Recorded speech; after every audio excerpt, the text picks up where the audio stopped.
Sidang perkara nomor 797 atas nama Putri Chandrawati dinyatakan dibuka dan terbuka untuk umum. Saudara Putri, sehat hari ini? Sehat, Yang Mulia. Baik. Sesuai dengan agenda penundaan sidang kemarin, hari ini adalah tanggapan dari Jaksa Penuntut Umum atas eksepsi dari penasihat hukum. Silakan.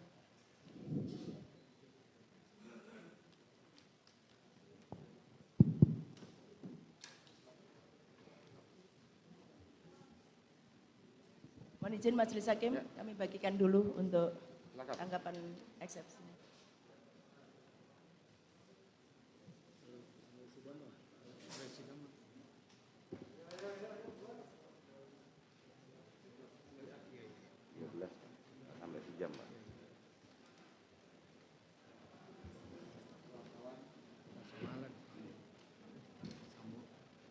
Majelis Hakim yang mulia, Saudara Penasihat Hukum terdakwa Putri Chandrawati yang kami hormati, pengunjung sidang yang kami hormati. Sesuai dengan agenda sidang pada hari ini, maka Jaksa Penuntut Umum, kami ulangi, tim Jaksa Penuntut Umum akan membacakan tanggapan penuntut umum terhadap nota keberatan tim penasihat hukum terdakwa dalam perkara atas nama terdakwa Putri Chandrawati.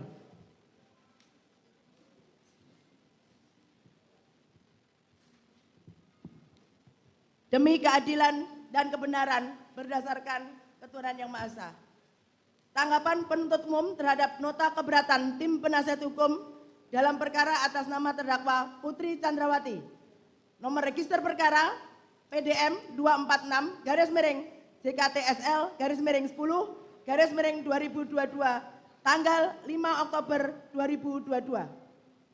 Pendahuluan Majelis Hakim yang mulia, Saudara Penasihat Hukum yang terhormat, dan pengunjung sidang yang kami hormati.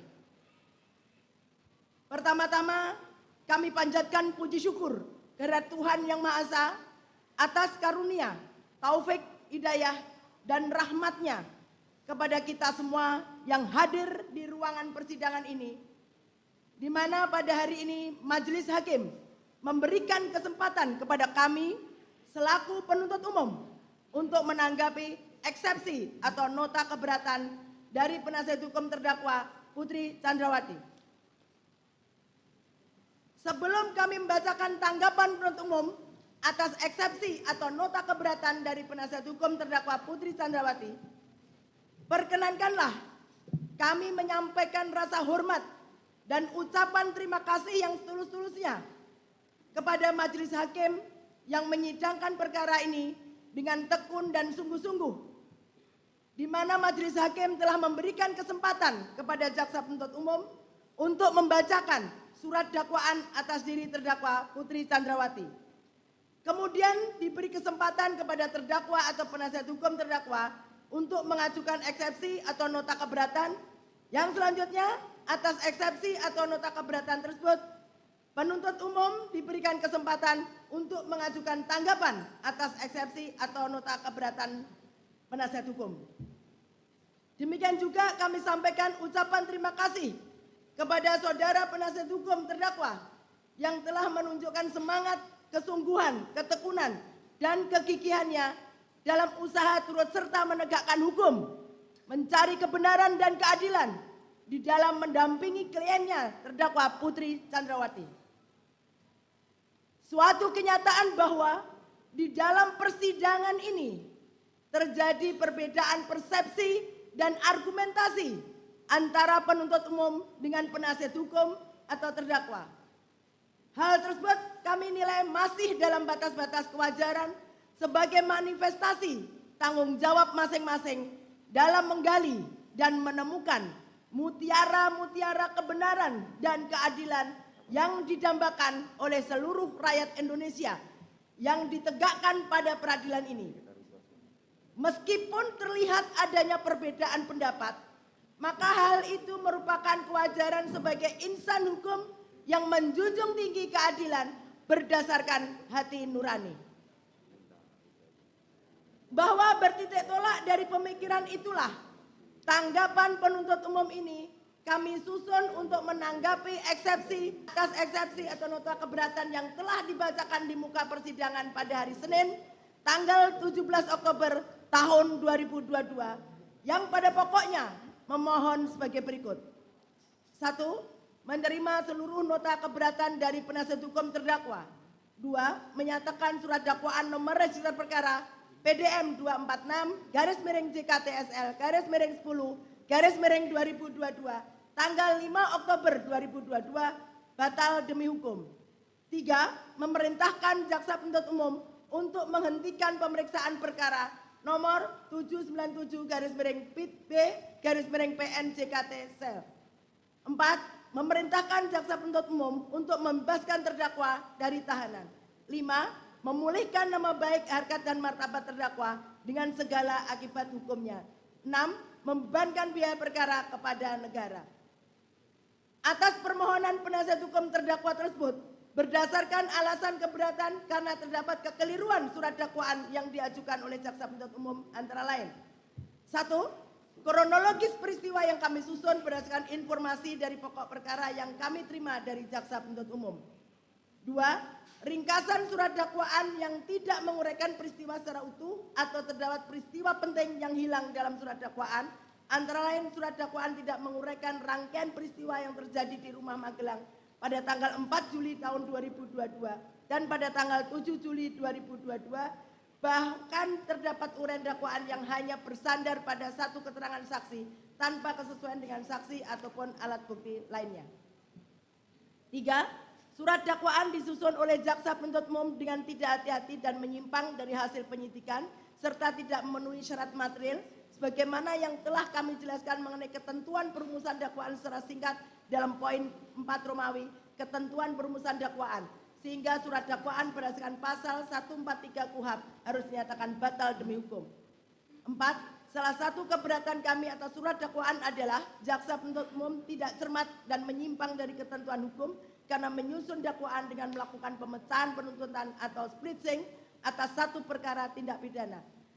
5. Selain itu surat dakwaan jaksa penuntut umum obskur libel karena jaksa penuntut umum tidak cermat, jelas, lengkap menguraikan peristiwa dalam surat dakwaan antara lain karena a. Jaksa penuntut umum tidak menguraikan rangkaian peristiwa dalam surat dakwaan secara utuh dan lengkap berdasarkan fakta, yaitu penuntut umum tidak menguraikan latar belakang atau alasan terdakwa beserta rombongan pergi ke Magelang. Penuntut umum mengabaikan atau menghilangkan fakta pada tanggal 4 Juli tahun 2022 dan pada tanggal 7 Juli tahun 2022. B. Jaksa penuntut umum tidak jelas, tidak cermat dan tidak lengkap dalam menguraikan rangkaian peristiwa dalam surat dakwaan, yaitu penuntut umum tidak cermat dalam menguraikan secara teliti dan tidak menjelaskan apa yang melatar belakangi terjadinya keributan antara korban Nofriansah Yosua Huta Barat dengan saksi Kuat Ma'ruf pada tanggal 7 Juli tahun 2022. C. Jaksa penuntut umum tidak cermat dalam menyusun surat dakwaan karena hanya berdasarkan asumsi serta membuat kesimpulan sendiri, yaitu B sampai dengan D. Kemudian D. Surat dakwaan jaksa penuntut umum tidak terang atau obskur libel karena hanya didasarkan pada satu keterangan saksi Richard Eliezer Budiang Lumiu, yaitu diantaranya A.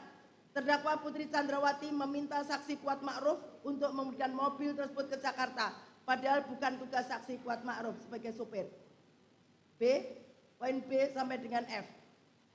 E. Jaksa penuntut umum tidak cermat dalam menguraikan rangkaian peristiwa surat dakwaan karena telah mengabaikan fakta yang sesungguhnya, yaitu pada faktanya berdasarkan keterangan BAP Ricky Rizal Wibowo, Kuat Ma'ruf menjelaskan bahwa skenario tersebut disampaikan pada saat Ricky Rizal Wibowo, Kuat Ma'ruf dan Richard Eliezer Budiang Lumiu bertemu dengan Ferdi Sambo SH SIK MH di bilik ruang pemeriksaan Provos setelah kejadian penembakan terjadi, bukan pada saat di lantai 3 rumah Jalan Saguling.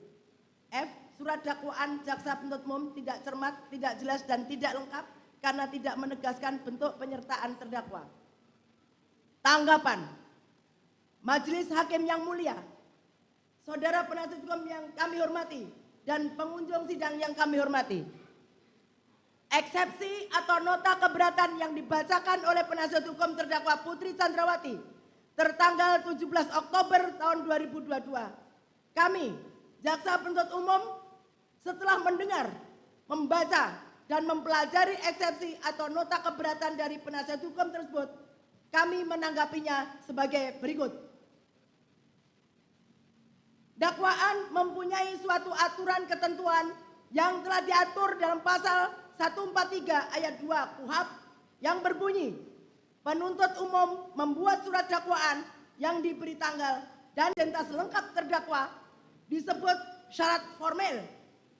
Sedangkan syarat yang berkaitan isi materi dakwaan, yaitu uraian tentang tindak pidana yang didakwakan dan waktu serta tempat tindak pidana dilakukan, disebut syarat material. Bahwa untuk memahami secara mendalam tindak pidana yang didakwakan itu memenuhi syarat material sebagaimana ditentukan dalam pasal 143 ayat 2 KUHP adalah: A. Rumusan tindak pidana, uraian unsur-unsurnya, padanan uraian fakta-fakta perbuatan terdakwa. B. Uraian tindak pidana secara sistematis kronologis. Siapakah yang dihadapkan sebagai terdakwa dalam perkara itu? Tindak pidana apa yang telah dilakukan terdakwa? Kapan dan di mana tindak pidana itu dilakukan terdakwa? Bagaimana terdakwa melakukan tindak pidana itu atau modus operandi? Apa yang dipergunakan, yang menjadi sasaran dan yang dihasilkan tindak pidana itu? Motivasi apa yang telah mendorong terdakwa untuk melakukan tindak pidana itu? Benar hak terdakwa dirugikan untuk melakukan pembelaan diri? Surat dakwaan tidak jelas dan tidak lengkap memuat elemen atau unsur-unsur tindak pidana yang didakwakan. Atau isi rumusan surat dakwaan antara yang satu dengan yang lain saling bertentangan. Atau surat dakwaan tidak merinci secara jelas bagaimana tindak pidana dilakukan terdakwa. Atau surat dakwaan tidak mencantumkan secara jelas waktu dan tempat tindak pidana dilakukan. Berdasarkan uraian di atas, maka dapat disimpulkan bahwa tujuan utama surat dakwaan itu adalah untuk menetapkan secara konkret atau nyata tentang orang tertentu yang telah melakukan perbuatan tertentu pada waktu dan tempat yang tertentu pula. Sehingga kalau sudah terpenuhi tujuan utama surat dakwaan, maka dakwaan tersebut tidak dapat dikatakan batal demi hukum.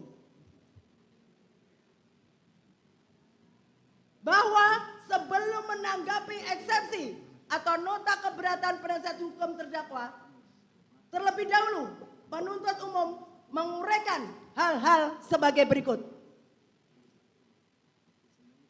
Menurut pasal 156 ayat 1 KUHP, jenis keberatan ada 3 macam. Di antaranya sebagai berikut. 1. Pengadilan tidak berwenang mengadili perkara. Keberatan tentang wewenang pengadilan tersebut adalah berkenaan dengan kompetensi dari pengadilan tersebut, yaitu kompetensi absolut dan kompetensi relatif. 2. Surat dakwaan tidak dapat diterima. Pada umumnya didasarkan atas kewenangan menuntut dari penuntut umum. Apabila wewenang penuntut umum dalam menuntut suatu tindak pidana sudah hapus, sebagaimana pasal 75 KUHP.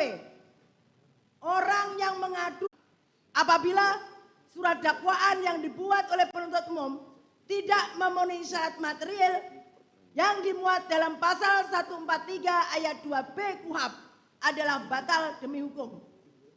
Sedangkan surat dakwaan yang tidak memenuhi syarat formil sebagaimana diatur dalam pasal 143 ayat 2A KUHP dapat dibatalkan karena mengakibatkan error in persona. Batas ruang lingkup materi eksepsi tersebut ialah eksepsi hanya dapat diajukan terhadap dakwaan atau kewenangan pengadilan, kompetensi mengadili. Jadi dengan demikian eksepsi hanya boleh diajukan terhadap hal-hal yang bersifat prosesual eksepsi dan tidak diperkenankan menyentuh materi pokok perkara yang akan diperiksa di sidang pengadilan yang bersangkutan. Dengan perkataan lain, eksepsi hanya diajukan kepada aspek formil yang berkaitan dengan penuntutan atau pemeriksaan perkara tersebut oleh pengadilan. Sedangkan aspek material perkara tersebut tidak berada dalam lingkup eksepsi. Bahwa sebelum penuntut umum menanggapi eksepsi atau nota keberatan terhadap dalil yang dikemukakan oleh penasihat hukum terdakwa Putri Candrawati, terlebih dahulu kami menanggapi dalil yang menyatakan hal-hal prinsipil terhadap deklarasi hak asasi manusia sebagaimana pasal 7 dan pasal 14 ayat 1 Kovenan Hak Sipil dan Politik yang telah diratifikasi menjadi Undang-Undang Nomor 12 Tahun 2005 tentang pengesahan International Covenant on Civil and Political Rights atau Covenant Internasional tentang hak-hak sipil dan politik. Pasal 27 ayat 1, pasal 28D ayat 1 Undang-Undang Dasar Negara Republik Indonesia tahun 1945, pasal 7 dan pasal 8 TAP MPR nomor 17 Romawi tahun 1998 tentang hak asasi manusia. Pasal 17 Undang-Undang Nomor 39 tahun 1999 tentang hak asasi manusia. Terhadap dalil tersebut setelah dicermati oleh penuntut umum, dalil tersebut bukan merupakan ruang lingkup dari eksepsi sebagaimana pasal 156 ayat 1 KUHP, sehingga penuntut umum tidak perlu menanggapi lebih lanjut. Dalam materi eksepsi atau nota keberatan terdapat dalil-dalil lain yang dikemukakan oleh penasihat hukum terdakwa, maka penuntut umum akan menanggapi keberatan penasihat hukum atas nama terdakwa Putri Candrawati sebagai berikut. 1. Bahwa terhadap alasan eksepsi atau nota keberatan penasihat hukum terdakwa Putri Candrawati mengenai kronologi peristiwa yang kami susun berdasarkan informasi dari pokok perkara yang kami terima dari jaksa penuntut umum setelah penuntut umum mencermati uraian eksepsi atau nota keberatan penasihat hukum terdakwa Putri Candrawati PD halaman 6 sampai dengan halaman 17 jelas dan tegas menguraikan materi pokok perkara yang bukan ruang lingkup dari eksepsi sebagaimana pasal 156 ayat 1 KUHP, sehingga penuntut umum tidak perlu menanggapinya, akan tetapi akan mengungkapkan fakta-fakta hukum tersebut pada saat pembuktian di persidangan. 2. Bahwa terhadap alasan eksepsi atau nota keberatan penasihat hukum terdakwa Putri Candrawati mengenai ringkasan surat dakwaan yang tidak menguraikan peristiwa secara utuh atau terdapat peristiwa penting yang hilang dalam surat dakwaan, antara lain surat dakwaan tidak menguraikan rangkaian peristiwa yang terjadi di Rumah Magelang pada tanggal 4 Juli tahun 2022 dan pada tanggal 7 Juli tahun 2022. Bahkan terdapat uraian dakwaan yang hanya bersandar pada satu keterangan saksi tanpa kesesuaian dengan saksi ataupun alat bukti lainnya.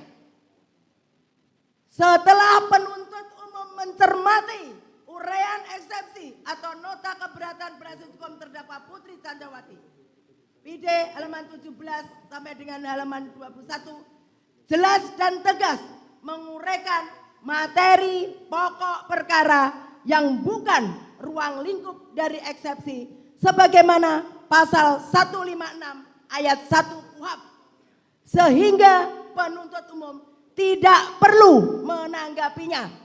Akan tetapi akan mengungkapkan fakta-fakta hukum tersebut pada saat pembuktian di persidangan.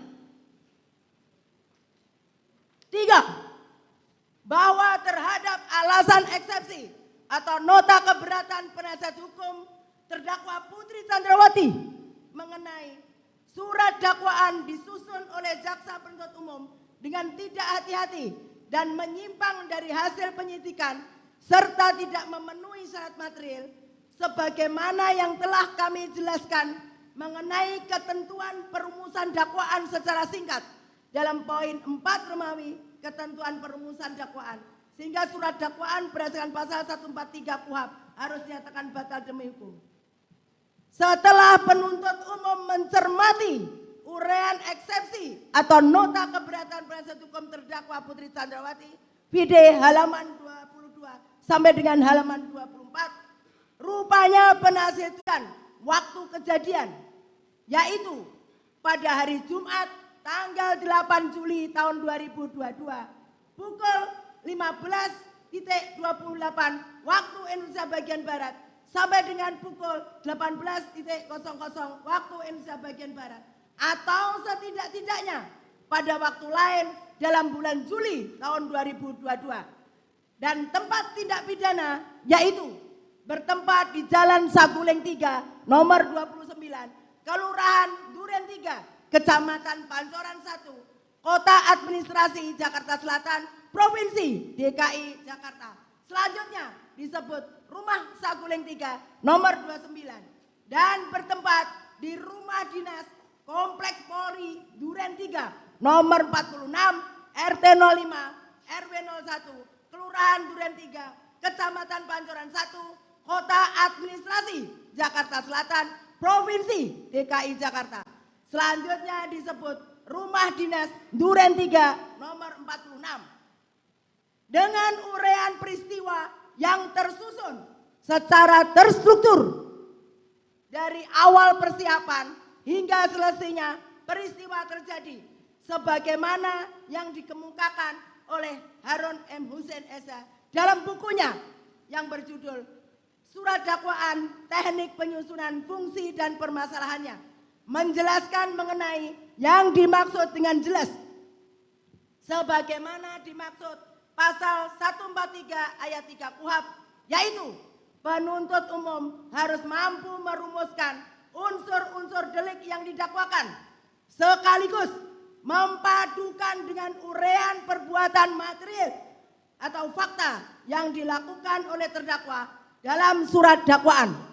Kemudian lebih lanjut ditegaskan dalam buku Himpunan Tata Naskah dan Petunjuk Teknik Penyelesaian Perkara Pidana Umum Kejaksaan Agung Republik Indonesia pada halaman 68 mengemukakan yang dimaksud dengan uraian secara cermat, jelas dan lengkap, yakni uraian secara cermat berarti menuntut ketelitian jaksa penuntut umum dalam mempersiapkan surat dakwaan yang akan diterapkan bagi terdakwa.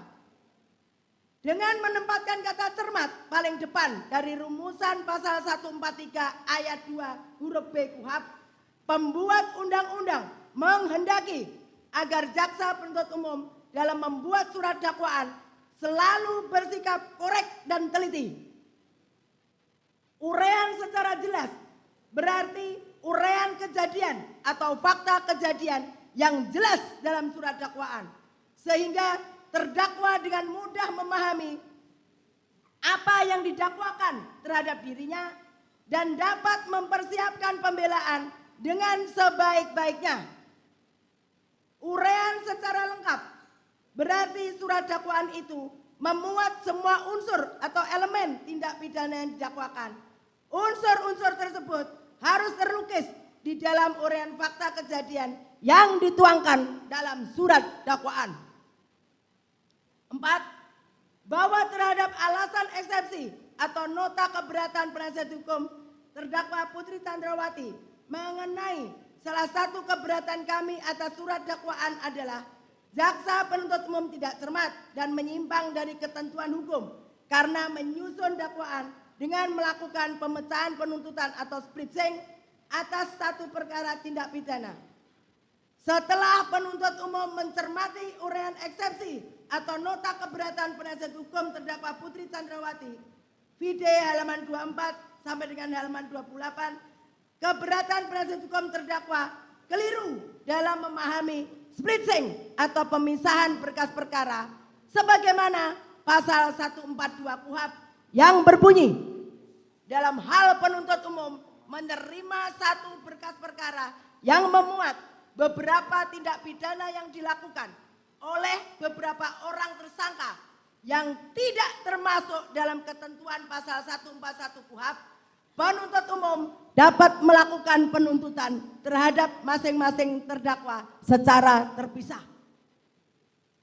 Bahwa berdasarkan ketentuan pasal 142 KUHP tersebut, perkara atas nama terdakwa Putri Chandrawati tidak termasuk perkara yang harus digabungkan karena dari beberapa terdakwa dalam peristiwa pidana tersebut mempunyai peranan yang berdiri sendiri. Hal tersebut sejalan dengan pandangan Yahya Harahap dalam bukunya Pembahasan dan Permasalahan dan Penerapan KUHP, Penyidikan dan Penuntutan, halaman 442. Pemecahan berkas perkara ini disebut splitsing. Memecah satu berkas perkara menjadi dua atau lebih atau splitsing, split trial. Lebih lanjut dijelaskan oleh Yahya Harahap bahwa pada dasarnya pemecahan berkas perkara terjadi disebabkan faktor pelaku tindak pidana terdiri dari beberapa orang.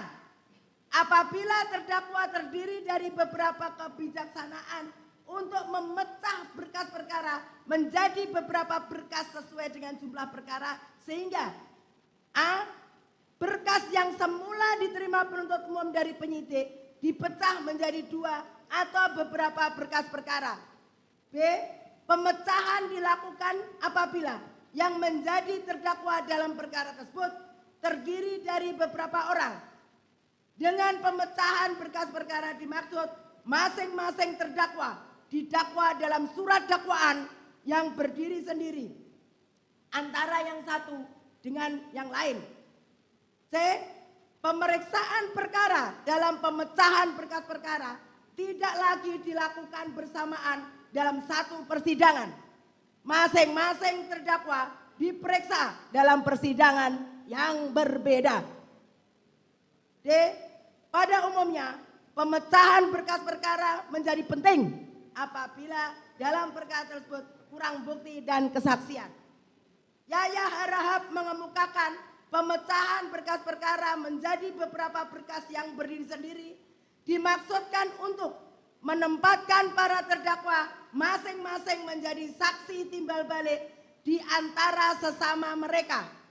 Sedangkan apabila mereka bergabung dalam satu berkas dan pemeriksaan di persidangan antara yang satu dengan yang lainnya tidak dapat dijadikan saling menjadi saksi timbal balik. Bahwa lebih lanjut dengan pertimbangan dalam status sebagai terdakwa, keterangannya hanya berlaku untuk dirinya sendiri sesuai ketentuan pasal 189 ayat 3 KUHP. Oleh karena itu, dengan berpedoman pada pasal 142 KUHP, maka berkas perkara harus diadakan pemisahan atau splitsing agar para terdakwa dapat disidangkan terpisah sehingga terdakwa yang satu dapat menjadi saksi terhadap terdakwa lainnya. Bahwa jurisprudensi yang diikuti selama ini masih mengakui saksi mahkota sebagai alat bukti, sebagaimana putusan Mahkamah Agung nomor 1986K/PIT/1989 tanggal 2 Maret 1990 menyatakan bahwa jaksa penuntut umum diperbolehkan oleh undang-undang mengajukan teman terdakwa yang ikut serta melakukan perbuatan pidana tersebut menjadi saksi di persidangan pengadilan negeri dengan syarat bahwa saksi ini dalam kedudukannya sebagai terdakwa.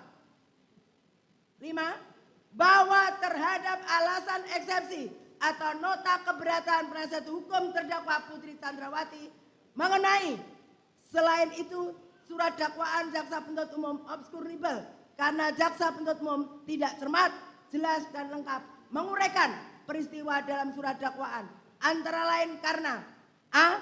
Jaksa penuntut umum tidak menguraikan rangkaian peristiwa dalam surat dakwaan secara utuh dan lengkap berdasarkan fakta, yaitu penuntut umum tidak menguraikan latar belakang atau alasan terdakwa beserta rombongan pergi ke Magelang. Penuntut umum mengabaikan atau menghilangkan fakta pada tanggal 4 Juli 2022 dan pada tanggal 7 Juli 2022. B. Jaksa penuntut umum tidak jelas, tidak cermat, dan tidak lengkap dalam menguraikan rangkaian peristiwa dalam surat dakwaan, yaitu penuntut umum tidak cermat dalam menguraikan secara teliti dan tidak menjelaskan apa yang melatar belakangi terjadinya keributan antara korban Nofriansah Yosua Huta Barat dengan saksi Kuat Ma'ruf pada tanggal 7 Juli tahun 2022. C. Jaksa penuntut umum tidak cermat dalam menyusun surat dakwaan karena hanya berdasarkan asumsi serta membuat kesimpulan sendiri, yaitu a. dengan suatu alasan tertentu masih sempat berganti pakaian. B. Poin B sampai dengan D. Surat dakwaan jaksa penuntut umum tidak terang atau obskurable karena hanya didasarkan pada satu keterangan saksi Richard Eliezer Budiang Lumiu, yaitu diantaranya a. Terdakwa Putri Chandrawati meminta saksi Kuat Ma'ruf untuk mengemudikan mobil tersebut ke Jakarta, padahal bukan tugas saksi Kuat Ma'ruf sebagai supir. B. Poin B sampai dengan poin F.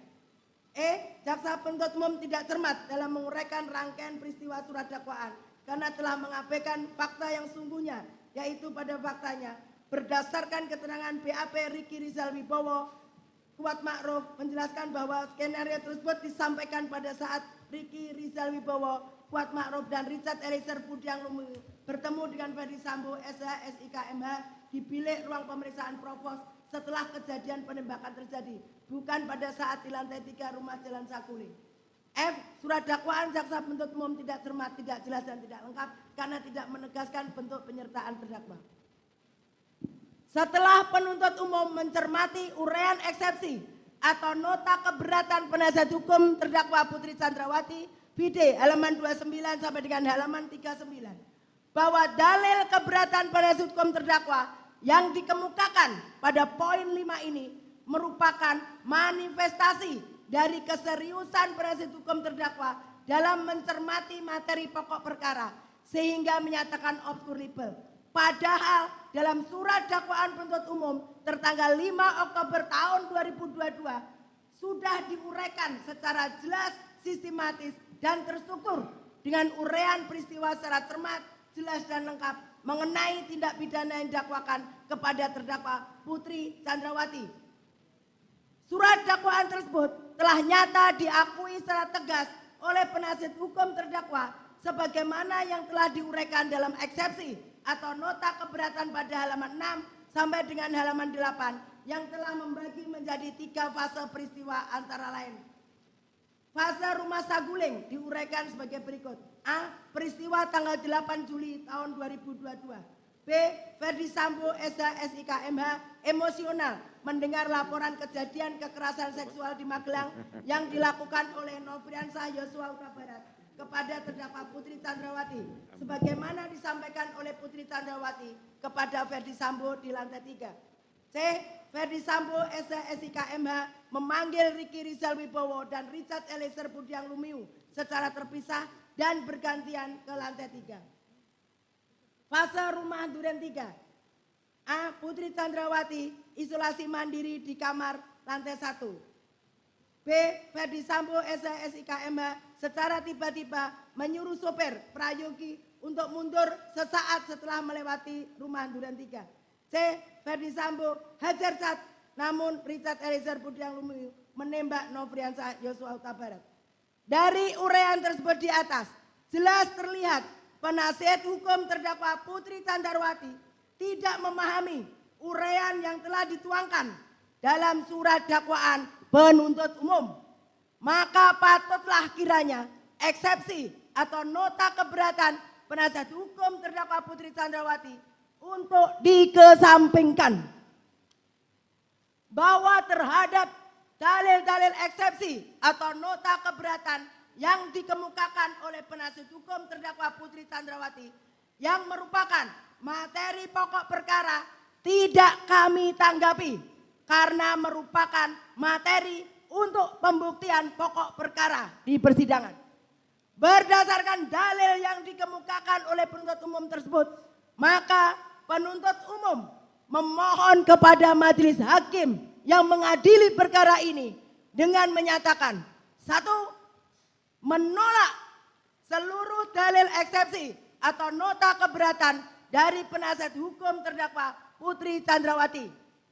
Dua, menerima surat dakwaan penuntut umum nomor register perkara PDN 246-JKTSL-10-2022 tanggal 5 Oktober 2022 karena telah memenuhi unsur formil dan material.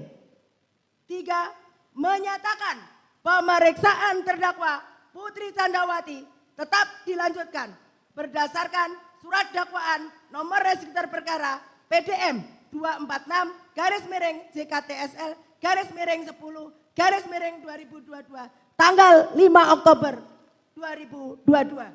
Empat, menyatakan terdakwa Putri Chandrawati tetap berada dalam tahanan. Demikian tanggapan penuntut umum atas eksepsi atau nota keberatan penasihat hukum terdakwa kami bacakan dan diserahkan dalam sidang hari ini, Kamis tanggal 20 Oktober tahun 2022. Penuntut umum Rudi Irmawan SH.MH.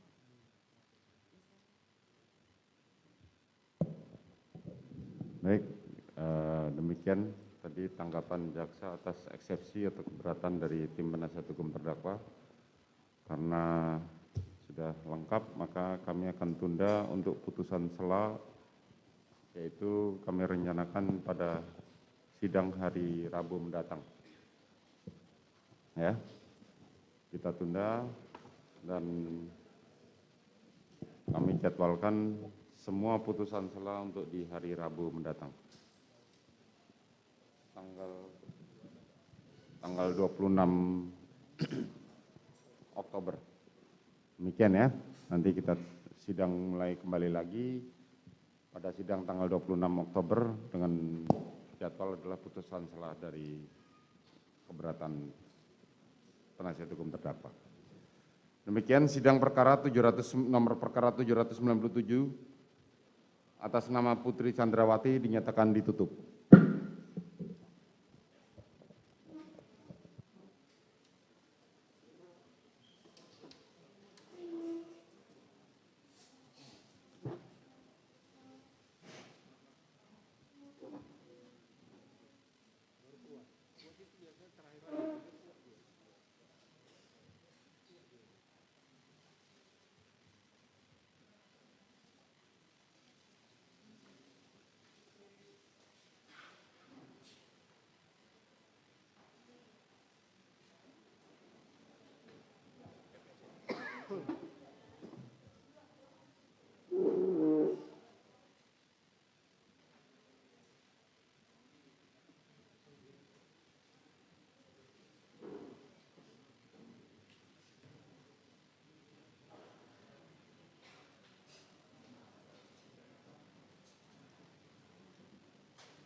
DKI Jakarta, Kejaksaan Negeri Jakarta Selatan, demi keadilan dan kebenaran berdasarkan ketuhanan yang Maha Esa. Tanggapan penuntut umum terhadap nota keberatan tim penasihat hukum dalam perkara atas nama terdakwa Ferdi Sambo SH SIK MH, nomor register perkara PDM 242-10-JKTSL-10-2022 tanggal 5 Oktober 2022.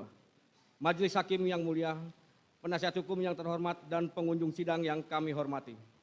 Pertama-tama kami panjatkan puji syukur kehadirat Tuhan Yang Maha Esa atas karunia taufik hidayah dan rahmatnya kepada kita semua yang hadir di ruang persidangan ini, di mana hari ini Majelis Hakim memberikan kesempatan kepada kami selaku penuntut umum untuk menanggapi eksepsi atau nota keberatan dari penasihat hukum terdakwa Ferdi Sambo SH SIK MH.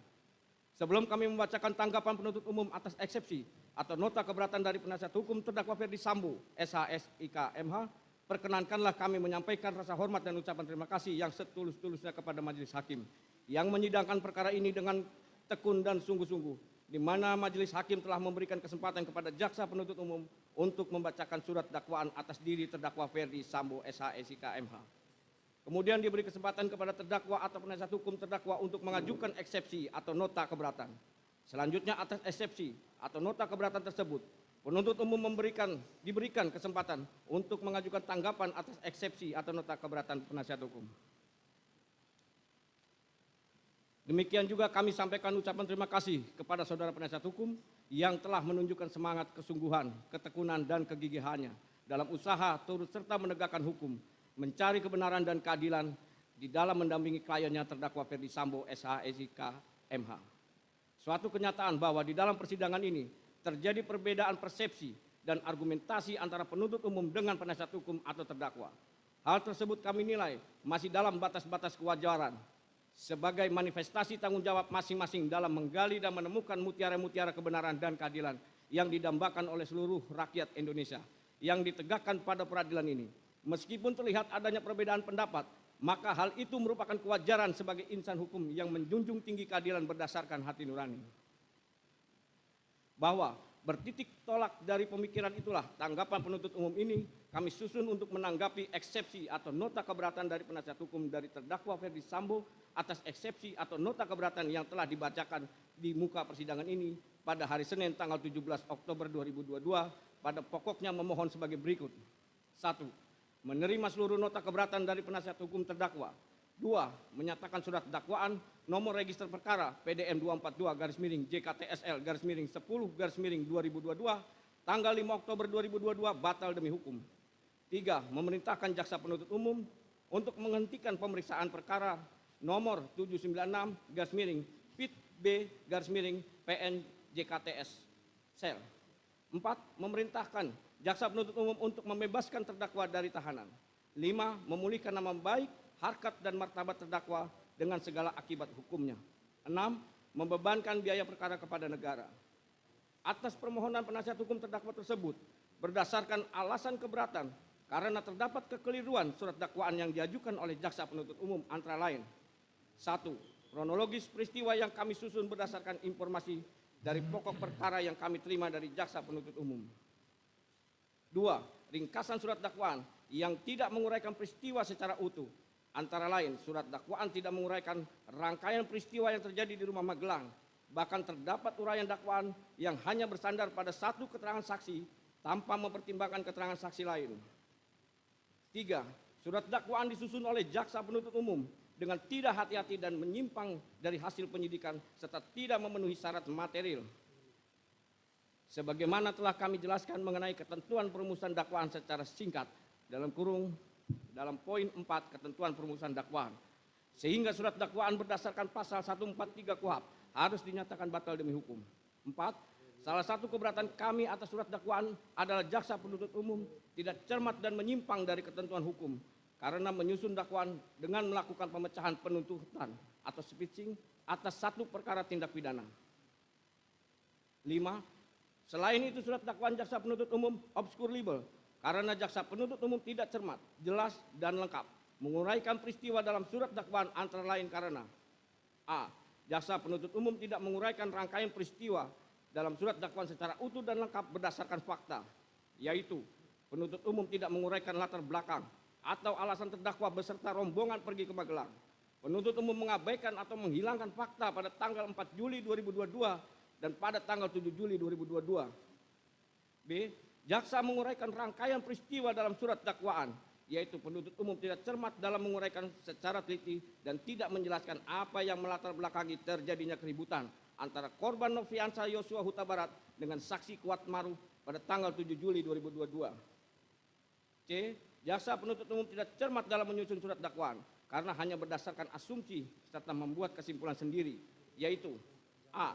Saksi Putri Chandrawati dengan tujuan untuk menceritakan peristiwa yang dialaminya kepada terdakwa Ferdi Sambo, SH, SIK, MH, lalu untuk berjaga-jaga dan ikut mendukung pengamanan situasi pada saat di Jakarta, mengajak juga saksi Kuat Maruf. B sampai dengan H.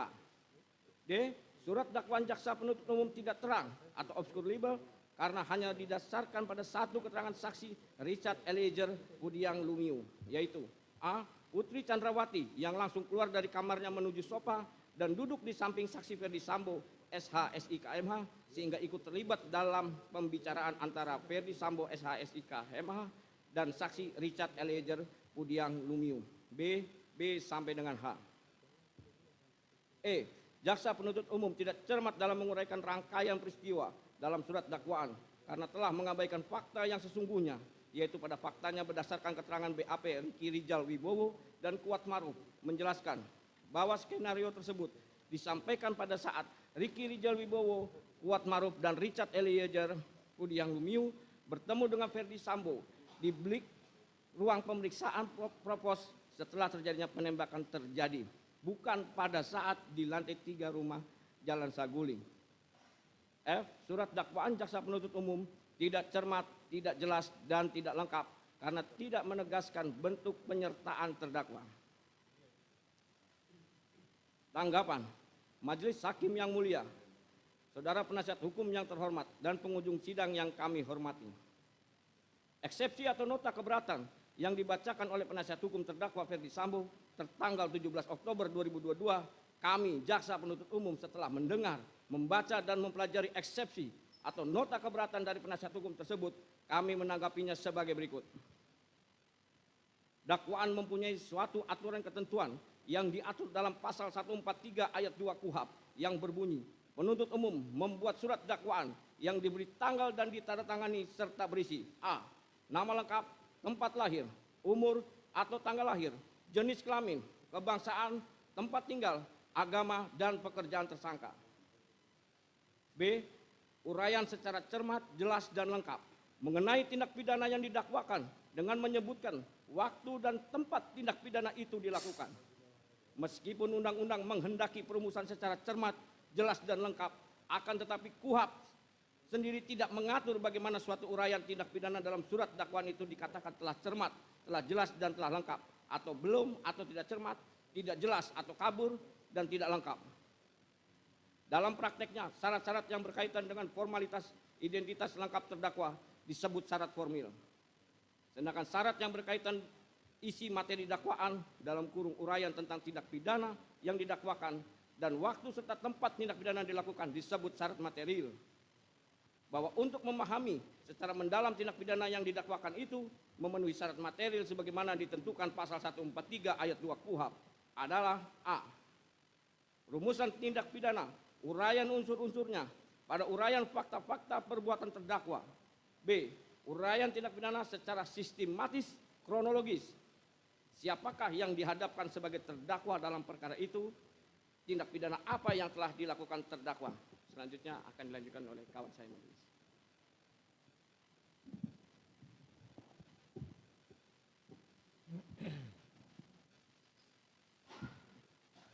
Kapan dan di mana tindak pidana itu dilakukan terdakwa, bagaimana terdakwa melakukan tindak pidana itu, dalam kurung modus operandi, apa yang dipergunakan yang menjadi sasaran dan yang dihasilkan tindak pidana itu, motivasi apa yang telah mendorong terdakwa untuk melakukan tindak pidana itu, benar hak terdakwa dirugikan untuk melakukan pembelaan diri, surat dakwaan tidak jelas dan tidak lengkap memuat elemen atau unsur-unsur tindak pidana yang didakwakan, atau isi rumusan surat dakwaan antara yang satu dengan yang lain saling bertentangan, atau surat dakwaan tidak merinci secara jelas bagaimana tindak pidana dilakukan terdakwa, atau surat dakwaan tidak mencantumkan secara jelas waktu dan tempat tindak pidana dilakukan. Berdasarkan uraian di atas, maka dapat disimpulkan bahwa tujuan utama surat dakwaan itu adalah untuk menetapkan secara konkret atau nyata tentang orang tertentu yang telah melakukan perbuatan tertentu pada waktu dan tempat yang tertentu pula. Sehingga kalau sudah terpenuhi tujuan utama surat dakwaan, maka dakwaan tersebut tidak dapat dikatakan batal demi hukum. Bahwa sebelum menanggapi eksepsi atau nota keberatan penasihat hukum, terdakwa terlebih dahulu penuntut umum menguraikan hal-hal sebagai berikut.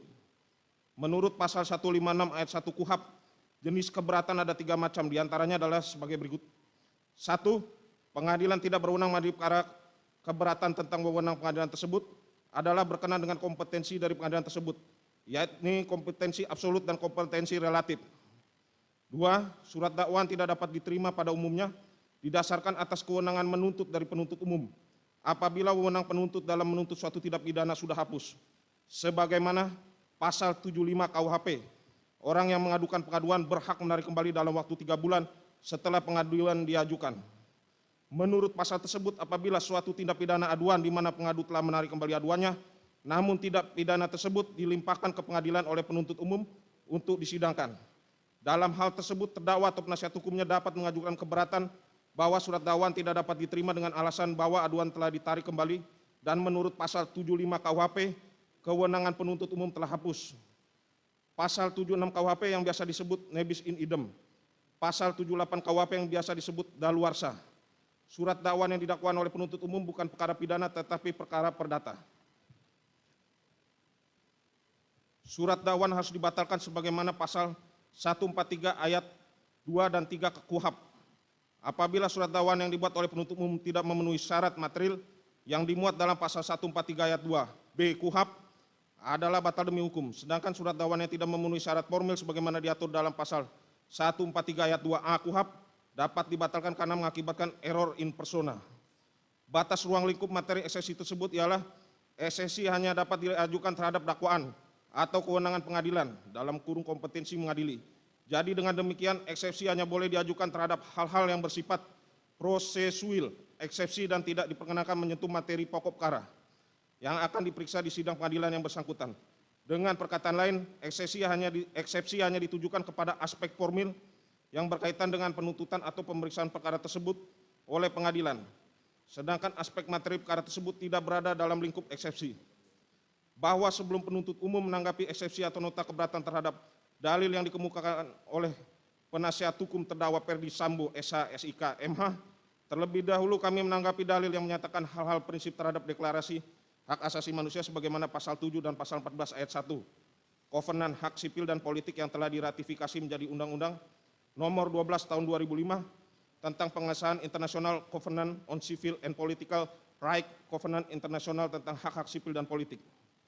Pasal 27 ayat 1, pasal 28D ayat 1 Undang-Undang Dasar NRI 1945, pasal 7 dan pasal 8 TAP MPR tahun 1998 tentang hak asasi manusia, pasal 17 Undang-Undang nomor 39 tahun 1999 tentang hak asasi manusia. Terhadap dalil tersebut setelah dicermati oleh penuntut umum, dalil tersebut bukan merupakan ruang lingkup dari eksepsi sebagaimana pasal 156 ayat 1 KUHP, sehingga penuntut umum tidak perlu menanggapi lebih lanjut. Bahwa dalam eksepsi atau nota keberatan penasihat hukum terdakwa Ferdi Sambo SH SIK MH tidak membahas mengenai dakwaan kedua primer pasal 49 Jonto pasal 33 nomor 19 tahun 2016 tentang perubahan atas Undang-Undang nomor 11 tahun 2008 tentang informasi elektronik Jonto pasal 55 ayat 1 ke 1 KUHP. Subsidiar pasal 48 ayat 1, Jonto pasal 32 nomor 19 tahun 2016 tentang perubahan atas Undang-Undang nomor 11 tahun 2008 tentang informasi elektronik, Jonto pasal 55 ayat 1 ke 1 KUHP, maka penuntut umum tidak akan menanggapinya lagi. Dalam materi eksepsi atau nota keberatan terdapat dalil lain yang dikemukakan oleh penasihat hukum terdakwa. Maka penuntut umum akan menanggapi keberatan penasihat hukum atas nama terdakwa Ferdi Sambo SH SIK MH sebagai berikut. 1. Bahwa terhadap alasan eksepsi atau nota keberatan penasihat terdakwa Ferdi Sambo SH SIK MH mengenai kronologis peristiwa yang kami susun berdasarkan informasi dari pokok perkara yang kami terima dari jaksa penuntut umum setelah penuntut umum mencermati uraian eksepsi atau nota keberatan penasihat hukum terdakwa Ferdi Sambo SH SIK MH vide halaman 7 sampai dengan halaman 17. Jelas dan tegas menguraikan materi pokok perkara yang bukan ruang lingkup dari eksepsi sebagaimana pasal 156 ayat 1 KUHP, sehingga penuntut umum tidak perlu menanggapinya. Akan tetapi akan mengungkapkan fakta-fakta hukum tersebut pada saat pembuktian di persidangan. 2. Bahwa terhadap alasan eksepsi atau nota keberatan penasihat terdakwa Ferdi Sambo SH SIK MH mengenai ringkasan surat dakwaan yang tidak menguraikan peristiwa secara utuh, antara lain surat dakwaan tidak menguraikan rangkaian peristiwa yang terjadi di rumah Magelang, bahkan terdapat uraian dakwaan yang hanya bersandar pada satu keterangan saksi tanpa mempertimbangkan keterangan saksi lain. Setelah penuntut umum mencermati uraian eksepsi atau nota keberatan penasihat hukum terdakwa Ferdi Sambo SH SIK MH dalam kurung VD halaman 18 sampai dengan halaman 26. Jelas dan tegas menguraikan materi pokok perkara yang bukan ruang lingkup dari eksepsi sebagaimana pasal 156 ayat 1 KUHP. Sehingga penuntut umum tidak perlu menanggapinya, akan tetapi akan mengungkapkan fakta-fakta hukum tersebut pada saat pembuktian di persidangan. 3. Bahwa terhadap alasan eksepsi atau nota keberatan penasihat terdakwa Ferdi Sambo SH SIK MH mengenai surat dakwaan disusun oleh jaksa penuntut umum dengan tidak hati-hati dan menyimpang dari hasil penyidikan serta tidak memenuhi syarat material sebagaimana yang telah kami jelaskan mengenai ketentuan perumusan dakwaan secara singkat dalam poin 4 ketentuan perumusan dakwaan, sehingga surat dakwaan berdasarkan pasal 143 KUHP harus dinyatakan batal demi hukum setelah penuntut umum mencermati uraian eksepsi atau nota keberatan penasihat hukum terdakwa Ferdi Sambo SH SIK MH PD halaman 26 sampai dengan halaman 28. Rupanya penasihat hukum terdakwa Ferdi Sambo SH SIK MH tidak memahami maksud dari pasal 143 ayat 2 KUHP yang dengan tegas berbunyi, ayat 2 penuntut umum membuat surat dakwaan yang diberi tanggal dan ditandatangani serta berisi uraian secara cermat, jelas dan lengkap mengenai tindak pidana yang didakwakan dengan menyebutkan waktu dan tempat tindak pidana. Bahwa apabila dilihat dari rumusan pasal 143 ayat 2 KUHP tersebut di atas jelas dan tegas dalam surat dakwaan atas nama terdakwa Ferdi Sambo SH SIK MH. Selanjutnya akan dilanjutkan oleh kawan saya.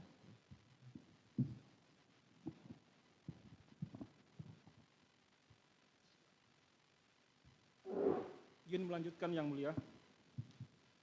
Nomor register perkara PDM 242-JKTSL-10-2022 tanggal 5 Oktober 2022 telah tersusun secara sistematis, jelas dan tegas di akhir surat dakwaan tertanggal 5 Oktober 2022 dan ditandatangani oleh penuntut umum atas nama Rudi Irmawan, Sarjana Hukum, Magister Hukum. Kemudian di awal surat dakwaan menyebutkan waktu kejadian, yaitu pada hari Jumat tanggal 8 Juli tahun 2022 pukul 14.46 WIB sampai dengan pukul 18.00 WIB atau setidak-tidaknya pada waktu lain dalam bulan Juli tahun 2022 atau setidak-tidaknya pada tahun 2022. Dan tempat tindak pidana yaitu bertempat di Jalan Saguling 3 nomor 29, Kelurahan Duren 3, Kecamatan Pancoran 1, Kota Administrasi Jakarta Selatan, Provinsi DKI Jakarta, dan bertempat di Rumah Dinas Komplek Polri Duren 3 nomor 46 RT 05 RW 01, Kelurahan Duren 3, Kecamatan Pancoran 1, Kota Administrasi Jakarta Selatan, Provinsi DKI Jakarta. Dengan uraian peristiwa yang tersusun secara terstruktur dari awal persiapan hingga selesainya peristiwa terjadi sebagaimana yang dikemukakan oleh Harun M. Hussein dalam bukunya yang berjudul Surat Dakwaan, Teknik Penyusunan, Fungsi dan Permasalahannya, menjelaskan mengenai yang dimaksud dengan jelas sebagaimana dimaksud pada pasal 143 ayat 3 KUHP, yaitu penuntut umum harus mampu merumuskan unsur-unsur delik yang didakwakan, sekaligus mempadukan dengan uraian perbuatan material atau fakta yang dilakukan oleh terdakwa dalam surat dakwaan. Kemudian, lebih lanjut ditegaskan dalam buku Himpunan Tata Naskah dan Petunjuk Teknis Penyelesaian Perkara Pidana Umum Kejaksaan Agung Republik Indonesia pada halaman 68 mengemukakan yang dimaksud dengan uraian secara cermat, jelas dan lengkap yakni Uraian secara cermat berarti menuntut ketelitian jaksa penuntut umum dalam mempersiapkan surat dakwaan yang akan diterapkan bagi terdakwa. Dengan menempatkan kata cermat paling depan dari rumusan pasal 143 ayat 2 huruf B KUHP, pembuat undang-undang menghendaki agar jaksa penuntut umum dalam membuat surat dakwaan selalu bersikap korek dan teliti.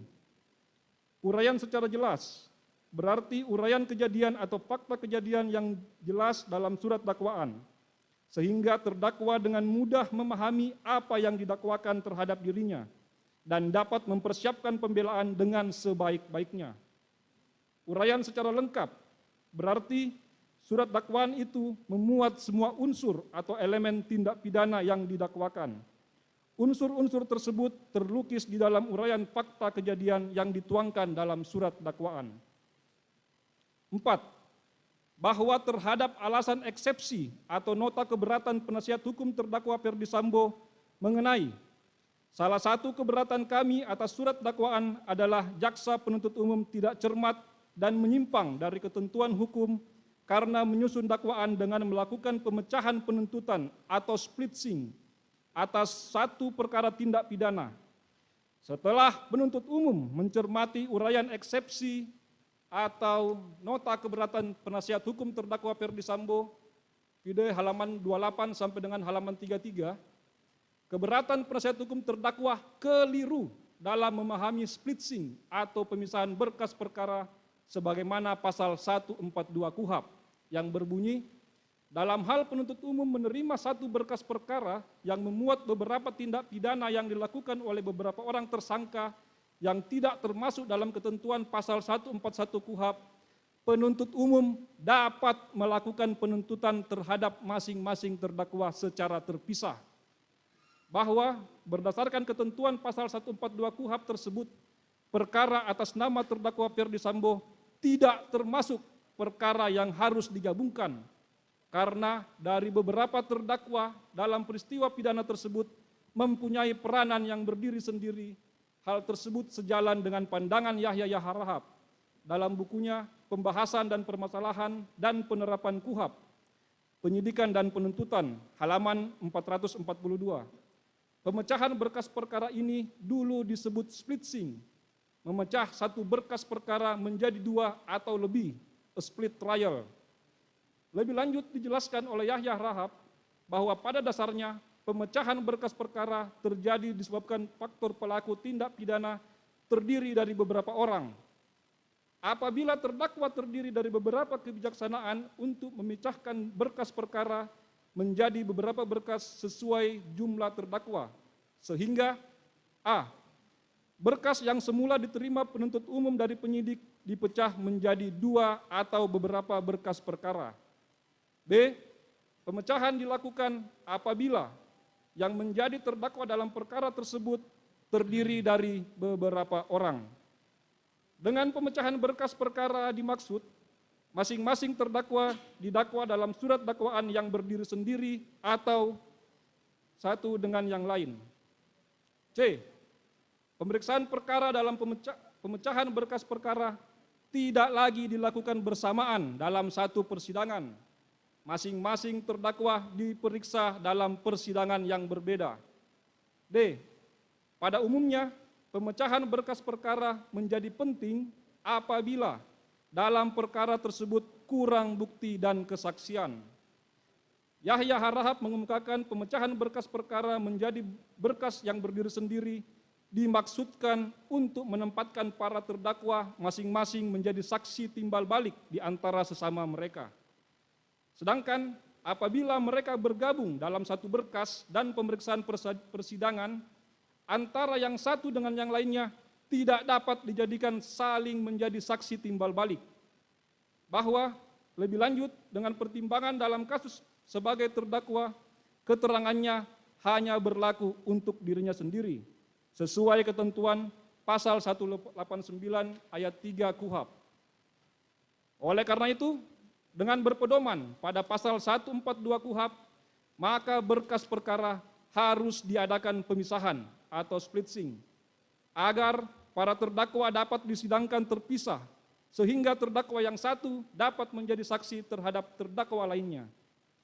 Bahwa jurisprudensi yang diikuti selama ini masih mengakui saksi mahkota sebagai alat bukti, sebagaimana putusan Mahkamah Agung nomor 1986/PIT/1989 tanggal 2 Maret 1990 yang menyatakan bahwa jaksa penuntut umum diperbolehkan oleh undang-undang mengajukan teman terdakwa yang ikut serta melakukan pembuatan pidana tersebut sebagai saksi di persidangan pengadilan negeri dengan syarat bahwa saksi ini kedudukannya sebagai terdakwa. 5. Bahwa terhadap alasan eksepsi atau nota keberatan penasihat hukum terdakwa Ferdi Sambo mengenai selain itu surat dakwaan jaksa penuntut umum obskur libel karena jaksa penuntut umum tidak cermat, jelas dan lengkap menguraikan peristiwa dalam surat dakwaan antara lain karena a. Jaksa penuntut umum tidak menguraikan rangkaian peristiwa dalam surat dakwaan secara utuh dan lengkap berdasarkan fakta, yaitu penuntut umum tidak menguraikan latar belakang atau alasan terdakwa beserta rombongan pergi ke Magelang.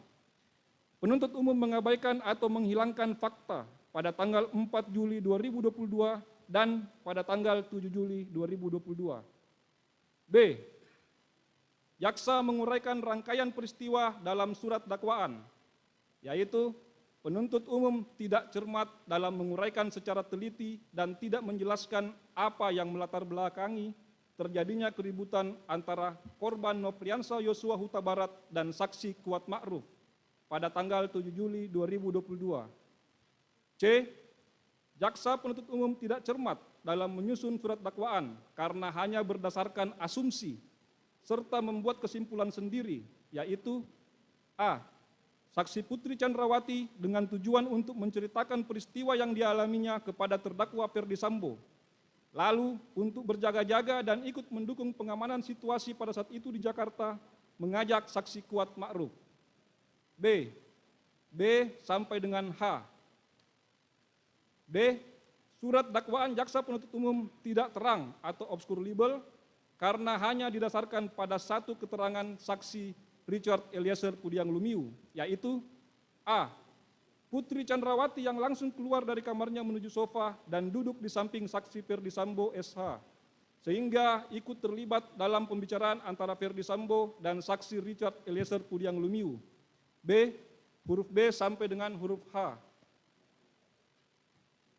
Setelah penuntut umum mencermati uraian eksepsi atau nota keberatan penasihat hukum terdakwa Ferdi Sambo, PD halaman 33 sampai dengan halaman 46, bahwa dalil keberatan penasihat hukum terdakwa yang dikemukakan pada poin 5 ini merupakan manifestasi dari keseriusan penasihat hukum terdakwa dalam mencermati materi pokok perkara, sehingga menyatakan obskur libel.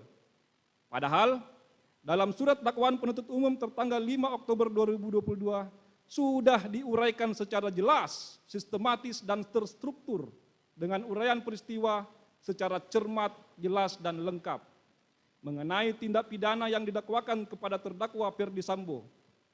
Surat dakwaan tersebut telah nyata diakui secara tegas oleh penasihat hukum terdakwa sebagaimana yang telah diuraikan dalam eksepsi atau nota keberatan pada halaman 7 sampai dengan halaman 9 yang telah membagi menjadi 3 fase peristiwa, antara lain fase rumah saguling diuraikan sebagai berikut. A. Peristiwa tanggal 8 Juli 2022. B. Ferdi Sambo emosional mendengar laporan kejadian kekerasan seksual di Magelang yang dilakukan oleh Nofriansah Yosua Huta Barat kepada Putri Chandrawati, sebagaimana disampaikan oleh Putri Chandrawati kepada Ferdi Sambo di lantai 3. C. Ferdi Sambo memanggil Ricky Rizal Wibowo dan Richard Eliezer Pudiang Lumiu secara terpisah dan bergantian ke lantai 3. Fase rumah duren 3. A. Putri Chandrawati isolasi mandiri di kamar lantai 1. B. Ferdi Sambo secara tiba-tiba menyuruh supir atas nama Prayogi untuk mundur sesaat setelah melewati rumah duren 3. C. Ferdi Sambo hajar cat, namun Richard Eliezer Pudiang Lumiu menembak Nofriansa Yosua Huta Barat. Dari uraian tersebut di atas, jelas terlihat penasihat hukum terdakwa Ferdi Sambo tidak memahami uraian yang telah dituangkan dalam surat dakwaan penuntut umum. Maka patutlah kiranya eksepsi atau nota keberatan penasihat hukum terdakwa untuk dikesampingkan. Bahwa terhadap dalil-dalil eksepsi atau nota keberatan yang dikemukakan oleh penasihat hukum terdakwa Ferdi Sambo yang merupakan materi pokok perkara tidak kami tanggapi karena merupakan materi untuk pembuktian pokok perkara. Berdasarkan dalil yang dikemukakan oleh penuntut umum tersebut, maka penuntut umum memohon kepada majelis hakim yang mengadili perkara ini dengan menyatakan: 1. Menolak seluruh dalil eksepsi atau nota keberatan penasihat hukum terdakwa Ferdi Sambo. 2. Menerima surat dakwaan penuntut umum nomor register perkara PDM 242-JKTSL-10-2022 tanggal 5 Oktober 2022 karena telah memenuhi unsur formil dan material. 3. Menyatakan pemeriksaan terdakwa Ferdi Sambo tetap dilanjutkan.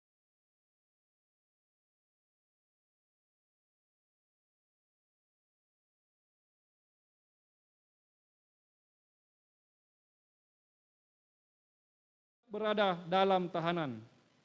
Demikian tanggapan penuntut umum atas eksepsi atau nota keberatan penasihat hukum terdakwa ini yang kami bacakan dan diserahkan dalam sidang hari ini, Kamis, tanggal 20 Oktober 2022. Penuntut umum. Terima kasih Yang Mulia. Terima kasih. Baik,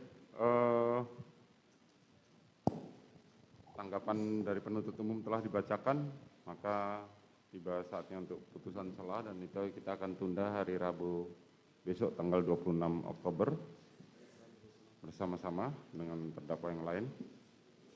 Baik, demikian sidang perkara nomor 796 PIT B 2022 atas nama Ferdi Sambo SH SIK MH dinyatakan ditutup.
Ya udah.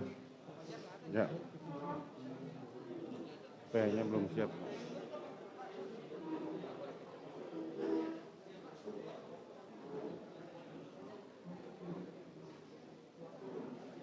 Ini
Sidang perkara nomor 800 PIT B 2022 atas nama terdakwa Kuat Ma'ruf dinyatakan dibuka dan terbuka untuk umum.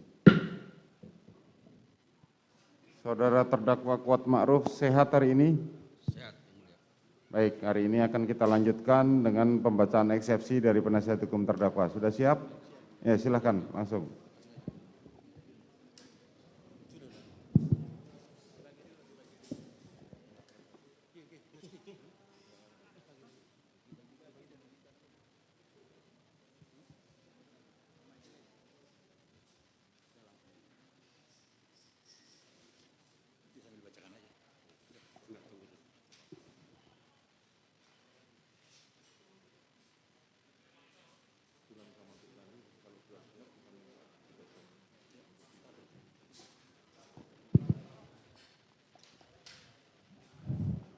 Izin Yang Mulia untuk membacakan.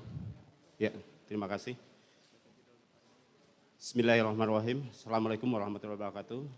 Salam sejahtera untuk kita semua. Nota keberatan tim penasihat hukum atas nama terdakwa Kuat Ma'ruf terhadap surat dakwaan jaksa penuntut umum Kejaksaan Negeri Jakarta Selatan nomor register perkara PDM 244-JK-TSL-10/2022 tertanggal 5 Oktober 2022 untuk perkara nomor 800 PIT B 2022 PN Jakarta Selatan. Untuk dan atas nama klien kami kuasa hukum Kuat Ma'ruf, warga negara Indonesia, pemegang KTP nomor 3271053005760005, karyawan swasta, beralamat di Kampung Neglasari, RT RW 0404, Kecamatan Cibulu, Kecamatan Kota Bogor Utara berdasarkan surat kuasa khusus tertanggal 11 Oktober 2022. Kami langsung ke pendahuluan Yang Mulia. Untuk selebihnya di depannya kami mohon dianggap dibacakan. Majelis Hakim yang terhormat, Saudara Jaksa Penuntut Umum yang kami hormati, serta persidangan yang kami muliakan. Pertama-tama, kami dari tim penasihat hukum Kuat Ma'ruf menyampaikan ucapan terima kasih yang setinggi-tingginya kepada Yang Mulia Majelis Hakim yang memeriksa dan mengadili perkara pidana ini. Kami tim penasihat hukum merasa bahwa Yang Mulia Majelis Hakim telah bertindak adil dan bijaksana terhadap semua pihak dalam persidangan ini. Yang Mulia Majelis Hakim telah memberikan kesempatan yang sama baik kepada jaksa penuntut umum untuk menyusun dakwaannya maupun kepada terdakwa dan penasihat hukumnya juga telah diberi kesempatan yang sama, yaitu untuk mengajukan eksepsi atau nota keberatan. Eksepsi ini kami sampaikan dengan pertimbangan bahwa ada hal-hal prinsip yang perlu kami sampaikan berkaitan demi tegaknya hukum, kebenaran, dan keadilan serta demi memastikan terpenuhinya keadilan yang menjadi hak terdakwa sebagaimana diatur dalam pasal 156 ayat 1 KUHP, yaitu dalam hal terdakwa atau penasihat hukum mengajukan keberatan bahwa pengadilan tidak berwenang mengadili perkara atau dakwaan tidak dapat diterima atau surat dakwaan harus dibatalkan, maka setelah diberi kesempatan oleh jaksa penuntut umum untuk menyatakan pendapatnya, hakim mempertimbangkan keberatan tersebut untuk selanjutnya mengambil keputusan. Pengajuan eksepsi ini sama sekali tidak mengurangi rasa hormat kami kepada jaksa penuntut umum yang sedang melaksanakan fungsi dan tugasnya. Eksepsi ini juga sama sekali tidak dimaksudkan untuk mencari kesalahan dari surat dakwaan jaksa penuntut umum ataupun menyanggah secara a priori dari materi ataupun formal dakwaan yang telah dibuat oleh jaksa penuntut umum. Eksepsi ini pun sama sekali tidak bertujuan untuk memperlambat jalannya proses peradilan akuo. Namun pengajuan dari eksepsi ini harus dimaknai sebagai bentuk kerja kami selaku penegak hukum, sebagai penasihat hukum dan mitra jaksa penuntut umum untuk memberi catatan surat dakwaan yang disusun dan dibacakan oleh jaksa penuntut umum dalam sidang sebelumnya. Sebagai penasihat hukum terdakwa Kuat Ma'ruf, kami percaya bahwa Yang Mulia Majelis Hakim akan mempertimbangkan dan mencermati segala masalah hukum tersebut, sehingga dalam keberatan ini kami mencoba untuk menggugah hati nurani Yang Mulia Majelis Hakim agar juga memperhatikan aspek formil surat dakwaan yang akan kami bahas dalam eksepsi ini. Dalam hal ini, maka jaksa penuntut umum selaku penyusun surat dakwaan harus mengetahui dan memahami benar kronologi peristiwa yang menjadi fakta dakwaan. Apakah sudah cukup berdasar untuk dapat dilanjutkan ke tahap pengadilan atau fakta tersebut tidak seharusnya diteruskan karena memang secara material bukan merupakan tindak pidana. Salah satu fungsi hukum adalah menjadi panglima untuk mewujudkan kebenaran dan keadilan. Melalui uraian ini kami mengajak Yang Mulia Majelis Hakim dan Jaksa Penuntut Umum yang terhormat untuk melihat permasalahan secara komprehensif dan bijak agar dapat menilai ulang posisi Saudara Kuat Ma'ruf sebagai terdakwa dalam perkara ini. Selaku kuasa hukum, kami juga memohon kepada Yang Mulia Majelis Hakim yang memeriksa perkara ini untuk memberikan keadilan kepadanya. Untuk bagian 2 terkait ketentuan hukum penyusunan dakwaan, kami mohon untuk dianggap dibacakan, Yang Mulia. Kami langsung ke bagian 3. Keberatan terhadap surat dakwaan Jaksa Penuntut Umum. Majelis Hakim yang mulia, Saudara Jaksa Penuntut Umum, serta hadirin yang kami hormati.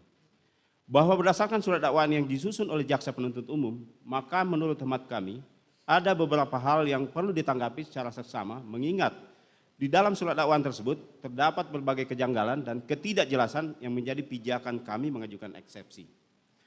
Adapun dasar hukum penasihat hukum mengajukan eksepsi ini tetap mengacu pada pasal 143 KUHP ayat 1, 2, 3 dan seterusnya. Kami mohon untuk dianggap dibacakan. Kami langsung ke poin 1, surat dakwaan tidak cermat, tidak jelas dan tidak lengkap. Bahwa berdasarkan pasal 143 ayat 2 KUHP, surat dakwaan harus memenuhi syarat formil dan material, dan apabila surat dakwaan tidak memenuhi syarat material, maka surat dakwaan yang demikian adalah batal demi hukum. Bahwa setelah mempelajari surat dakwaan Jaksa Penuntut Umum terhadap terdakwa dalam perkara akuo, maka seharusnya surat dakwaan Jaksa Penuntut Umum batal demi hukum karena hal yang kami uraikan sebagai berikut. A. Uraian dakwaan tidak lengkap dan jelas. Bahwa pada awal uraian peristiwa surat dakwaan Jaksa Penuntut Umum halaman 2 alinea kedua menerangkan sebagai berikut. Pada awalnya hari Kamis tanggal 7 Juli 2022, sekira sore hari terjadi suatu peristiwa di rumah saksi Ferdi Sambo yang beralamat di Velum Cempaka Residence Blok C3 Jalan Cempaka, Kelurahan Banyurojo, Kecamatan Mertoyudan, Kabupaten Magelang. Selanjutnya disebut Rumah Magelang. Terjadi keributan antara korban Nofriansah Joshua Huta Barat dengan terdakwa Kuat Ma'ruf. Bahwa suatu peristiwa yaitu keributan yang terjadi di Rumah Magelang seharusnya merupakan fakta yang bernilai secara hukum dan bukan berdasarkan asumsi belaka, sehingga harus diungkap secara jelas oleh Jaksa Penuntut Umum. Keributan itu seperti apa dan dikarenakan kejadian apa, agar surat dakwaan terhadap terdakwa menjadi jelas dan lengkap sebagaimana ditentukan pasal 143 ayat 2 KUHP. Bahwa penjelasan suatu peristiwa keributan ini menjadi sangat penting karena pada uraian dakwaan Jaksa Penuntut Umum kemudian menerangkan saksi Riki Rizal Wibowo turun ke lantai 1 untuk terlebih dahulu mengambil senjata api HS nomor seri H233001 milik korban Nofriansah Joshua Huta Barat dan juga mengambil senjata laras panjang jenis Steyr AUK Kal .223 nomor pabrik 14 USA 247 yang berada di kamar tidur korban Nofriansah Joshua Huta Barat, lalu mengamankan kedua senjata tersebut. Agar surat dakwaan menjadi lengkap dan terang, seharusnya Jaksa Penuntut Umum menerangkan hubungan antara peristiwa keributan dengan alasan saksi Riki Rizal Wibowo mengamankan kedua senjata milik korban Nofriansah Joshua Huta Barat. Bahwa peristiwa keributan ini menurut kami sangat penting untuk diuraikan Jaksa Penuntut Umum secara jelas dan terang berdasarkan keterangan para saksi di dalam berita acara pemeriksaan dan alat bukti, dikarenakan pada halaman 5 alinea pertama surat dakwaan Jaksa Penuntut Umum menerangkan sebagai berikut. Selanjutnya saksi Ferdi Sambo bertemu dengan saksi Putri Candrawati di ruang keluarga di depan kamar utama lantai 3 untuk menceritakan peristiwa yang dialami di Magelang. Lalu saksi Putri Candrawati mengaku bahwa dirinya dilecehkan oleh korban Nofriansah Joshua Huta Barat. Mendengar cerita sepihak yang belum pasti kebenarannya tersebut membuat saksi Ferdi Sambo menjadi marah. Sesungguhnya apabila Jaksa Penuntut Umum dapat menguraikan peristiwa keributan itu secara lengkap dan terang, tentu kita dan Yang Mulia Majelis Hakim akan mendapatkan gambaran yang jelas dugaan peristiwa yang diceritakan oleh saksi Putri Candrawati yang menyebabkan kemarahan saksi Ferdi Sambo. Karena sungguh tidak masuk akal, terdakwa orang sipil berani membuat keributan dengan korban Nofriansah Joshua Huta Barat yang memiliki senjata api dan kemampuan bela diri jika tanpa alasan yang kuat dan semata-mata hanya untuk membela diri. Bahwa untuk memberikan gambaran lengkap peristiwa Magelang yang merupakan peristiwa keributan sebagaimana dalam dakwaan jaksa penuntut umum, kami penasihat hukum akan menyampaikan fakta peristiwa sesuai dengan keterangan berita acara pemeriksaan para saksi dan rekonstruksi. Pada tanggal 7 Juli 2022 di rumah Magelang sekira sore hari menjelang maghrib, saat terdakwa berada di teras rumah, terdakwa melihat dari kamar pintu saksi Putri Chandrawati, korban Nofriansyah Joshua Huta Barat, diduga setelah melakukan perbuatan kekerasan seksual kepada saksi Putri Chandrawati, mengendap-endap menurunin tangga, menengok kanan kiri seolah-olah mencari apakah ada orang di lantai bawah. Terdakwa yang kebetulan berada di teras depan jendela kaca melihat korban Nofriansyah Joshua Huta Barat tersebut dan meneriaki, "Woi!" Ternyata teriakan tersebut membuat korban Nofriansyah Joshua Huta Barat lari ke arah dapur, yang kemudian terdakwa menyusul mengejar korban Nofriansyah Joshua Huta Barat ke dapur, terus berlari ke arah garasi mobil dan masuk kembali ke dalam rumah melalui pintu depan atau pintu ruang tamu. Sambil terus mengejar korban Nofriansyah Joshua Huta Barat juga melalui pintu ruang tamu, terdakwa lalu berteriak kepada saksi Susi, "Susi, lihat ibu, lihat ibu." Kemudian Susi lari ke kamar saksi Putri Chandrawati dan Susi berteriak, "Ibu, ibu, ibu." Akhirnya terdakwa berhenti mengejar korban Nofriansyah Joshua Huta Barat. Terdakwa kemudian lari ke atas kamar saksi Putri Chandrawati melalui ruang makan, kemudian mengambil pisau untuk berjaga-jaga. Saksi Susi mendapati pintu kaca lantai 2 rumah Magelang sudah terbuka dan saat itu dari arah pintu kaca saksi Susi melihat saksi Putri Chandrawati dalam posisi tergeletak, duduk dengan posisi kaki selonjoran dan kepala bersandar di keranjang baju kotor dengan keadaan rambut berantakan, mata tertutup dan lemas serta badannya terasa dingin. Kemudian saksi Susi memeluk saksi Putri Chandrawati, terasa pakaian saksi Putri Chandrawati lembab sambil menangis dan menanyakan, "Ibu, ibu, ibu, ibu kenapa? Kalau butuh apa-apa panggil bibi." Lalu terdakwa lari menghampiri Susi dan saksi Putri Chandrawati membantu memapa saksi Putri Chandrawati menuju kamar tidurnya yang berada di lantai 2. Saat itu saksi Susi memapa saksi Putri Chandrawati dengan memegang tubuh ibu bagian pinggang dan saksi Putri Chandrawati menghadap saksi Susi dan memeluk saksi Susi. Sedangkan terdakwa berada di belakang saksi Putri Chandrawati. Sesampai di dalam kamar tidur, saksi Putri Chandrawati, saksi Susi merapikan sprei, bantal dan kasur yang berantakan. Setelah saksi Susi merapikan kasur, saksi Susi dan terdakwa langsung membantu merebahkan tubuh saksi Putri Chandrawati di atas kasur kamar tidurnya. Saksi Susi membalurkan minyak kayu putih ke kaki saksi Putri Chandrawati. Kemudian saksi Putri Chandrawati menanyakan HP miliknya dan meminta tolong terdakwa untuk menghubungi via telepon saksi Richard Eliezer Pudihang Lumiu. Kemudian saksi Riki Rizalwibowo setelah tiba dari SMA Taruna Nusantara langsung naik ke kamar saksi Putri Chandrawati di lantai 2. Setelah saksi Riki Rizalwibowo ada di dalam kamar saksi Putri Chandrawati, saksi Putri Chandrawati minta tolong kepada saksi Riki Rizalwibowo untuk memanggil terdakwa. Kemudian saksi Riki Rizalwibowo turun ke lantai 1 untuk memanggil terdakwa. Lalu terdakwa Kuat Ma'ruf dan saksi Riki Rizalwibowo naik ke kamar saksi Putri Chandrawati di lantai 2. Saat itu, saksi Putri Chandrawati menenangkan terdakwa agar tidak terjadi keributan antara terdakwa dan korban Nofriansyah Joshua Huta Barat. Lalu terdakwa menyampaikan kepada saksi Putri Chandrawati, "Ibu harus lapor bapak supaya tidak jadi duri dalam rumah tangga ibu." Lalu saksi Putri Chandrawati menyuruh terdakwa turun dan meminta saksi Riki Rizalwibowo untuk memanggil korban Nofriansyah Joshua Huta Barat. Kemudian saksi Riki Rizalwibowo dan korban Nofriansyah Joshua Huta Barat naik ke kamar saksi Putri Chandrawati lantai 2. Saat itu saksi Putri Chandrawati meminta korban Nofriansyah Joshua Huta Barat agar tidak terjadi keributan dan saksi Putri Chandrawati saat itu mengatakan, "Saya mengampuni perbuatanmu yang keji terhadap saya, tapi saya minta kamu untuk resign." Saat saksi Putri Chandrawati mengatakan hal tersebut, posisi saksi Riki Rizalwibowo berada di dekat pintu kasa dan saksi Putri Chandrawati melihatnya. Lalu korban Nofriansyah Joshua Huta Barat menangis, meminta maaf, meminta ampun, dan selanjutnya terdakwa meminta saksi Riki Rizalwibowo dan korban Nofriansyah Joshua Huta Barat untuk turun. Lalu pada tanggal 8 Juli 2022, sekira dini hari, saksi Putri Chandrawati menelpon saksi Ferdisambo sambil menangis dan ketakutan. Saksi Putri Chandrawati menyampaikan bahwa korban Nofriansah Joshua Huta Barat melakukan hal kurang ajar, yaitu masuk paksa ke dalam kamar saksi Putri Chandrawati. Saksi Putri Chandrawati meminta agar pagi hari kembali ke Jakarta. Saksi Putri Chandrawati juga meminta saksi Ferdisambo agar tidak menelpon siapapun yang berada di rumah Magelang guna menghindari keributan yang semakin besar dan kemungkinan terjadinya baku tembak. Sekira jam 10 pagi, terdakwa berangkat ke Jakarta berada satu mobil bersama dengan saksi Putri Chandrawati, saksi Richard Eliezer Pudihang Lumiu, dan saksi Susi.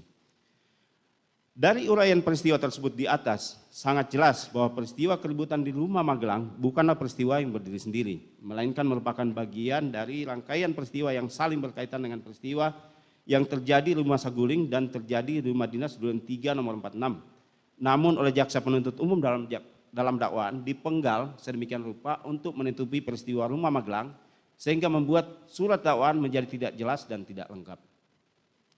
Bahwa berdasarkan pasal 143 ayat 2 huruf B KUHP mensyaratkan surat dakwaan harus menguraikan secara cermat, jelas, lengkap mengenai tindak pidana yang didakwakan. Pengertian tindak pidana bukan hanya terbatas unsur delik, tetapi meliputi cara tindak pidana dilakukan oleh terdakwa dan keadaan-keadaan atau circumstance, terutama keadaan khusus, particular circumstance yang melekat pada tindak pidana. Dilanjutkan oleh rekan saya, majelis. Terima kasih. Kami lanjutkan yang mulia. B. Dakwaan jaksa penuntut umum tidak menjelaskan perbuatan terdakwa yang merupakan tindak pidana dan atau mendukung terjadinya tindak pidana yang didakwakan.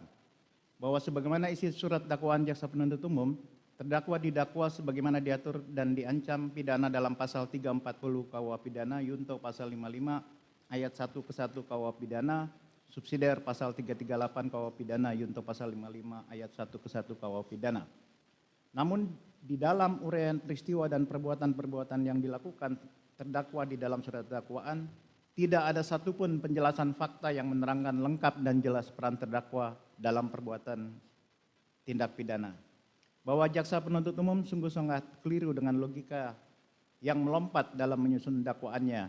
Hal tersebut terlihat jelas pada halaman 8 alinea kedua surat dakwaan yang kami kutip sebagai berikut.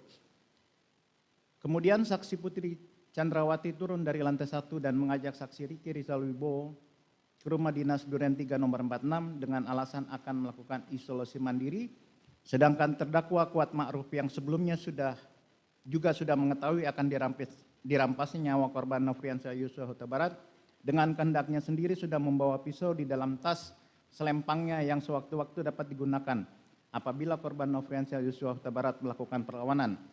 Selanjutnya terdakwa Kuat Ma'ruf tanpa disuruh langsung menghidupkan kembali Lexus nomor polisi LMB1 MAH. Lalu saksi Putri Chandrawati naik dan duduk di kursi tengah mobil tersebut. Lalu saksi Riki Rizal Wibowo sebagai pengemudi, terdakwa Kuat Ma'ruf dan saksi Richard Eliezer Pudihang Lumiu sudah berada di dalam mobil. Padahal saksi Riki Rizal Wibowo dan terdakwa Kuat Ma'ruf yang seharusnya kembali ke Magelang, tetapi saat itu malah turut serta pergi ke rumah dinas Duren 3 nomor 46. Bahwa jaksa penuntut umum hanya berasumsi dan tidak cermat di dalam dakwaan yang menyimpulkan terdakwa Kuat Ma'ruf telah mengetahui adanya rencana atau niat untuk merampas nyawa korban Nofriansah Joshua Huta Barat, sedangkan dalam uraian sebelumnya jaksa penuntut umum tidak pernah menerangkan kapan, di mana, dan dari siapa terdakwa Kuat Ma'ruf mengetahui adanya rencana atau niat untuk merampas nyawa korban Nofriansah Joshua Huta Barat. Kesalahan jaksa penuntut umum dalam menyusun dakwaan terhadap Kuat Ma'ruf semakin fatal ketika jaksa penuntut umum dalam dakwaannya kemudian menyimpulkan karena terdakwa Kuat Ma'ruf pada saat itu tidak kembali ke Magelang, maka terdakwa Kuat Ma'ruf telah memenuhi unsur melakukan perbuatan pidana. Hal ini jelas sangat menggelikan. Bagaimana mungkin terdakwa Kuat Ma'ruf yang notabene sebagai asisten rumah tangga memiliki inisiatif sendiri melakukan kegiatan tanpa persetujuan dan atau perintah atasannya saksi Ferdisambo dan saksi Putri Chandrawati. Bahwa alasan terdakwa Kuat Ma'ruf membawa pisau buah tentunya akan jelas terlihat apabila dakwaan jaksa penuntut umum cermat, jelas, dan lengkap, termasuk menerangkan peristiwa yang terjadi di rumah Magelang yang menjadi alasan terdakwa Kuat Ma'ruf membawa pisau buah di rumah Magelang yang kemudian terbawa sampai dengan ke Jakarta. Bahwa ketidakcermatan jaksa penuntut umum dalam menyusun surat dakwaan semakin fatal terlihat pada halaman 9 alinea pertama surat dakwaan yang kami kutip sebagai berikut. Setelah itu terdakwa Kuat Ma'ruf langsung menutup pintu rumah bagian depan dan naik ke lantai 2 tanpa disuruh, langsung menutup pintu balkon. Pada saat itu kondisi matahari masih dalam keadaan terang benderang. Apalagi tugas untuk menutup pintu tersebut bukan merupakan tugas keseharian dari terdakwa Kuat Ma'ruf. Yang Mulia Majelis Hakim, alangkah naibnya seorang asisten rumah tangga yang sungguh tidak mengetahui apapun, melaksanakan kegiatan yang normal dan bukan hal yang sepatutnya dipertanyakan layaknya sebagai seorang ART menutup pintu rumah dan menghidupkan lampu rumah didakwa melakukan perbuatan pidana. Kembali jaksa penuntut umum membuat kekeliruan yang fatal dalam surat dakwaannya dalam halaman 10 yang kami kutip sebagai berikut. Bahwa sekitar pukul 17.12 WIB terdakwa Kuat Ma'ruf yang mengetahui kehendak saksi Ferdi Sambo dengan sigap dan tanggap keluar melalui pintu dapur menuju garasi dan menghampiri Ricky Rizal Wibowo dan seterusnya. Mohon Yang Mulia Majelis Hakim meneliti surat dakwaan jaksa penuntut umum. Kami tidak menemukan satupun penjelasan dari jaksa penuntut umum di dalam surat dakwaannya menerangkan kapan terjadinya terdakwa terlibat pembicaraan dengan saksi Ferdi Sambo dan atau dari mana terdakwa tahu saksi Ferdi Sambo berkehendak merampas nyawa korban Nofriansah Yosua Huta Barat. Bahwa apabila dilihat keseluruhan surat dakwaan terdakwa, maka penasihat hukum menyimpulkan perbuatan-perbuatan terdakwa yang kemudian oleh jaksa penuntut umum dijadikan terdakwa karena dianggap tahu dan turut serta merampas nyawa korban Nofriansah Yosua Huta Barat dalam perkara akuo adalah sebagai berikut. 1. Mengetahui adanya keributan dengan korban Nofriansah Huta Barat. 2. Mengejar korban Nofriansah Huta Barat di rumah Magelang dengan membawa pisau buah, sedangkan Nofriansah Huta Barat memiliki senjata api. 3. Membawa mobil atau menyupiri dari Magelang menuju rumah Saguling 3 nomor 29 Jakarta. 4. Menutup pintu balkon dan pintu rumah Duren 3 nomor 46, padahal itu merupakan kegiatan yang tidak perlu dipertanyakan dilakukan oleh seorang asisten rumah tangga. 5. Memanggil saksi Ricky Rizal Wibowo atas perintah saksi Ferdi Sambo. Terlihat jelas bagaimana jaksa penuntut umum dalam menyusun dakwaan hanya berdasarkan asumsi dan bersifat imajinatif untuk memaksakan adanya unsur pidana kepada perbuatan yang dilakukan terdakwa. Bahwa jaksa penuntut umum dalam surat dakwaannya tidak pernah menerangkan secara jelas dan lengkap kapan, di mana, dan dari siapa terdakwa mengetahui dan menyetujui kehendak saksi Ferdi Sambo dan terdakwa lainnya merampas nyawa korban Nofriansah Yosua Huta Barat. Lalu kemudian jaksa penuntut umum menerangkan bahwa terdakwa sudah mengetahui kehendaknya dari saksi Ferdi Sambo. Dengan demikian, dakwaan jaksa penuntut umum telah dibuat secara tidak cermat, tidak jelas, dan tidak lengkap. Oleh karenanya mohon kepada Yang Mulia Majelis Hakim untuk menyatakan surat dakwaan terhadap terdakwa dalam perkara akuo batal demi hukum. Dilanjutkan Yang Mulia. C. Dakwaan jaksa penuntut umum tidak cermat, tidak menjelaskan secara jelas dan lengkap perbuatan penyertaan terdakwa. Bahwa di dalam surat dakwaan jaksa penuntut umum, terdakwa di dalam dakwaan primer didakwa bersama-sama dengan Ferdi Sambo, saksi Putri Chandrawati dan saksi Ricky Rizal dan saksi Richard Eliezer Pudiang Lumiu melakukan, menyuruh melakukan dan turut serta melakukan dengan sengaja dan atau dengan rencana terlebih dahulu merampas nyawa orang lain. Kemudian di dalam dakwaan subsidiar didakwa bersama-sama dengan saksi Ferdi Sambo, saksi Putri Chandrawati, saksi Ricky Rizal dan saksi Richard Eliezer Pudiang Lumiu melakukan, menyuruh melakukan atau turut melakukan perbuatan dengan sengaja merampas nyawa orang lain. Bahwa di dalam surat dakwaan jaksa penuntut umum tidak pernah menguraikan kapan dan di mana terdakwa memiliki niat dan atau berencana bersama-sama dengan Ferdi Sambo, saksi Putri Chandrawati, saksi Ricky Rizal Wibowo dan saksi Richard Eliezer Pudiang Lumiu bermaksud merampas nyawa korban Nofriansah Yosua Huta Barat. Bahwa mengenai perbuatan terdakwa memegang dan membawa pisau buah, sudah seharusnya jaksa umum juga menerangkan secara jelas dan lengkap keberadaan Nofriansah, korban Nofriansah Yosua Huta Barat memiliki senjata api supaya fakta jelas dan terang bagi kita semua bahwa bagaimana mungkin pisau dapur dapat disandingkan dengan senjata api pada saat keributan di rumah Magelang terjadi. Bahwa di dalam dakwaan subsidiar terdakwa didakwa dengan pasal 55 ayat 1 ke 1 KUHP dengan penyertaan tindak pidana. Menurut R. Susilo turut melakukan dalam arti kata bersama-sama melakukan sedikit-dikitnya harus ada dua orang. Ialah orang yang melakukan plagiar dan orang yang turut melakukan plagiar peristiwa pidana. Berdasarkan Kamus Besar Bahasa Indonesia, penyertaan memiliki arti ikut, mengikut, turut, dengan, bersama-sama dengan, beserta, mengiringi, menyertai, menemani, untuk membantu, ikut-ikut, ikut campur, membarengi. Yang kemudian penyertaan memiliki arti turut sertanya seseorang atau di dalam suatu tindak pidana. Bahwa menurut Ruslan Saleh, mereka yang turut serta melakukan perbuatan tindak pidana adalah mereka yang bersama-sama melakukan perbuatan pidana. Jadi mereka yang dengan sengaja ikut mengerjakan. Yang utama adalah bahwa dalam pelaksanaan perbuatan pidana itu ada kerjasama yang erat antara mereka itu. Hal ini sekiranya dapat ditentukan sebagai hakikat dari turut serta melakukan. Selain itu, Aijat Abidin dan Amzah memberikan definisi turut serta sebagai berikut, bahwa pelaku peserta plagiar adalah dua orang atau lebih orang bekerja sama secara sadar dan bersama-sama melakukan perbuatan-perbuatan yang secara keseluruhan mewujudkan delik ataupun sesuai dengan kesepakatan pembagian peran. Seorang melakukan perbuatan yang penting bagi terwujudnya delik atau tindak pidana. Pengertian turut serta memberikan dua syarat yang dapat dikatakan sebagai turut serta melakukan, yaitu adanya kesadaran dalam kerjasama sehingga terdapat kerjasama yang erat dan adanya kesengajaan dalam mewujudkan tindak pidana. Bahwa dalam jurisprudensi Mahkamah Agung RI nomor 1 1995 NP tanggal 20 Desember 1995 menguraikan dengan pengertian turut serta sebagai berikut. Bahwa terdakwa adalah plagiar kawan peserta dari kejahatan yang didakwakan. Dapat disimpulkan dari peristiwa yang menggambarkan bahwa terdakwa dengan saksi-saksi bekerja sama-sama dengan sadar dan erat untuk melaksanakan tindak pidana yang didakwakan kepadanya. Bahwa pelaku plagiar kawan peserta dalam tindak pidana yang didakwakan kepada terdakwa tidak perlu melakukan perbuatan pelaksanaan tindak pidana.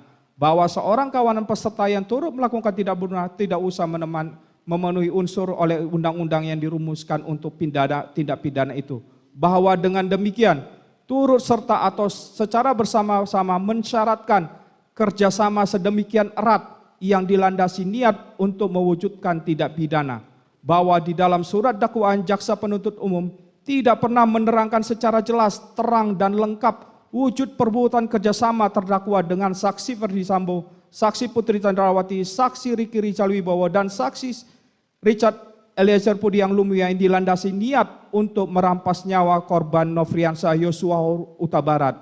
Sungguh naif dan menyedihkan kedudukan terdakwa sebagai ART yang menjalankan tugasnya dan melakukan perbuatan rutin dan normal harus didudukkan sebagai terdakwa dalam perkara akuo karena berada di saat dan tempat yang salah saat terjadinya tindak pidana peristiwa pidana. Jaksa penuntut umum memaksakan mengkait-kaitkan perbuatan terdakwa sebelum berada di duren tiga yang sebenarnya tidak memenuhi unsur delik. Dengan demikian, dakwaan jaksa penuntut umum telah dibuat secara tidak cermat, tidak jelas dan tidak lengkap. Oleh karenanya mohon kepada Yang Mulia Majelis Hakim untuk menyatakan surat dakwaan terhadap terdakwa dalam perkara akuo batal demi hukum. Dakwaan berdasarkan tidak terhemat di mana unsur tidak pidana dalam dakwaan primer dan dakwaan subsidiar adalah sama, sedangkan pasal pidana yang didakwakan berbeda. Bahwa setelah mempelajari surat dakwaan jaksa penuntut umum terhadap terdakwa dalam perkara akuo, penasihat hukum melihat uraian perbuatan dakwaan kedua dalam perkara akuo adalah sama dengan dakwaan primer. Uraian perbuatan dalam subsidiar menyalin ulang atau copy paste dari uraian dakwaan primer. Sedangkan tindak pidana yang didakwa dalam masing-masing dakwaan tersebut secara prinsip berbeda satu dengan yang lainnya. Bahwa atas dakwaan jaksa penuntut umum demikian berdasarkan jurisprudensi Mahkamah Agung nomor 600 Kapit 1982 menyebabkan batalnya surat dakwaan tersebut karena obscur liber atau kabur. Bahkan Kejaksaan Agung sendiri melalui surat nomor B108E EJP 02 2008 tanggal 4 Februari 2008 telah mengingatkan agar jaksa penuntut umum dalam menguraikan dakwaan subsidiar tidak menyalin ulang atau copy paste uraian dakwaan primer. Oleh sebab itu sudah sepatutnya jaksa penuntut umum batal demi hukum. Bahwa dakwaan jaksa penuntut umum juga tidak cermat, di mana unsur pidana yang didakwakan dalam dakwaan primer dan subsidiar adalah sama. Sedangkan pasal yang didakwakan berbeda. Rumusan tindak pidana dalam dakwaan primer tidak sama atau berlainan dengan unsur tindak pidana yang terdapat dalam dakwaan subsidiar yang dinyatakan dalam jaksa penuntut umum telah dilanggar oleh terdakwa. Bahwa atas fakta rumusan dakwaan jaksa penuntut umum dalam dakwaan primer dan subsidiar tersebut, maka jelaslah bahwa dakwaan dimaksud adalah kabur dan tidak cermat serta cacat hukum, dan oleh karenanya sudah seharusnya batal demi hukum. Bahwa sehubungan dengan uraian tersebut di atas, di mana dalam surat dakwaan juga tidak merumuskan semua unsur dalil yang didakwakan atau tidak merinci secara jelas peran dan perbuatan terdakwa dalam dakwaan, menjadikan surat dakwaan tersebut batal demi hukum atau null and void. Izinkan kami mengutip pendapat dari Ramalan mantan Jaksa Agung Muda Tindak Pidana Khusus dalam bukunya Hukum Acara Pidana pada halaman 162, yaitu dengan memperhatikan ketentuan-ketentuan undang-undang mengenai syarat-syarat surat dakwaan maupun pengalaman praktik, dapat dikatakan bahwa surat dakwaan adalah suatu surat atau akta yang memuat uraian perbuatan atau fakta-fakta yang terjadi, uraian mana yang akan menggambarkan atau menjelaskan unsur-unsur yuridis dari pasal-pasal tindak pidana yang dilanggar. Kami lanjutkan oleh rekan-rekan. Dilanjutkan yang mulia. Penutup. Berdasarkan pada pokok-pokok eksepsi yang kami uraikan di atas, maka kami selaku penasihat hukum terdakwa Kuat Ma'ruf memohon kepada Yang Mulia Majelis Hakim untuk menjatuhkan putusan selah dengan amar putusan pada pokoknya menyatakan sebagai berikut. 1. Menerima eksepsi dari penasihat hukum terdakwa untuk seluruhnya. 2. Menyatakan surat dakwaan jaksa penuntut umum dengan nomor registrasi perkara PDM 244 JKSL 10/2022 tanggal 5 Oktober 2022 batal demi hukum. 3. Menetapkan pemeriksaan perkara terhadap terdakwa tidak dilanjutkan. 4. Membebaskan terdakwa dari segala dakwaan serta memerintahkan jaksa penuntut umum untuk melepaskan terdakwa dari tahanan. 5. Memulihkan hak terdakwa dalam hal kemampuan, kedudukan, harkat, dan martabatnya. 6. Membebankan biaya perkara kepada negara. Atau apabila Yang Mulia Majelis Hakim berpendapat lain, maka mohon putusan yang seadil-adilnya. Di akhir dari nota keberatan ini, perkenankanlah kami mengutip pesan Profesor Mr. Wijono Projodikoro, seorang ahli hukum sebagai berikut. Sebelum memutuskan perkara, supaya berwawancara dahulu dengan hati nuraninya. Oleh karena itu, kami yakin dan percaya bahwa Yang Mulia Majelis Hakim akan menjatuhkan putusan yang adil dan benar berdasarkan fakta hukum dan keyakinannya. Akhirnya kami serahkan nasib dan masa depan terdakwa Kuat Ma'ruf kepada Yang Mulia Majelis Hakim, karena hanya hakimlah yang dapat menentukan.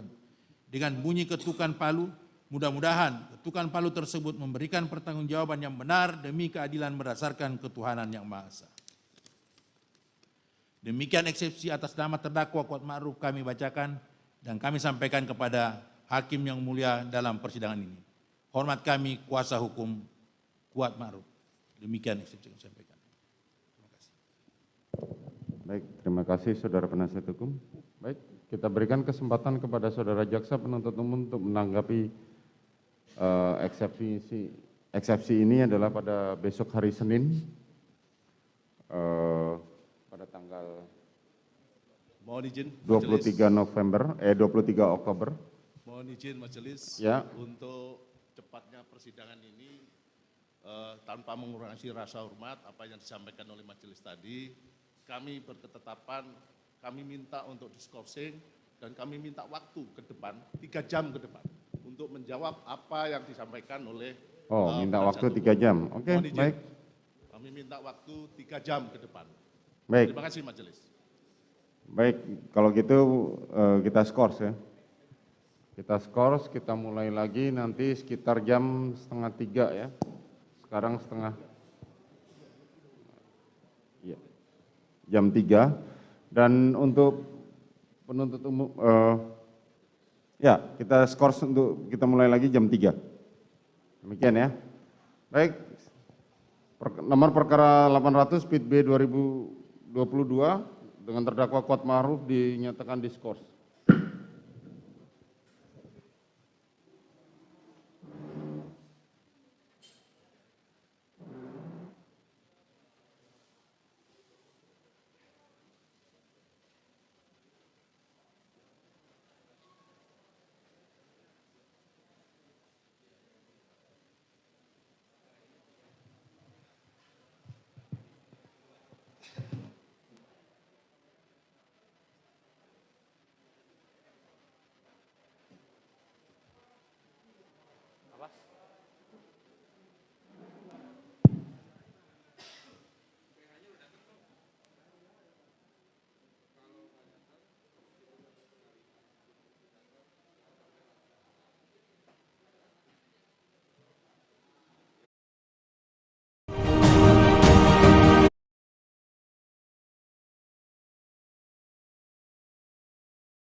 Mohon izin Majelis Hakim, kami bagikan dulu untuk tanggapan eksepsi.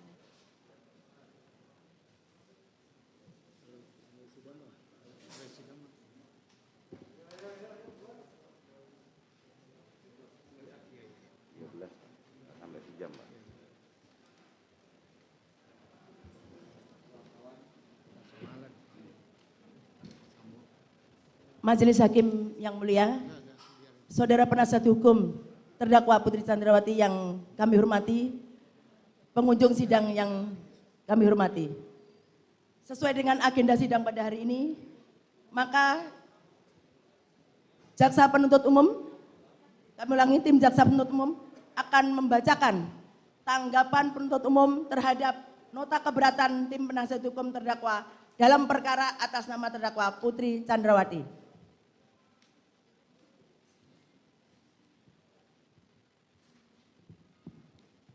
Demi keadilan dan kebenaran berdasarkan ketuhanan yang Maha Esa. Tanggapan penuntut umum terhadap nota keberatan tim penasihat hukum dalam perkara atas nama terdakwa Putri Chandrawati. Nomor register perkara PDM 246-JKTSL-10-2022 tanggal 5 Oktober 2022. Pendahuluan Majelis Hakim yang mulia, Saudara penasihat hukum yang terhormat, dan pengunjung sidang yang kami hormati. Pertama-tama kami panjatkan puji syukur kehadirat Tuhan Yang Maha Esa atas karunia, taufik, hidayah, dan rahmatnya kepada kita semua yang hadir di ruangan persidangan ini, di mana pada hari ini Majelis Hakim memberikan kesempatan kepada kami selaku penuntut umum untuk menanggapi eksepsi atau nota keberatan dari penasihat hukum terdakwa Putri Chandrawati. Sebelum kami membacakan tanggapan penuntut umum atas eksepsi atau nota keberatan dari penasihat hukum terdakwa Putri Chandrawati, perkenankanlah kami menyampaikan rasa hormat dan ucapan terima kasih yang setulus-tulusnya kepada majelis hakim yang menyidangkan perkara ini dengan tekun dan sungguh-sungguh, di mana majelis hakim telah memberikan kesempatan kepada jaksa penuntut umum untuk membacakan surat dakwaan atas diri terdakwa Putri Chandrawati. Kemudian diberi kesempatan kepada terdakwa atau penasihat hukum terdakwa untuk mengajukan eksepsi atau nota keberatan. Yang selanjutnya, atas eksepsi atau nota keberatan tersebut, penuntut umum diberikan kesempatan untuk mengajukan tanggapan atas eksepsi atau nota keberatan penasihat hukum. Demikian juga kami sampaikan ucapan terima kasih kepada saudara penasihat hukum terdakwa yang telah menunjukkan semangat, kesungguhan, ketekunan, dan kegigihannya dalam usaha turut serta menegakkan hukum, mencari kebenaran dan keadilan di dalam mendampingi kliennya terdakwa Putri Chandrawati. Suatu kenyataan bahwa di dalam persidangan ini terjadi perbedaan persepsi dan argumentasi antara penuntut umum dengan penasihat hukum atau terdakwa. Hal tersebut kami nilai masih dalam batas-batas kewajaran sebagai manifestasi tanggung jawab masing-masing dalam menggali dan menemukan mutiara-mutiara kebenaran dan keadilan yang didambakan oleh seluruh rakyat Indonesia yang ditegakkan pada peradilan ini. Meskipun terlihat adanya perbedaan pendapat, maka hal itu merupakan kewajaran sebagai insan hukum yang menjunjung tinggi keadilan berdasarkan hati nurani. Bahwa bertitik tolak dari pemikiran itulah tanggapan penuntut umum ini kami susun untuk menanggapi eksepsi atau nota keberatan dari penasihat hukum dari terdakwa Putri Chandrawati atas eksepsi atau nota keberatan yang telah dibacakan di muka persidangan pada hari Senin tanggal 17 Oktober tahun 2022 yang pada pokoknya memohon sebagai berikut. 1. Menerima seluruh nota keberatan dari penasihat hukum terdakwa. 2. Menyatakan surat dakwaan nomor register perkara PDM 246-JKTSL-10-2022 tanggal 5 Oktober 2022 batal demi hukum. 3. Memerintahkan jaksa penuntut umum untuk menghentikan pemeriksaan perkara nomor 797-B-PN-JKT-Sel. 4. Memerintahkan jaksa penuntut umum untuk membebaskan terdakwa dari tahanan. 5. Memulihkan nama baik, harkat, dan martabat terdakwa dengan segala akibat hukumnya. 6. Membebankan biaya perkara kepada negara. Atas permohonan penasihat hukum terdakwa tersebut, berdasarkan alasan keberatan karena terdapat kekeliruan surat dakwaan yang diajukan oleh jaksa penuntut umum antara lain. 1. Kronologis peristiwa yang kami susun berdasarkan informasi dari pokok perkara yang kami terima dari jaksa penuntut umum. 2. Ringkasan surat dakwaan yang tidak menguraikan peristiwa secara utuh atau terdapat peristiwa penting yang hilang dalam surat dakwaan. Antara lain surat dakwaan tidak menguraikan rangkaian peristiwa yang terjadi di Rumah Magelang pada tanggal 4 Juli tahun 2022 dan pada tanggal 7 Juli 2022. Bahkan terdapat uraian dakwaan yang hanya bersandar pada satu keterangan saksi tanpa kesesuaian dengan saksi ataupun alat bukti lainnya. 3. Surat dakwaan disusun oleh jaksa penuntut umum dengan tidak hati-hati dan menyimpang dari hasil penyidikan serta tidak memenuhi syarat material sebagaimana yang telah kami jelaskan mengenai ketentuan perumusan dakwaan secara singkat dalam poin 4 Romawi ketentuan perumusan dakwaan. Sehingga surat dakwaan berdasarkan pasal 143 KUHP harus dinyatakan batal demi hukum.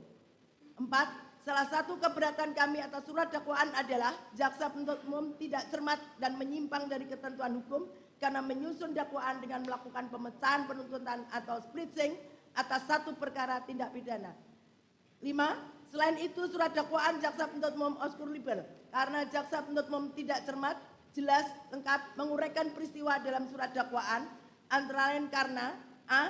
jaksa penuntut umum tidak menguraikan rangkaian peristiwa dalam surat dakwaan secara utuh dan lengkap berdasarkan fakta, yaitu penuntut umum tidak menguraikan latar belakang atau alasan terdakwa beserta rombongan pergi ke Magelang. Penuntut umum mengabaikan atau menghilangkan fakta pada tanggal 4 Juli tahun 2022 dan pada tanggal 7 Juli tahun 2022. B. Jaksa penuntut umum tidak jelas, tidak cermat, dan tidak lengkap dalam menguraikan rangkaian peristiwa dalam surat dakwaan, yaitu penuntut umum tidak cermat dalam menguraikan secara teliti dan tidak menjelaskan apa yang melatar belakangi terjadinya keributan antara korban Nofriansah Yosua Huta Barat dengan saksi Kuat Ma'ruf pada tanggal 7 Juli tahun 2022. C. Jaksa penuntut umum tidak cermat dalam menyusun surat dakwaan karena hanya berdasarkan asumsi serta membuat kesimpulan sendiri, yaitu A. Dengan suatu alasan tertentu masih sempat berganti pakaian. B.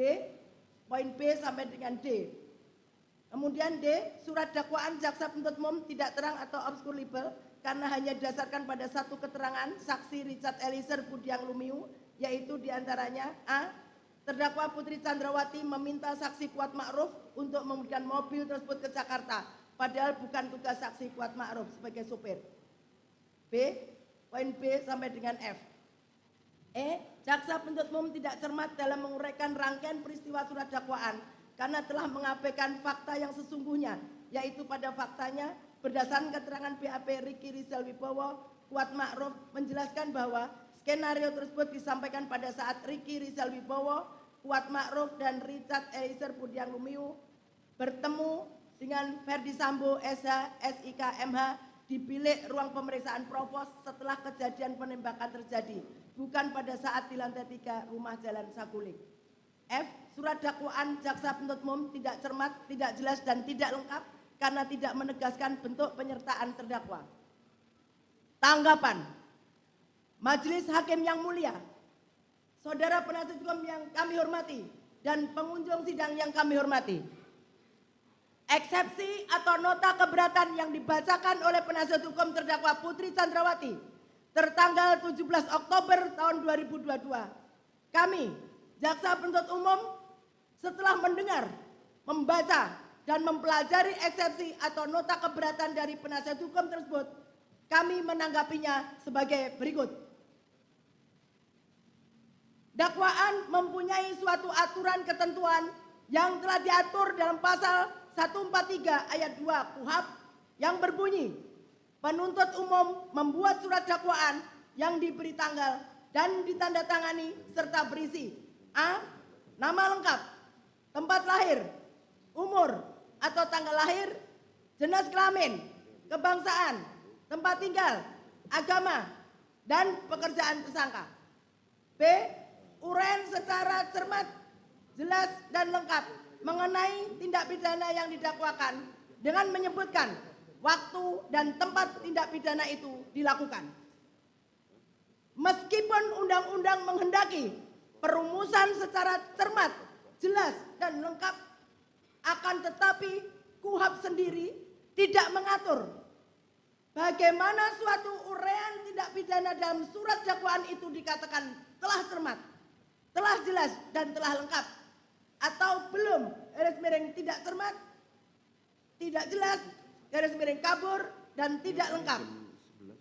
Dalam prakteknya, syarat-syarat yang berkaitan dengan formalitas identitas lengkap terdakwa disebut syarat formel. Sedangkan syarat yang berkaitan isi materi dakwaan, yaitu uraian tentang tindak pidana yang didakwakan dan waktu serta tempat tindak pidana dilakukan, disebut syarat material. Bahwa untuk memahami secara mendalam tindak pidana yang didakwakan itu memenuhi syarat material sebagaimana ditentukan dalam pasal 143 ayat 2 KUHP adalah A. Rumusan tindak pidana, uraian unsur-unsurnya, padanan uraian fakta-fakta perbuatan terdakwa. B. Uraian tindak pidana secara sistematis kronologis. Siapakah yang dihadapkan sebagai terdakwa dalam perkara itu? Tindak pidana apa yang telah dilakukan terdakwa? Kapan dan di mana tindak pidana itu dilakukan terdakwa? bagaimana terdakwa melakukan tindak pidana itu atau modus operandi, apa yang dipergunakan, yang menjadi sasaran dan yang dihasilkan tindak pidana itu, motivasi apa yang telah mendorong terdakwa untuk melakukan tindak pidana itu, benar hak terdakwa dirugikan untuk melakukan pembelaan diri, surat dakwaan tidak jelas dan tidak lengkap memuat elemen atau unsur-unsur tindak pidana yang didakwakan, atau isi rumusan surat dakwaan antara yang satu dengan yang lain saling bertentangan, atau surat dakwaan tidak merinci secara jelas bagaimana tindak pidana dilakukan terdakwa, atau surat dakwaan tidak mencantumkan secara jelas waktu dan tempat tindak pidana dilakukan.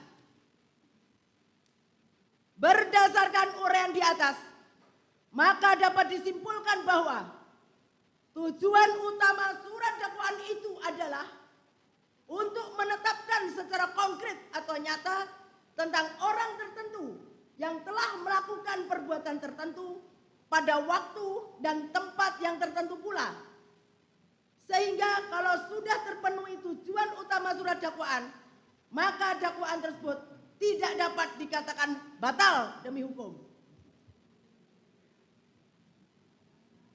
Bahwa sebelum menanggapi eksepsi atau nota keberatan penasihat hukum terdakwa, terlebih dahulu penuntut umum menguraikan hal-hal sebagai berikut. Menurut pasal 156 ayat 1 KUHP, jenis keberatan ada 3 macam. Di antaranya sebagai berikut. 1. Pengadilan tidak berwenang mengadili perkara. Keberatan tentang wewenang pengadilan tersebut adalah berkenaan dengan kompetensi dari pengadilan tersebut, yaitu kompetensi absolut dan kompetensi relatif. 2. Surat dakwaan tidak dapat diterima. Pada umumnya didasarkan atas kewenangan menuntut dari penuntut umum. Apabila wewenang penuntut umum dalam menuntut suatu tindak pidana sudah hapus, sebagaimana pasal 75 KUHP, orang yang mengadukan pengaduan berhak menarik kembali dalam waktu 3 bulan setelah pengaduan diajukan. Menurut pasal tersebut, apabila suatu tindak pidana aduan di mana pengadu telah menarik kembali aduannya, namun tindak pidana tersebut dilimpahkan ke pengadilan oleh penuntut umum untuk disidangkan. Dalam hal tersebut, terdakwa penasihat hukumnya dapat mengajukan keberatan bahwa surat dakwaan tidak dapat diterima dengan alasan bahwa aduan telah ditarik kembali dan menurut pasal 75 KUHP, kewenangan penuntut umum telah hapus. Pasal 76 KUHP yang biasa disebut nebis in idem. Pasal 78 KUHP yang biasa disebut daluwarsa. Surat dakwaan yang didakwakan oleh penuntut umum bukan perkara pidana, tetapi perkara perdata. Surat dakwaan harus dibatalkan sebagaimana pasal 143 ayat 2 dan ayat 3 KUHP. Apabila surat dakwaan yang dibuat oleh penuntut umum tidak memenuhi syarat material yang dimuat dalam pasal 143 ayat 2B KUHP adalah batal demi hukum. Sedangkan surat dakwaan yang tidak memenuhi syarat formil sebagaimana diatur dalam pasal 143 ayat 2A KUHP dapat dibatalkan karena mengakibatkan error in persona. Batas ruang lingkup materi eksepsi tersebut ialah eksepsi hanya dapat diajukan terhadap dakwaan atau kewenangan pengadilan, kompetensi mengadili. Jadi dengan demikian eksepsi hanya boleh diajukan terhadap hal-hal yang bersifat prosesual eksepsi dan tidak diperkenankan menyentuh materi pokok perkara. yang akan diperiksa di sidang pengadilan yang bersangkutan. Dengan perkataan lain, eksepsi hanya diajukan kepada aspek formil yang berkaitan dengan penuntutan atau pemeriksaan perkara tersebut oleh pengadilan. Sedangkan aspek material perkara tersebut tidak berada dalam lingkup eksepsi. Bahwa sebelum penuntut umum menanggapi eksepsi atau nota keberatan terhadap dalil yang dikemukakan oleh penasihat hukum terdakwa Putri Candrawati, terlebih dahulu kami menanggapi dalil yang menyatakan hal-hal prinsipil terhadap deklarasi hak asasi manusia sebagaimana pasal 7 dan pasal 14 ayat 1 Kovenan Hak Sipil dan Politik yang telah diratifikasi menjadi Undang-Undang Nomor 12 Tahun 2005 tentang pengesahan International Covenant on Civil and Political Rights atau Covenant Internasional tentang hak-hak sipil dan politik. Pasal 27 ayat 1, pasal 28D ayat 1 Undang-Undang Dasar Negara Republik Indonesia tahun 1945, pasal 7 dan pasal 8 TAP MPR nomor 17 Romawi tahun 1998 tentang hak asasi manusia, pasal 17 Undang-Undang nomor 39 tahun 1999 tentang hak asasi manusia. Terhadap dalil tersebut, setelah dicermati oleh penuntut umum, dalil tersebut bukan merupakan ruang lingkup dari eksepsi sebagaimana pasal 156 ayat 1 KUHP, sehingga penuntut umum tidak perlu menanggapi lebih lanjut. Dalam materi eksepsi atau nota keberatan terdapat dalil-dalil lain yang dikemukakan oleh penasihat hukum terdakwa, maka penuntut umum akan menanggapi keberatan penasihat hukum atas nama terdakwa Putri Candrawati sebagai berikut. 1.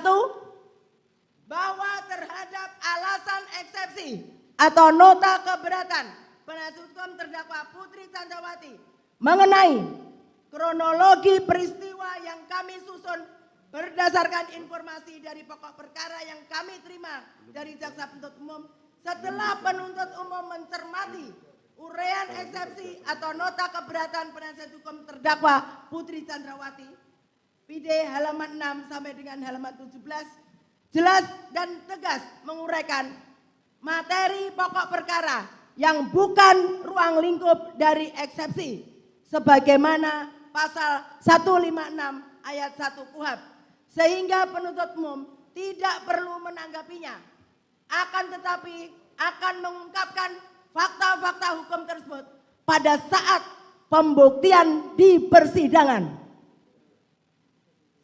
2.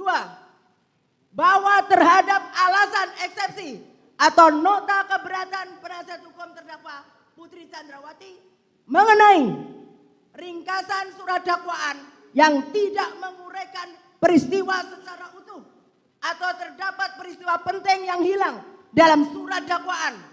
Antara lain, surat dakwaan tidak menguraikan rangkaian peristiwa yang terjadi di Rumah Magelang pada tanggal 4 Juli tahun 2022 dan pada tanggal 7 Juli tahun 2022. Bahkan terdapat uraian dakwaan yang hanya bersandar pada satu keterangan saksi tanpa kesesuaian dengan saksi ataupun alat bukti lainnya. Setelah penuntut umum mencermati uraian eksepsi atau nota keberatan penasihat hukum terdakwa Putri Candrawati PD halaman 17 sampai dengan halaman 21 jelas dan tegas menguraikan materi pokok perkara yang bukan ruang lingkup dari eksepsi sebagaimana pasal 156 ayat 1 KUHP, sehingga penuntut umum tidak perlu menanggapinya, akan tetapi akan mengungkapkan fakta-fakta hukum tersebut pada saat pembuktian di persidangan.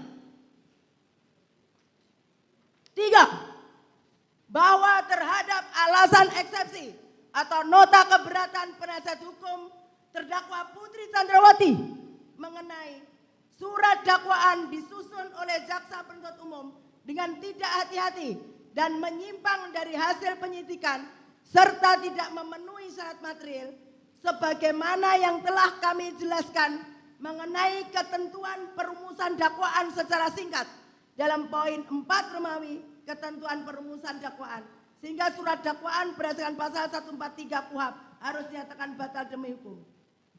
Setelah penuntut umum mencermati uraian eksepsi atau nota keberatan penasihat hukum terdakwa Putri Chandrawati, PD halaman 22 sampai dengan halaman 24, rupanya penasihat hukum terdakwa Putri Chandrawati tidak memahami maksud dari pasal 143 ayat 2 KUHP yang dengan tegas berbunyi, ayat 2, penuntut umum membuat surat dakwaan yang diberi tanggal dan ditandatangani serta berisi uraian secara cermat, jelas dan lengkap mengenai tindak pidana yang didakwakan dengan menyebutkan waktu dan tempat tindak pidana.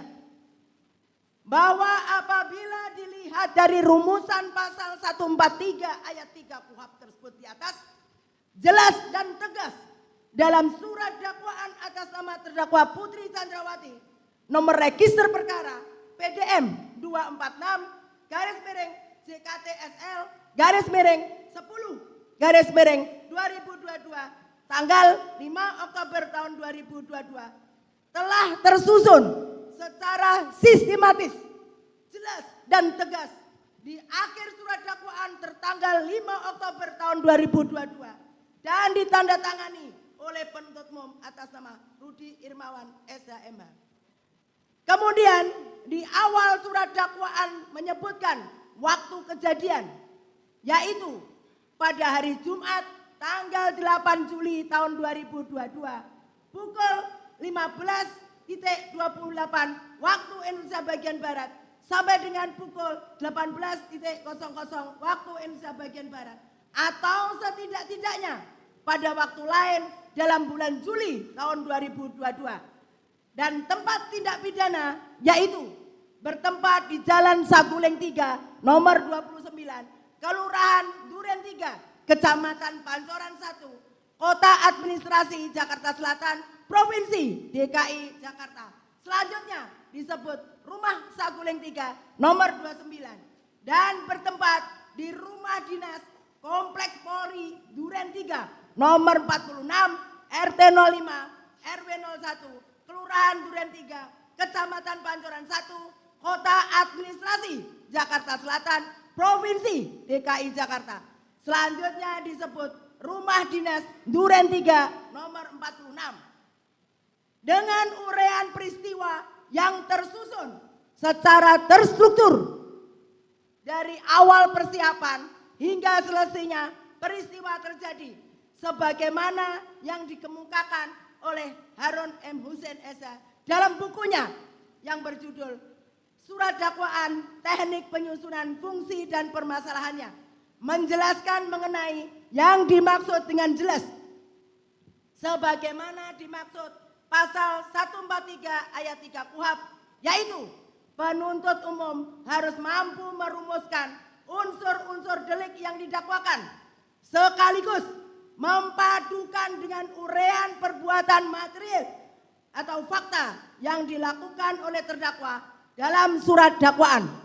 Kemudian lebih lanjut ditegaskan dalam buku Himpunan Tata Naskah dan Petunjuk Teknik Penyelesaian Perkara Pidana Umum Kejaksaan Agung Republik Indonesia pada halaman 68 mengemukakan yang dimaksud dengan uraian secara cermat, jelas dan lengkap, yakni uraian secara cermat berarti menuntut ketelitian jaksa penuntut umum dalam mempersiapkan surat dakwaan yang akan diterapkan bagi terdakwa. Dengan menempatkan kata cermat paling depan dari rumusan pasal 143 ayat 2 huruf B KUHP, pembuat undang-undang menghendaki agar jaksa penuntut umum dalam membuat surat dakwaan selalu bersikap korek dan teliti. Uraian secara jelas berarti uraian kejadian atau fakta kejadian yang jelas dalam surat dakwaan, sehingga terdakwa dengan mudah memahami apa yang didakwakan terhadap dirinya dan dapat mempersiapkan pembelaan dengan sebaik-baiknya. Uraian secara lengkap berarti surat dakwaan itu memuat semua unsur atau elemen tindak pidana yang didakwakan. Unsur-unsur tersebut harus terlukis di dalam uraian fakta kejadian yang dituangkan dalam surat dakwaan. 4. Bahwa terhadap alasan eksepsi atau nota keberatan penasihat hukum terdakwa Putri Chandrawati mengenai salah satu keberatan kami atas surat dakwaan adalah jaksa penuntut umum tidak cermat dan menyimpang dari ketentuan hukum karena menyusun dakwaan dengan melakukan pemecahan penuntutan atau splitsing atas satu perkara tindak pidana.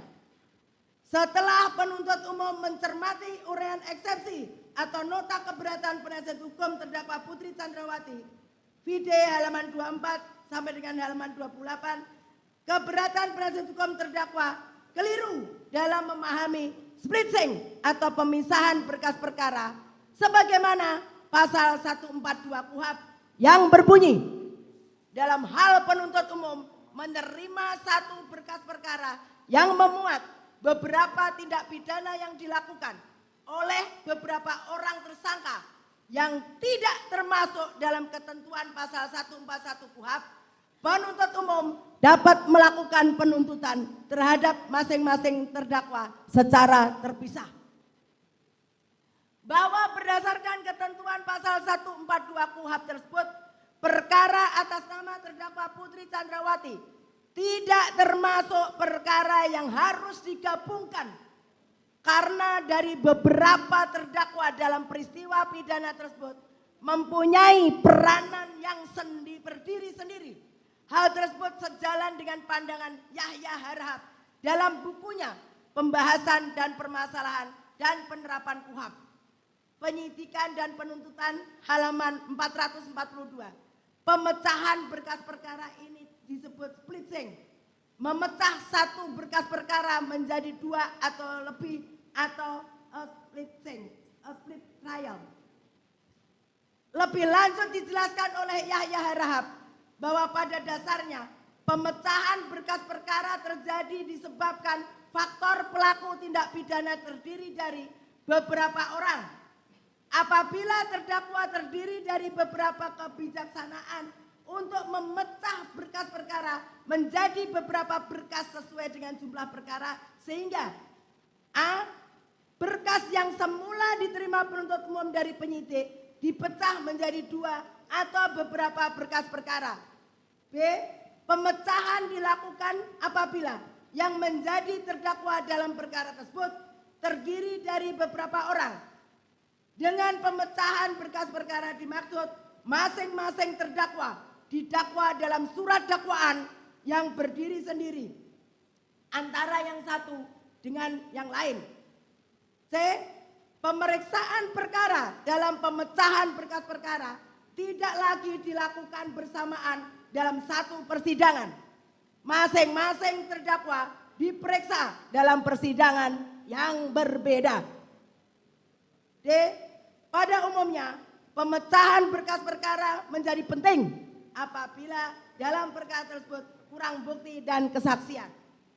Yahya Harahap mengemukakan pemecahan berkas perkara menjadi beberapa berkas yang berdiri sendiri dimaksudkan untuk menempatkan para terdakwa masing-masing menjadi saksi timbal balik di antara sesama mereka.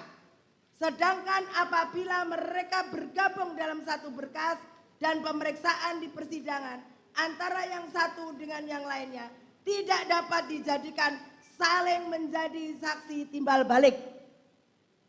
Bahwa lebih lanjut dengan pertimbangan dalam status sebagai terdakwa, keterangannya hanya berlaku untuk dirinya sendiri sesuai ketentuan pasal 189 ayat 3 KUHP.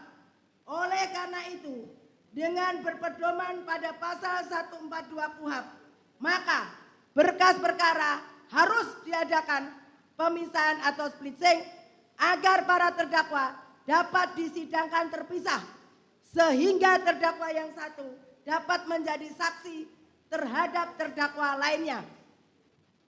Bahwa jurisprudensi yang diikuti selama ini masih mengakui saksi mahkota sebagai alat bukti sebagaimana putusan Mahkamah Agung nomor 1989K/PIT/1989 tanggal 2 Maret 1990 menyatakan bahwa jaksa penuntut umum diperbolehkan oleh undang-undang mengajukan teman terdakwa yang ikut serta melakukan perbuatan pidana tersebut menjadi saksi di persidangan pengadilan negeri dengan syarat bahwa saksi ini dalam kedudukannya sebagai terdakwa. 5. Bahwa terhadap alasan eksepsi atau nota keberatan penasihat hukum terdakwa Putri Chandrawati mengenai selain itu surat dakwaan jaksa penuntut umum obscurable karena jaksa penuntut umum tidak cermat, jelas dan lengkap menguraikan peristiwa dalam surat dakwaan antara lain karena a. Jaksa penuntut umum tidak menguraikan rangkaian peristiwa dalam surat dakwaan secara utuh dan lengkap berdasarkan fakta, yaitu penuntut umum tidak menguraikan latar belakang atau alasan terdakwa beserta rombongan pergi ke Magelang. Penuntut umum mengabaikan atau menghilangkan fakta pada tanggal 4 Juli 2022 dan pada tanggal 7 Juli 2022. B. Jaksa penuntut umum tidak jelas, tidak cermat, dan tidak lengkap dalam menguraikan rangkaian peristiwa dalam surat dakwaan, yaitu penuntut umum tidak cermat dalam menguraikan secara teliti dan tidak menjelaskan akan mobil tersebut ke Jakarta, padahal bukan tugas saksi Kuat Ma'ruf sebagai sopir. B. Poin B sampai dengan poin F.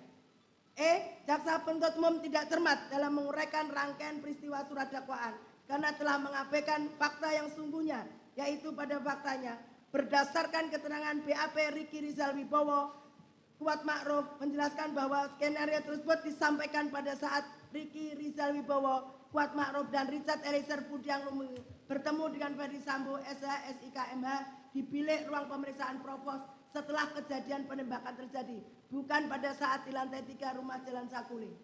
F. Surat dakwaan jaksa penuntut umum tidak cermat, tidak jelas dan tidak lengkap karena tidak menegaskan bentuk penyertaan terdakwa.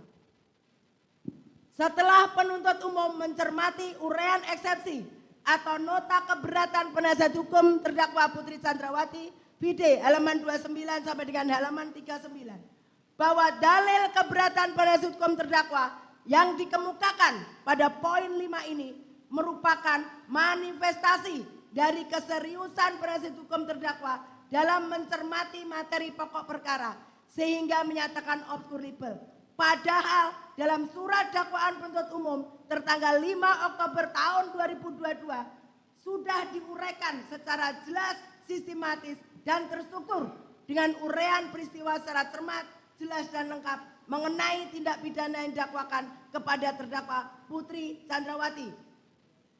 Surat dakwaan tersebut telah nyata diakui secara tegas oleh penasihat hukum terdakwa sebagaimana yang telah diuraikan dalam eksepsi atau nota keberatan pada halaman 6 sampai dengan halaman 8 yang telah membagi menjadi 3 fase peristiwa antara lain. Fase rumah Saguling diuraikan sebagai berikut. A. Peristiwa tanggal 8 Juli tahun 2022. B. Ferdi Sambo, SH, SIK, MH emosional mendengar laporan kejadian kekerasan seksual di Magelang yang dilakukan oleh Nofriansah Yosua Huta Barat kepada terdakwa Putri Chandrawati sebagaimana disampaikan oleh Putri Chandrawati kepada Ferdi Sambo di lantai 3. C. Ferdi Sambo, SH, SIK, MH memanggil Riki Rizal Wibowo dan Richard Eliezer Budiang Lumiu secara terpisah dan bergantian ke lantai 3. Fase rumah Duren 3. A. Putri Chandrawati isolasi mandiri di kamar lantai 1. B. Ferdi Sambo, SH, SIK, MH secara tiba-tiba menyuruh sopir Prayogi untuk mundur sesaat setelah melewati rumah Duren 3. C. Ferdi Sambo hajar cat namun Richard Eliezer Budiang Lumiu menembak Nofriansah Yosua Huta Barat. Dari uraian tersebut di atas, jelas terlihat penasihat hukum terdakwa Putri Candrawati tidak memahami uraian yang telah dituangkan dalam surat dakwaan penuntut umum.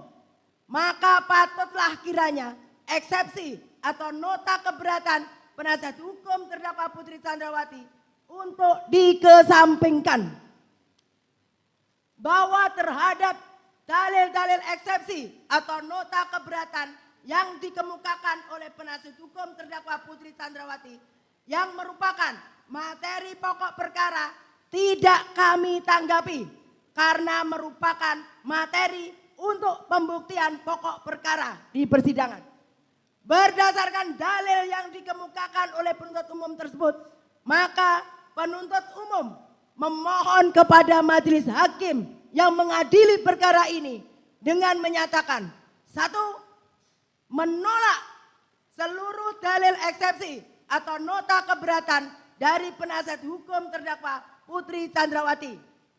2. Menerima surat dakwaan penuntut umum nomor register perkara PDN 246-JKTSL-10-2022 tanggal 5 Oktober 2022 karena telah memenuhi unsur formil dan material. 3. Menyatakan pemeriksaan terdakwa Putri Candrawati tetap dilanjutkan berdasarkan surat dakwaan nomor register perkara PDM 246-JKTSL-10-2022 tanggal 5 Oktober 2022. 4. Menyatakan terdakwa Putri Candrawati tetap berada dalam tahanan. Demikian tanggapan penuntut umum atas eksepsi atau nota keberatan penasihat hukum terdakwa kami bacakan dan diserahkan dalam sidang hari ini, Kamis tanggal 20 Oktober tahun 2022. Penuntut umum Rudi Irmawan SH.MH.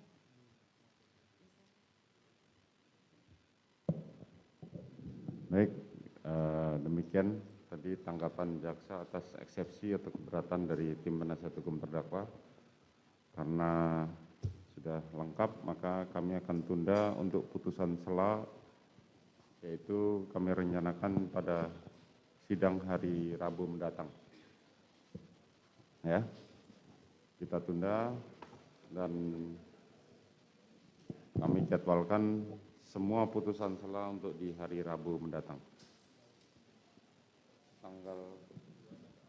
Tanggal 26 Oktober.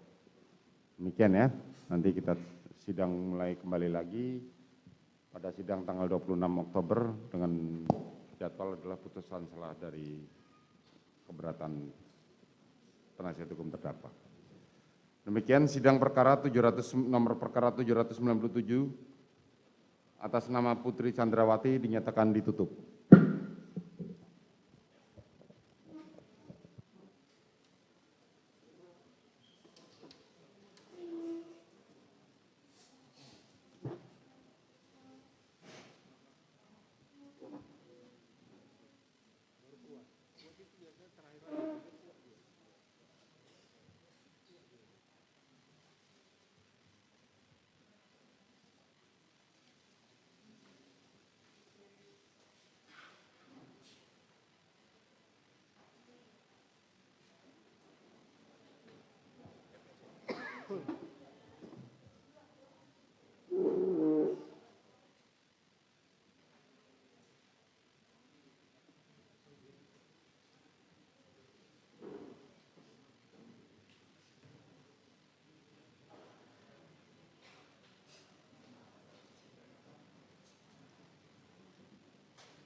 Memang enggak ada.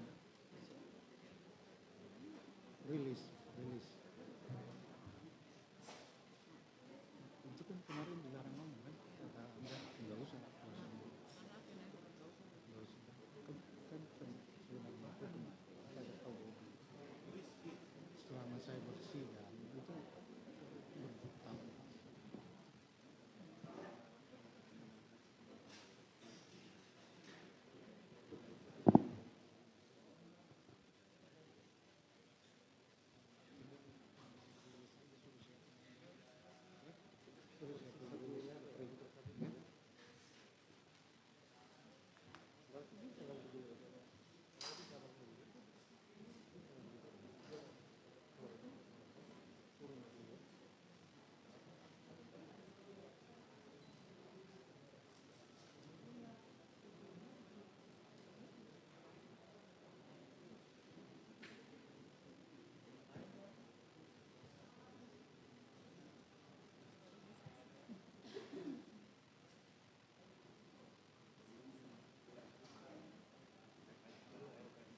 Mohon dihargain, tolong silakan teman-teman ambil gambar tapi tidak perlu teriak-teriak.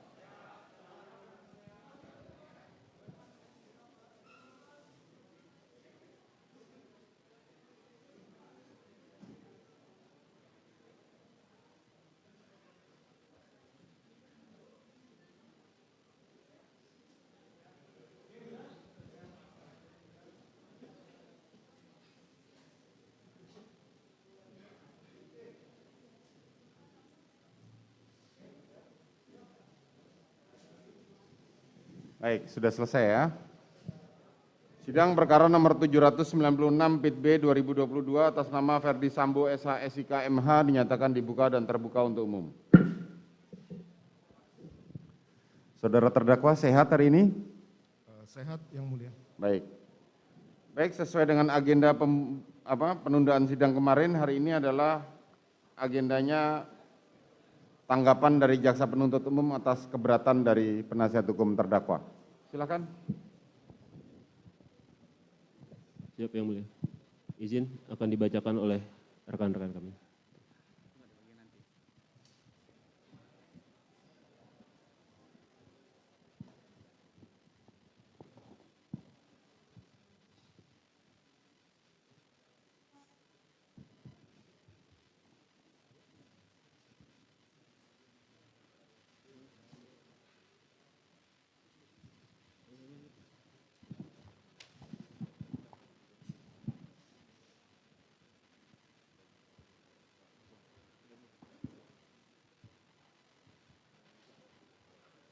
Baik, terima kasih majelis. Kami akan membacakan tanggapan penuntut umum.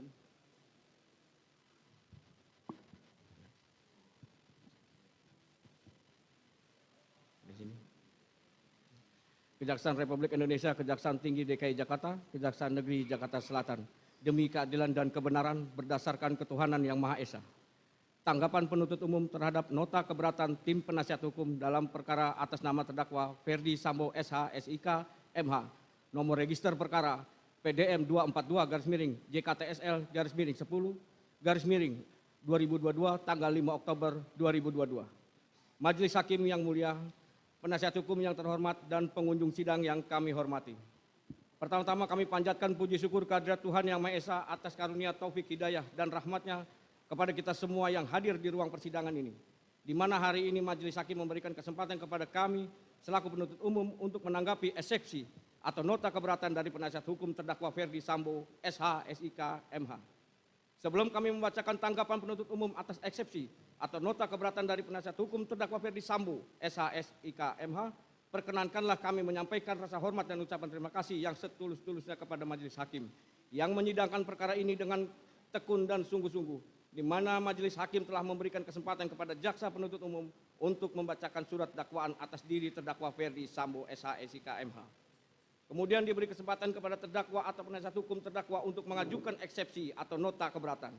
Selanjutnya atas eksepsi atau nota keberatan tersebut, penuntut umum diberikan kesempatan untuk mengajukan tanggapan atas eksepsi atau nota keberatan penasihat hukum.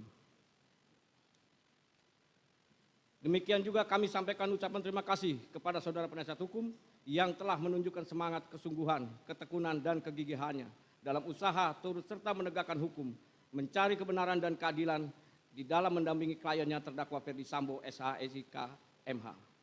Suatu kenyataan bahwa di dalam persidangan ini terjadi perbedaan persepsi dan argumentasi antara penuntut umum dengan penasihat hukum atau terdakwa. Hal tersebut kami nilai masih dalam batas-batas kewajaran sebagai manifestasi tanggung jawab masing-masing dalam menggali dan menemukan mutiara-mutiara kebenaran dan keadilan yang didambakan oleh seluruh rakyat Indonesia yang ditegakkan pada peradilan ini. Meskipun terlihat adanya perbedaan pendapat, maka hal itu merupakan kewajaran sebagai insan hukum yang menjunjung tinggi keadilan berdasarkan hati nurani. Bahwa Bertitik tolak dari pemikiran itulah tanggapan penuntut umum ini kami susun untuk menanggapi eksepsi atau nota keberatan dari penasihat hukum dari terdakwa Ferdi Sambo atas eksepsi atau nota keberatan yang telah dibacakan di muka persidangan ini pada hari Senin tanggal 17 Oktober 2022 pada pokoknya memohon sebagai berikut. 1. Menerima seluruh nota keberatan dari penasihat hukum terdakwa. 2. Menyatakan surat dakwaan nomor register perkara PDM 242-JKTSL-10-2022 tanggal 5 Oktober 2022 batal demi hukum. 3. Memerintahkan jaksa penuntut umum untuk menghentikan pemeriksaan perkara nomor 796-PIT-B-PN JKTS sel. 4. Memerintahkan jaksa penuntut umum untuk membebaskan terdakwa dari tahanan. 5. Memulihkan nama baik, harkat dan martabat terdakwa dengan segala akibat hukumnya. 6. Membebankan biaya perkara kepada negara. Atas permohonan penasihat hukum terdakwa tersebut, berdasarkan alasan keberatan karena terdapat kekeliruan surat dakwaan yang diajukan oleh jaksa penuntut umum antara lain. 1. Kronologis peristiwa yang kami susun berdasarkan informasi dari pokok perkara yang kami terima dari jaksa penuntut umum. 2. Ringkasan surat dakwaan yang tidak menguraikan peristiwa secara utuh. Antara lain, surat dakwaan tidak menguraikan rangkaian peristiwa yang terjadi di rumah Magelang. Bahkan terdapat uraian dakwaan yang hanya bersandar pada satu keterangan saksi tanpa mempertimbangkan keterangan saksi lain. 3. Surat dakwaan disusun oleh jaksa penuntut umum dengan tidak hati-hati dan menyimpang dari hasil penyidikan serta tidak memenuhi syarat material. Sebagaimana telah kami jelaskan mengenai ketentuan perumusan dakwaan secara singkat dalam poin 4 ketentuan perumusan dakwaan. Sehingga surat dakwaan berdasarkan pasal 143 KUHP harus dinyatakan batal demi hukum. 4. Salah satu keberatan kami atas surat dakwaan adalah jaksa penuntut umum tidak cermat dan menyimpang dari ketentuan hukum karena menyusun dakwaan dengan melakukan pemecahan penuntutan atau speeching atas satu perkara tindak pidana. 5. Selain itu surat dakwaan jaksa penuntut umum obscure libel karena jaksa penuntut umum tidak cermat, jelas, dan lengkap menguraikan peristiwa dalam surat dakwaan antara lain karena a. Jaksa penuntut umum tidak menguraikan rangkaian peristiwa dalam surat dakwaan secara utuh dan lengkap berdasarkan fakta, yaitu penuntut umum tidak menguraikan latar belakang atau alasan terdakwa beserta rombongan pergi ke Magelang. Penuntut umum mengabaikan atau menghilangkan fakta pada tanggal 4 Juli 2022 dan pada tanggal 7 Juli 2022. B. Jaksa menguraikan rangkaian peristiwa dalam surat dakwaan, yaitu penuntut umum tidak cermat dalam menguraikan secara teliti dan tidak menjelaskan apa yang melatar belakangi terjadinya keributan antara korban Nofriansah Yosua Huta Barat dengan saksi Kuat Maruf pada tanggal 7 Juli 2022. C. Jaksa penuntut umum tidak cermat dalam menyusun surat dakwaan karena hanya berdasarkan asumsi serta membuat kesimpulan sendiri, yaitu a. Saksi Putri Chandrawati dengan tujuan untuk menceritakan peristiwa yang dialaminya kepada terdakwa Ferdi Sambo SH SIK MH, lalu untuk berjaga-jaga dan ikut mendukung pengamanan situasi pada saat di Jakarta, mengajak juga saksi Kuat Maruf. B sampai dengan H. D. Surat dakwaan jaksa penuntut umum tidak terang atau obscure libel karena hanya didasarkan pada satu keterangan saksi Richard Eliezer Budiang Lumiu, yaitu a. Putri Chandrawati yang langsung keluar dari kamarnya menuju sofa dan duduk di samping saksi Ferdi Sambo SH SIK MH sehingga ikut terlibat dalam pembicaraan antara Ferdi Sambo SH SIK MH dan saksi Richard Eliezer Budiang Lumiu. B sampai dengan H. E. Jaksa penuntut umum tidak cermat dalam menguraikan rangkaian peristiwa dalam surat dakwaan karena telah mengabaikan fakta yang sesungguhnya, yaitu pada faktanya berdasarkan keterangan BAP Ricky Rijal Wibowo dan Kuat Maruf menjelaskan bahwa skenario tersebut disampaikan pada saat Ricky Rijal Wibowo, Kuat Maruf dan Richard Eliezer Budiang Lumiu bertemu dengan Ferdi Sambo di bilik ruang pemeriksaan propos setelah terjadinya penembakan terjadi, bukan pada saat di lantai 3 rumah Jalan Saguling. F. Surat dakwaan jaksa penuntut umum tidak cermat, tidak jelas, dan tidak lengkap karena tidak menegaskan bentuk penyertaan terdakwa. Tanggapan Majelis Hakim yang mulia, saudara penasihat hukum yang terhormat, dan pengunjung sidang yang kami hormati. Eksepsi atau nota keberatan yang dibacakan oleh penasihat hukum terdakwa Ferdi Sambo tertanggal 17 Oktober 2022 kami, jaksa penuntut umum setelah mendengar, membaca dan mempelajari eksepsi atau nota keberatan dari penasihat hukum tersebut, kami menanggapinya sebagai berikut. Dakwaan mempunyai suatu aturan ketentuan yang diatur dalam pasal 143 ayat 2 KUHP yang berbunyi, penuntut umum membuat surat dakwaan yang diberi tanggal dan ditandatangani serta berisi A. Nama lengkap, tempat lahir, umur atau tanggal lahir, jenis kelamin, kebangsaan, tempat tinggal, agama, dan pekerjaan tersangka. B. Uraian secara cermat, jelas, dan lengkap mengenai tindak pidana yang didakwakan dengan menyebutkan waktu dan tempat tindak pidana itu dilakukan. Meskipun undang-undang menghendaki perumusan secara cermat, jelas, dan lengkap, akan tetapi KUHP sendiri tidak mengatur bagaimana suatu uraian tindak pidana dalam surat dakwaan itu dikatakan telah cermat, telah jelas, dan telah lengkap, atau belum, atau tidak cermat, tidak jelas, atau kabur, dan tidak lengkap. Dalam prakteknya, syarat-syarat yang berkaitan dengan formalitas identitas lengkap terdakwa disebut syarat formil. Sedangkan syarat yang berkaitan isi materi dakwaan dalam kurung uraian tentang tindak pidana yang didakwakan dan waktu serta tempat tindak pidana dilakukan disebut syarat material. Bahwa untuk memahami secara mendalam tindak pidana yang didakwakan itu memenuhi syarat material sebagaimana ditentukan pasal 143 ayat 2 KUHP adalah A. Rumusan tindak pidana, uraian unsur-unsurnya pada uraian fakta-fakta perbuatan terdakwa. B. Uraian tindak pidana secara sistematis, kronologis. Siapakah yang dihadapkan sebagai terdakwa dalam perkara itu? Tindak pidana apa yang telah dilakukan terdakwa? Selanjutnya akan dilanjutkan oleh kawan saya.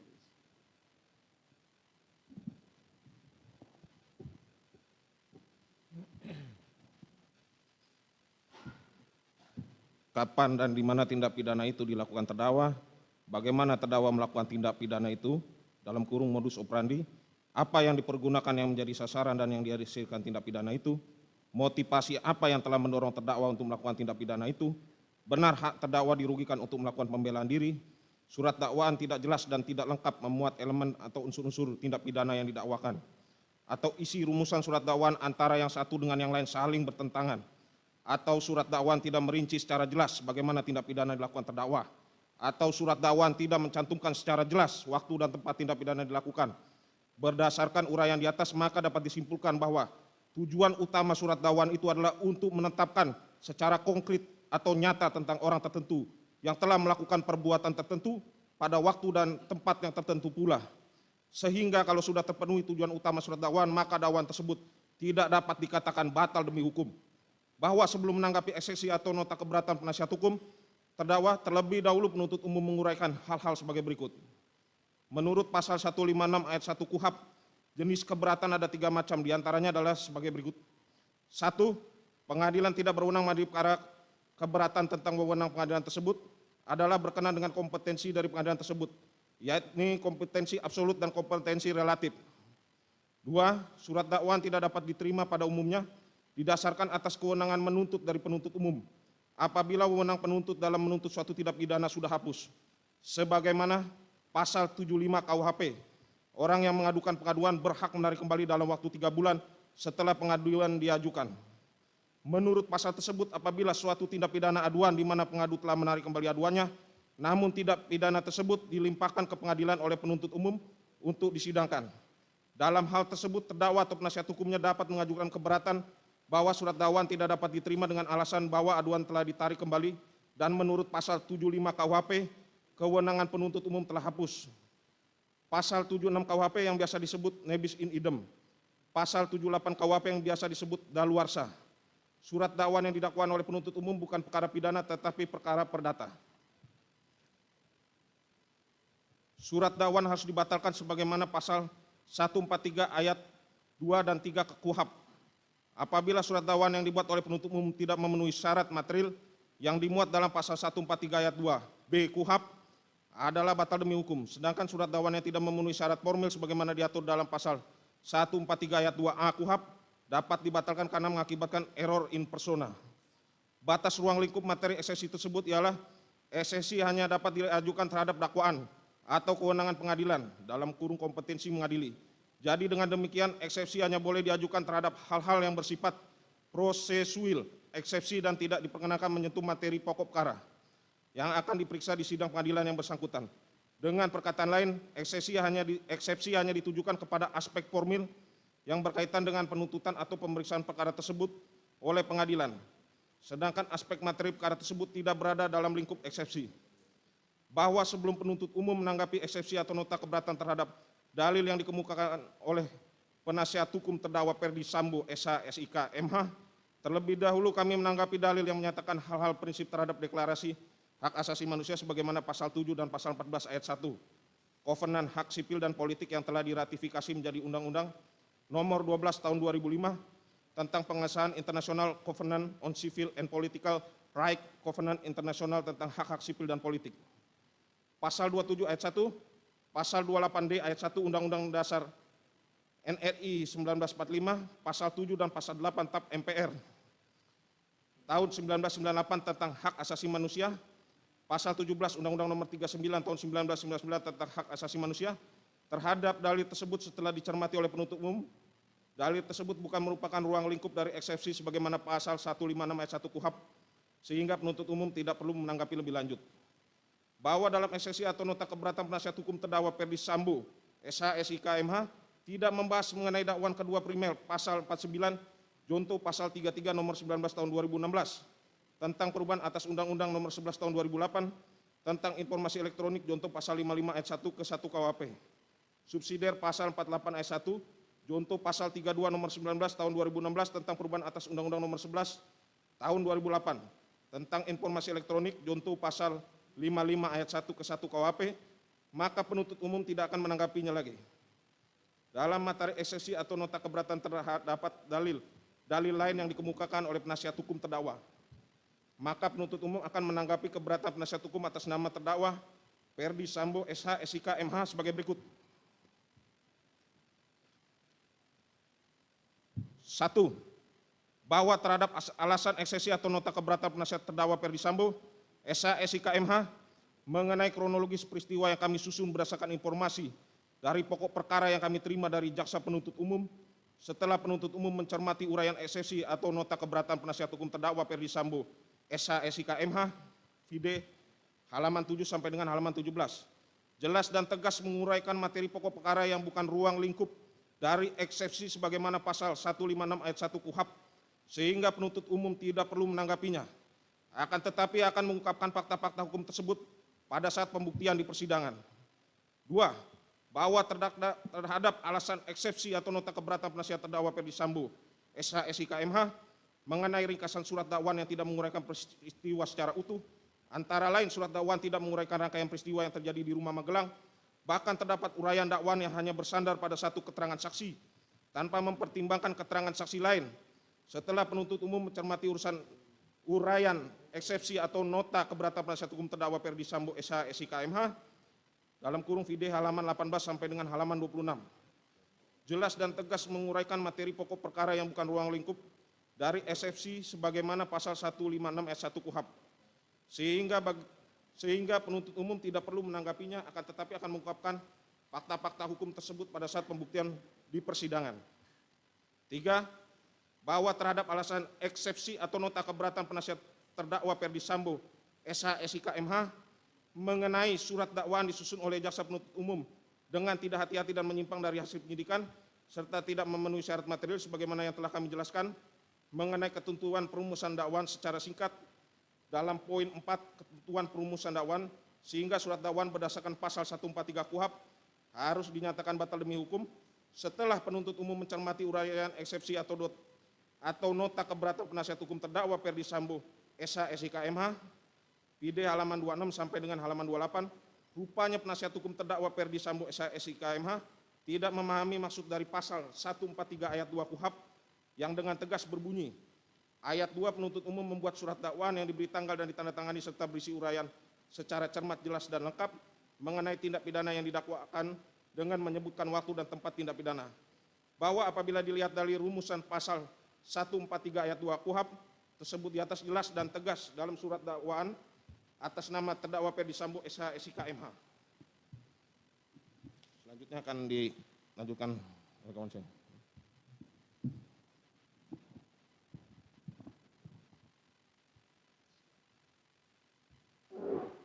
lanjutkan yang mulia. Nomor register perkara PDM 242-JKTSL-10-2022 tanggal 5 Oktober 2022 telah tersusun secara sistematis, jelas, dan tegas di akhir surat dakwaan tertanggal 5 Oktober 2022 dan ditandatangani oleh penuntut umum atas nama Rudi Irmawan, Sarjana Hukum, Magister Hukum. Kemudian di awal surat dakwaan menyebutkan waktu kejadian, yaitu pada hari Jumat tanggal 8 Juli tahun 2022, pukul 14.46 WIB sampai dengan pukul 18.00 WIB, atau setidak-tidaknya pada waktu lain dalam bulan Juli tahun 2022, atau setidak-tidaknya pada tahun 2022. Dan tempat tindak pidana, yaitu bertempat di Jalan Saguling 3, nomor 29, Kelurahan Duren 3, Kecamatan Pancoran 1, Kota Administrasi Jakarta Selatan, Provinsi DKI Jakarta. Dan bertempat di Rumah Dinas Komplek Polri Duren 3, nomor 46, RT 05, RW 01, Kelurahan Duren 3, Kecamatan Pancoran 1, Kota Administrasi Jakarta Selatan, Provinsi DKI Jakarta. Dengan uraian peristiwa yang tersusun secara terstruktur dari awal persiapan hingga selesainya peristiwa terjadi sebagaimana yang dikemukakan oleh Harun M. Hussein dalam bukunya yang berjudul Surat Dakwaan, Teknik Penyusunan, Fungsi dan Permasalahannya, menjelaskan mengenai yang dimaksud dengan jelas sebagaimana dimaksud pada pasal 143 ayat 3 KUHP, yaitu penuntut umum harus mampu merumuskan unsur-unsur delik yang didakwakan, sekaligus mempadukan dengan uraian perbuatan material atau fakta yang dilakukan oleh terdakwa dalam surat dakwaan. Kemudian, lebih lanjut ditegaskan dalam buku Himpunan Tata Naskah dan Petunjuk Teknis Penyelesaian Perkara Pidana Umum Kejaksaan Agung Republik Indonesia pada halaman 68 mengemukakan yang dimaksud dengan uraian secara cermat, jelas, dan lengkap, yakni uraian secara cermat berarti menuntut ketelitian jaksa penuntut umum dalam mempersiapkan surat dakwaan yang akan diterapkan bagi terdakwa. Dengan menempatkan kata cermat paling depan dari rumusan pasal 143 ayat 2 huruf B KUHP, pembuat undang-undang menghendaki agar jaksa penuntut umum dalam membuat surat dakwaan selalu bersikap korek dan teliti.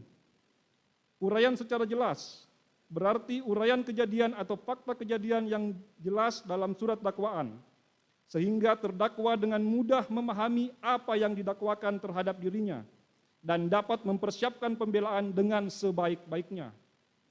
Uraian secara lengkap berarti surat dakwaan itu memuat semua unsur atau elemen tindak pidana yang didakwakan. Unsur-unsur tersebut terlukis di dalam uraian fakta kejadian yang dituangkan dalam surat dakwaan. 4. Bahwa terhadap alasan eksepsi atau nota keberatan penasihat hukum terdakwa Ferdy Sambo mengenai salah satu keberatan kami atas surat dakwaan adalah jaksa penuntut umum tidak cermat dan menyimpang dari ketentuan hukum karena menyusun dakwaan dengan melakukan pemecahan penuntutan atau splitsing atas satu perkara tindak pidana. Setelah penuntut umum mencermati uraian eksepsi atau nota keberatan penasihat hukum terdakwa Ferdy Sambo, video halaman 28 sampai dengan halaman 33, keberatan penasihat hukum terdakwa keliru dalam memahami splitsing atau pemisahan berkas perkara sebagaimana pasal 142 KUHP yang berbunyi, dalam hal penuntut umum menerima satu berkas perkara yang memuat beberapa tindak pidana yang dilakukan oleh beberapa orang tersangka yang tidak termasuk dalam ketentuan pasal 141 KUHP, penuntut umum dapat melakukan penuntutan terhadap masing-masing terdakwa secara terpisah. Bahwa berdasarkan ketentuan pasal 142 KUHP tersebut, perkara atas nama terdakwa Ferdy Sambo tidak termasuk perkara yang harus digabungkan, karena dari beberapa terdakwa dalam peristiwa pidana tersebut mempunyai peranan yang berdiri sendiri. Hal tersebut sejalan dengan pandangan Yahya Harahap dalam bukunya Pembahasan dan Permasalahan dan Penerapan KUHP, Penyidikan dan Penuntutan, halaman 442. Pemecahan berkas perkara ini dulu disebut splitsing, memecah satu berkas perkara menjadi dua atau lebih, a split trial. Lebih lanjut dijelaskan oleh Yahya Rahab bahwa pada dasarnya pemecahan berkas perkara terjadi disebabkan faktor pelaku tindak pidana terdiri dari beberapa orang. Apabila terdakwa terdiri dari beberapa kebijaksanaan untuk memecahkan berkas perkara menjadi beberapa berkas sesuai jumlah terdakwa, sehingga a. Berkas yang semula diterima penuntut umum dari penyidik dipecah menjadi dua atau beberapa berkas perkara. B. Pemecahan dilakukan apabila yang menjadi terdakwa dalam perkara tersebut terdiri dari beberapa orang. Dengan pemecahan berkas perkara dimaksud, masing-masing terdakwa didakwa dalam surat dakwaan yang berdiri sendiri atau satu dengan yang lain. C. Pemeriksaan perkara dalam pemecahan berkas perkara tidak lagi dilakukan bersamaan dalam satu persidangan. Masing-masing terdakwa diperiksa dalam persidangan yang berbeda. D. Pada umumnya, pemecahan berkas perkara menjadi penting apabila dalam perkara tersebut kurang bukti dan kesaksian. Yahya Rahab mengemukakan pemecahan berkas perkara menjadi berkas yang berdiri sendiri dimaksudkan untuk menempatkan para terdakwa masing-masing menjadi saksi timbal balik di antara sesama mereka. Sedangkan apabila mereka bergabung dalam satu berkas dan pemeriksaan persidangan, antara yang satu dengan yang lainnya tidak dapat dijadikan saling menjadi saksi timbal balik. Bahwa lebih lanjut dengan pertimbangan dalam kasus sebagai terdakwa, keterangannya hanya berlaku untuk dirinya sendiri, sesuai ketentuan pasal 189 ayat 3 KUHP. Oleh karena itu, dengan berpedoman pada pasal 142 KUHP, maka berkas perkara harus diadakan pemisahan atau splitsing, agar para terdakwa dapat disidangkan terpisah, sehingga terdakwa yang satu dapat menjadi saksi terhadap terdakwa lainnya. Bahwa jurisprudensi yang diikuti selama ini masih mengakui saksi mahkota sebagai alat bukti, sebagaimana putusan Mahkamah Agung nomor 1986/PIT/1989 tanggal 2 Maret 1990 yang menyatakan bahwa jaksa penuntut umum diperbolehkan oleh undang-undang mengajukan teman terdakwa yang ikut serta melakukan pembuatan pidana tersebut sebagai saksi di persidangan pengadilan negeri, dengan syarat bahwa saksi ini kedudukannya sebagai terdakwa. 5. Bahwa terhadap alasan eksepsi atau nota keberatan penasihat hukum terdakwa Ferdi Sambo mengenai selain itu surat dakwaan jaksa penuntut umum obskur libel karena jaksa penuntut umum tidak cermat, jelas dan lengkap menguraikan peristiwa dalam surat dakwaan, antara lain karena a. Jaksa penuntut umum tidak menguraikan rangkaian peristiwa dalam surat dakwaan secara utuh dan lengkap berdasarkan fakta, yaitu penuntut umum tidak menguraikan latar belakang atau alasan terdakwa beserta rombongan pergi ke Magelang.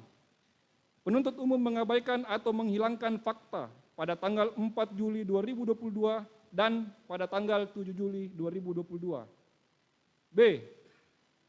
Jaksa menguraikan rangkaian peristiwa dalam surat dakwaan, yaitu penuntut umum tidak cermat dalam menguraikan secara teliti dan tidak menjelaskan apa yang melatar belakangi terjadinya keributan antara korban Nofriansah Yosua Huta Barat dan saksi Kuat Ma'ruf pada tanggal 7 Juli 2022. C. Jaksa penuntut umum tidak cermat dalam menyusun surat dakwaan karena hanya berdasarkan asumsi serta membuat kesimpulan sendiri, yaitu a. Saksi Putri Chandrawati dengan tujuan untuk menceritakan peristiwa yang dialaminya kepada terdakwa Ferdi Sambo, lalu untuk berjaga-jaga dan ikut mendukung pengamanan situasi pada saat itu di Jakarta, mengajak saksi Kuat Ma'ruf. B sampai dengan H. D. Surat dakwaan jaksa penuntut umum tidak terang atau obskur libel karena hanya didasarkan pada satu keterangan saksi Richard Eliezer Pudiang Lumiu, yaitu A. Putri Chandrawati yang langsung keluar dari kamarnya menuju sofa dan duduk di samping saksi Ferdi Sambo SH, sehingga ikut terlibat dalam pembicaraan antara Ferdi Sambo dan saksi Richard Eliezer Pudiang Lumiu. B. Huruf B sampai dengan huruf H. Setelah penuntut umum mencermati uraian eksepsi atau nota keberatan penasihat hukum terdakwa Ferdi Sambo, PD halaman 33 sampai dengan halaman 46, bahwa dalil keberatan penasihat hukum terdakwa yang dikemukakan pada poin 5 ini merupakan manifestasi dari keseriusan penasihat hukum terdakwa dalam mencermati materi pokok perkara, sehingga menyatakan obskur libel. Padahal, dalam surat dakwaan penuntut umum tertanggal 5 Oktober 2022 sudah diuraikan secara jelas, sistematis, dan terstruktur dengan uraian peristiwa secara cermat, jelas, dan lengkap mengenai tindak pidana yang didakwakan kepada terdakwa Ferdi Sambo. Surat dakwaan tersebut telah nyata diakui secara tegas oleh penasihat hukum terdakwa sebagaimana yang telah diuraikan dalam eksepsi atau nota keberatan pada halaman 7 sampai dengan halaman 9 yang telah membagi menjadi 3 fase peristiwa, antara lain fase rumah saguling diuraikan sebagai berikut. A. Peristiwa tanggal 8 Juli 2022. B. Ferdi Sambo emosional mendengar laporan kejadian kekerasan seksual di Magelang yang dilakukan oleh Nofriansah Yosua Huta Barat kepada Putri Chandrawati, sebagaimana disampaikan oleh Putri Chandrawati kepada Ferdi Sambo di lantai 3.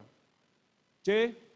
Ferdi Sambo memanggil Ricky Rizal Wibowo dan Richard Eliezer Pudiang Lumiu secara terpisah dan bergantian ke lantai 3. Fase rumah duren 3. A. Putri Chandrawati isolasi mandiri di kamar lantai 1. B. Ferdi Sambo secara tiba-tiba menyuruh supir atas nama Prayogi untuk mundur sesaat setelah melewati rumah duren 3. C. Ferdi Sambo hajar cat, namun Richard Eliezer Pudiang Lumiu menembak Nofriansah Yosua Huta Barat. Dari uraian tersebut di atas, jelas terlihat penasihat hukum terdakwa Ferdi Sambo tidak memahami uraian yang telah dituangkan dalam surat dakwaan penuntut umum. Maka patutlah kiranya eksepsi atau nota keberatan penasihat hukum terdakwa untuk dikesampingkan. Bahwa terhadap dalil-dalil eksepsi atau nota keberatan yang dikemukakan oleh penasihat hukum terdakwa Ferdi Sambo yang merupakan materi pokok perkara tidak kami tanggapi karena merupakan materi untuk pembuktian pokok perkara. Berdasarkan dalil yang dikemukakan oleh penuntut umum tersebut, maka penuntut umum memohon kepada majelis hakim yang mengadili perkara ini dengan menyatakan: 1. Menolak seluruh dalil eksepsi atau nota keberatan penasihat hukum terdakwa Ferdi Sambo. 2. Menerima surat dakwaan penuntut umum nomor register perkara PDM 242-JKTSL-10-2022 tanggal 5 Oktober 2022 karena telah memenuhi unsur formil dan material. 3.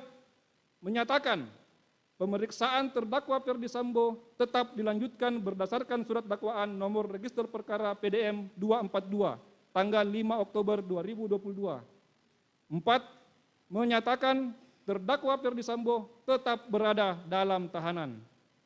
Demikian tanggapan penuntut umum atas eksepsi atau nota keberatan penasihat hukum terdakwa ini yang kami bacakan dan diserahkan dalam sidang hari ini, Kamis tanggal 20 Oktober 2022. Penuntut umum. Terima kasih Yang Mulia. Terima kasih. Baik, tanggapan dari penuntut umum telah dibacakan, maka tiba saatnya untuk putusan selah dan itu kita akan tunda hari Rabu besok tanggal 26 Oktober bersama-sama dengan terdakwa yang lain. Baik. Demikian sidang perkara nomor 796 PIT B 2022 atas nama Ferdi Sambo SH SIK MH dinyatakan ditutup.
Ya udah.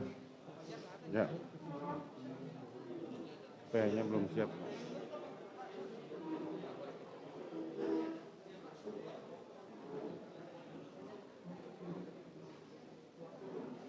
Ini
baik.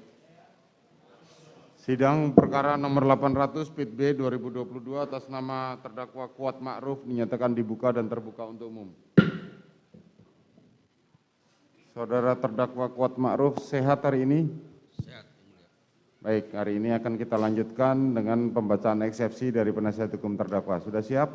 Ya, silakan langsung.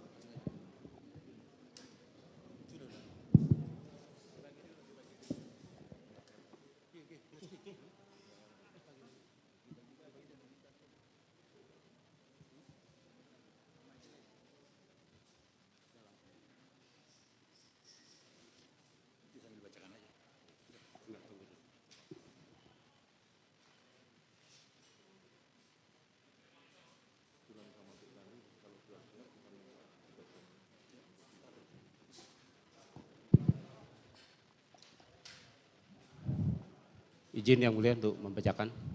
Ya, terima kasih. Bismillahirrahmanirrahim. Assalamualaikum warahmatullahi wabarakatuh. Salam sejahtera untuk kita semua. Nota keberatan tim penasihat hukum atas nama terdakwa Kuat Ma'ruf terhadap surat dakwaan jaksa penuntut umum Kejaksaan Negeri Jakarta Selatan nomor register perkara PDM 244-JK-TSL garing 10 2022 tertanggal 5 Oktober 2022 untuk perkara nomor 800 PIT B garing 2022 PN Jakarta Selatan. Untuk dan atas nama klien kami kuasa hukum Kuat Ma'ruf, warga negara Indonesia, pemegang KTP nomor 3271053 005760005 karyawan swasta beralamat di Kampung Neglasari, RT RW 0404, Kecamatan Cibulu, Kecamatan Kota Bogor Utara berdasarkan surat kuasa khusus tertanggal 11 Oktober 2022. Kami langsung ke pendahuluan yang mulia. Untuk selebihnya di depannya kami mohon dianggap dibacakan. Majelis Hakim yang terhormat, Saudara Jaksa Penuntut Umum yang kami hormati, serta persidangan yang kami muliakan. Pertama-tama, kami dari tim penasihat hukum Kuat Ma'ruf menyampaikan ucapan terima kasih yang setinggi-tingginya kepada Yang Mulia Majelis Hakim yang memeriksa dan mengadili perkara pidana ini.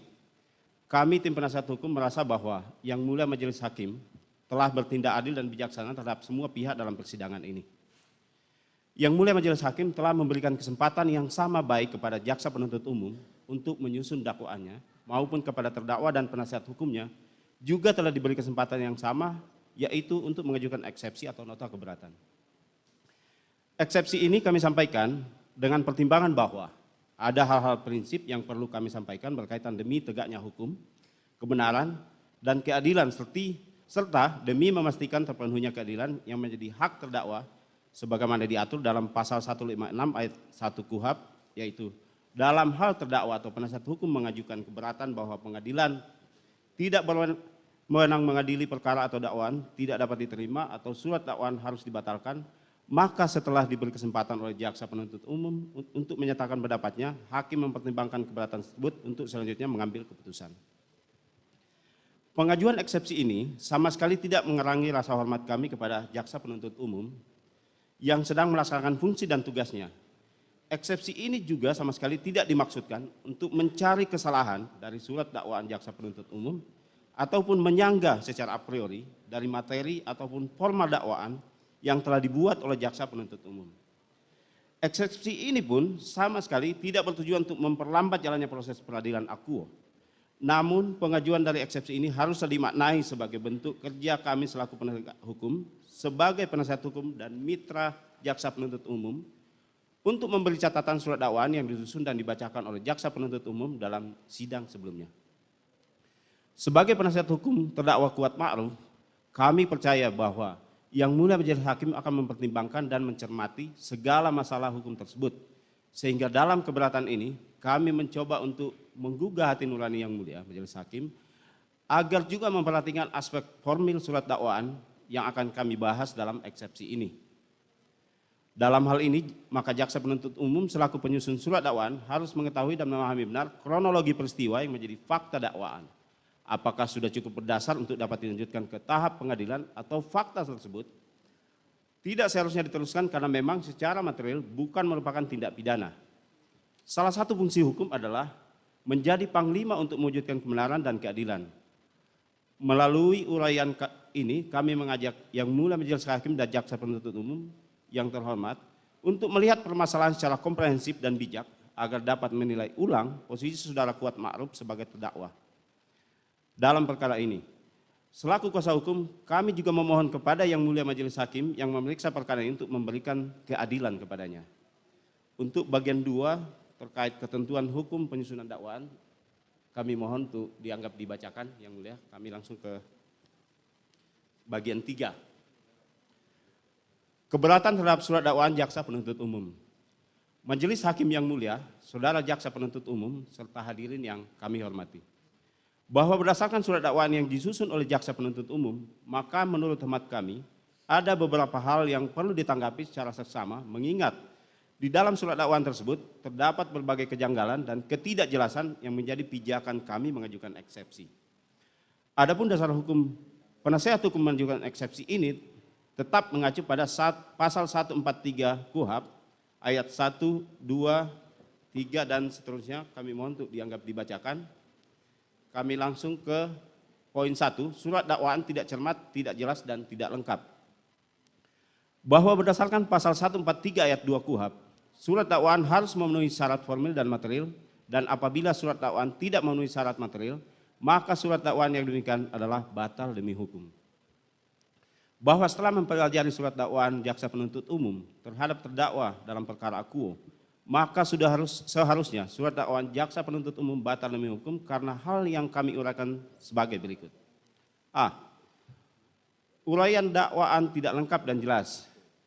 Bahwa pada awal uraian peristiwa surat dakwaan jaksa penuntut umum halaman 2 alinea kedua menerangkan sebagai berikut. Pada awalnya hari Kamis tanggal 7 Juli 2022 sekira sore hari terjadi suatu peristiwa di rumah saksi Ferdi Sambo yang beralamat di Velum Cempaka Residence Blok C3 Jalan Cempaka Kelurahan Banyurojo Kecamatan Mertoyudan Kabupaten Magelang. Selanjutnya disebut Rumah Magelang. Terjadi keributan antara korban Nofriansah Joshua Huta Barat dengan terdakwa Kuat Ma'ruf. Bahwa suatu peristiwa yaitu keributan yang terjadi di Rumah Magelang seharusnya merupakan fakta yang bernilai secara hukum dan bukan berdasarkan asumsi belaka sehingga harus diungkap secara jelas oleh jaksa penuntut umum. Keributan itu seperti apa dan dikarenakan kejadian apa agar surat dakwaan terhadap terdakwa menjadi jelas dan lengkap sebagaimana ditentukan pasal 143 ayat 2 KUHP. Bahwa penjelasan suatu peristiwa keributan ini menjadi sangat penting karena pada uraian dakwaan jaksa penuntut umum kemudian menerangkan saksi Riki Rizal Wibowo turun ke lantai 1 untuk terlebih dahulu mengambil senjata api HS nomor seri H233001 milik korban Nofriansah Joshua Huta Barat dan juga mengambil senjata laras panjang jenis Steyr AUK Kal .223 nomor pabrik 14 USA 247 yang berada di kamar tidur korban Nofriansah Joshua Huta Barat, lalu mengamankan kedua senjata tersebut. Agar surat dakwaan menjadi lengkap dan terang, seharusnya jaksa penuntut umum menerangkan hubungan antara peristiwa keributan dengan alasan saksi Riki Rizal Wibowo mengamankan kedua senjata milik korban Nofriansah Joshua Huta Barat. Bahwa peristiwa keributan ini menurut kami sangat penting untuk diuraikan jaksa penuntut umum secara jelas dan terang berdasarkan keterangan para saksi di dalam berita acara pemeriksaan dan alat bukti. Dikarenakan pada halaman 5 alinea pertama surat dakwaan, jaksa penuntut umum menerangkan sebagai berikut. Selanjutnya saksi Ferdi Sambo bertemu dengan saksi Putri Candrawati di ruang keluarga di depan kamar utama lantai 3 untuk menceritakan peristiwa yang dialami di Magelang. Lalu saksi Putri Candrawati mengaku bahwa dirinya dilecehkan oleh korban Nofriansah Joshua Huta Barat. Mendengar cerita sepihak yang belum pasti kebenarannya tersebut membuat saksi Ferdi Sambo menjadi marah. Sesungguhnya apabila jaksa penuntut umum dapat menguraikan peristiwa keributan itu secara lengkap dan terang, tentu kita dan yang mulia majelis hakim akan mendapatkan gambaran yang jelas dugaan peristiwa yang diceritakan oleh saksi Putri Candrawati yang menyebabkan kemarahan saksi Ferdi Sambo. Karena sungguh tidak masuk akal, terdakwa orang sipil berani membuat keributan dengan korban Nofriansah Joshua Huta Barat yang memiliki senjata api dan kemampuan bela diri jika tanpa alasan yang kuat dan semata-mata hanya untuk membela diri. Bahwa untuk memberikan gambaran lengkap peristiwa Magelang yang merupakan peristiwa keributan sebagaimana dalam dakwaan jaksa penuntut umum, kami penasihat hukum akan menyampaikan fakta peristiwa sesuai dengan keterangan berita acara pemeriksaan para saksi dan rekonstruksi. Pada tanggal 7 Juli 2022 di Rumah Magelang sekira sore hari menjelang maghrib, saat terdakwa berada di teras rumah, terdakwa melihat dari kamar pintu saksi Putri Candrawati, korban Nofriansah Joshua Huta Barat diduga setelah melakukan perbuatan kekerasan seksual kepada saksi Putri Candrawati mengendap-endap menurunin tangga, menengok kanan kiri seolah-olah mencari apakah ada orang di lantai bawah. Terdakwa yang kebetulan berada di teras depan jendela kaca melihat korban Nofriansah Joshua Huta Barat tersebut dan meneriaki, "Woi!" Ternyata teriakan tersebut membuat korban Nofriansah Joshua Huta Barat lari ke arah dapur yang kemudian terdakwa menyusul mengejar korban Nofriansah Joshua Huta Barat ke dapur, terus berlari ke arah garasi mobil dan masuk kembali ke dalam rumah melalui pintu depan atau pintu ruang tamu. Sambil terus mengejar korban Nofriansah Joshua Huta Barat, juga melalui pintu ruang tamu, terdakwa lalu berteriak kepada saksi Susi, "Susi, lihat ibu, lihat ibu." Kemudian Susi lari ke kamar saksi Putri Candrawati dan Susi berteriak, "Ibu, ibu, ibu." Akhirnya terdakwa berhenti mengejar korban Nofriansah Joshua Huta Barat. Terdakwa kemudian lari ke atas kamar saksi Putri Candrawati melalui ruang makan kemudian mengambil pisau untuk berjaga-jaga. Saksi Susi mendapati pintu kaca lantai 2 Rumah Magelang sudah terbuka dan saat itu dari arah pintu kaca saksi Susi melihat saksi Putri Candrawati dalam posisi tergeletak duduk dengan posisi kaki selonjoran dan kepala bersandar di keranjang baju kotor dengan keadaan rambut berantakan, mata tertutup dan lemas serta badannya terasa dingin. Kemudian saksi Susi memeluk saksi Putri Chandrawati, terasa pakaian saksi Putri Chandrawati lembab sambil menangis dan menanyakan,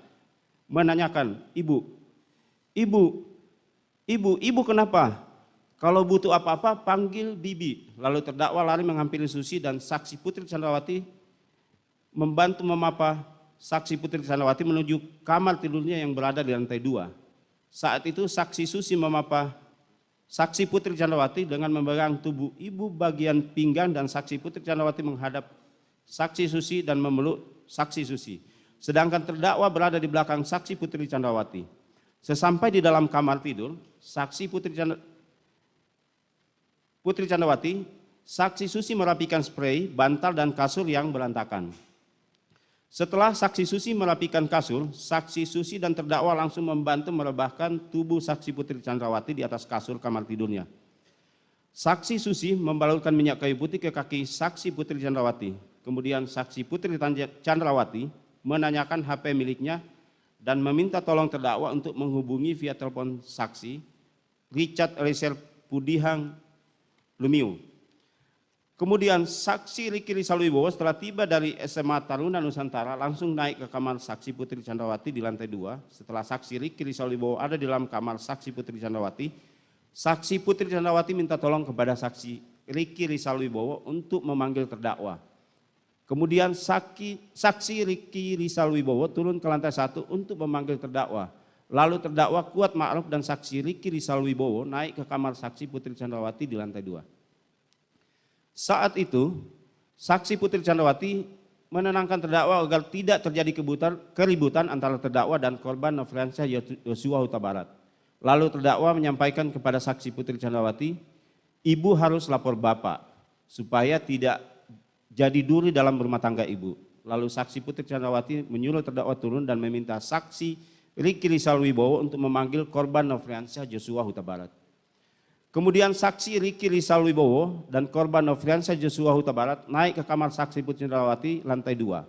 Saat itu saksi Putri Chandrawati meminta korban Nofriansyah Yosua Huta Barat agar tidak terjadi keributan dan saksi Putri Chandrawati saat itu mengatakan, saya mengampuni perbuatanmu yang keji terhadap saya, tapi saya minta kamu untuk resign. Saat saksi Putri Chandrawati mengatakan hal tersebut, posisi saksi Riki Rizalwibowo berada di dekat pintu kasa dan saksi Putri Chandrawati melihatnya. Lalu korban Nofriansyah Yosua Huta Barat menangis, meminta maaf, meminta ampun, dan selanjutnya terdakwa meminta saksi Riki Rizalwibowo dan korban Nofriansyah Yosua Huta Barat untuk turun. Lalu pada tanggal 8 Juli 2022 sekira dini hari, saksi Putri Chandrawati menelpon saksi Ferdi Sambo sambil menangis dan ketakutan. Saksi Putri Chandrawati menyampaikan bahwa korban Nofriansyah Yosua Huta Barat melakukan hal kurang ajar, yaitu masuk paksa ke dalam kamar saksi Putri Chandrawati.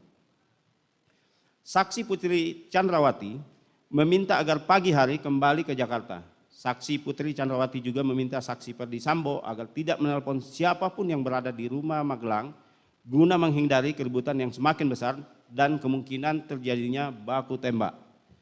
Sekira jam 10 pagi, terdakwa berangkat ke Jakarta berada satu mobil bersama dengan saksi Putri Chandrawati, saksi Richard Eliezer Pudihang Lumiu, dan saksi Susi.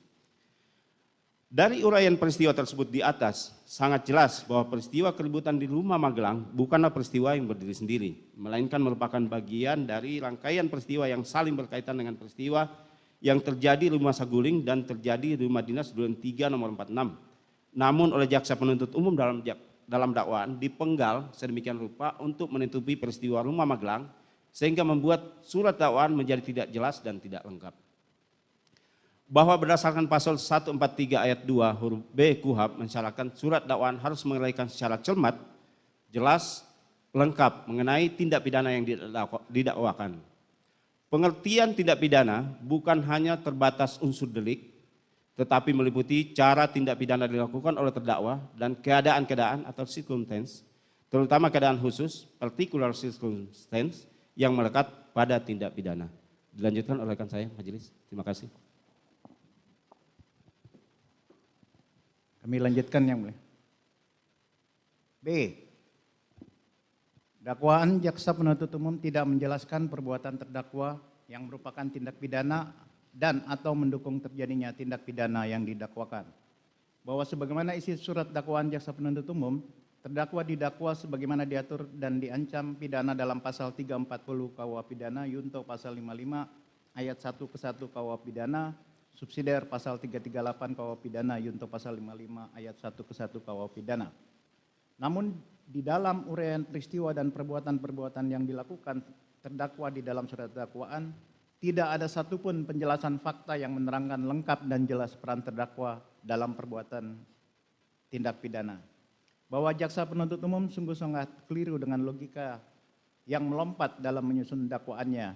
Hal tersebut terlihat jelas pada halaman 8 alinea kedua surat dakwaan yang kami kutip sebagai berikut.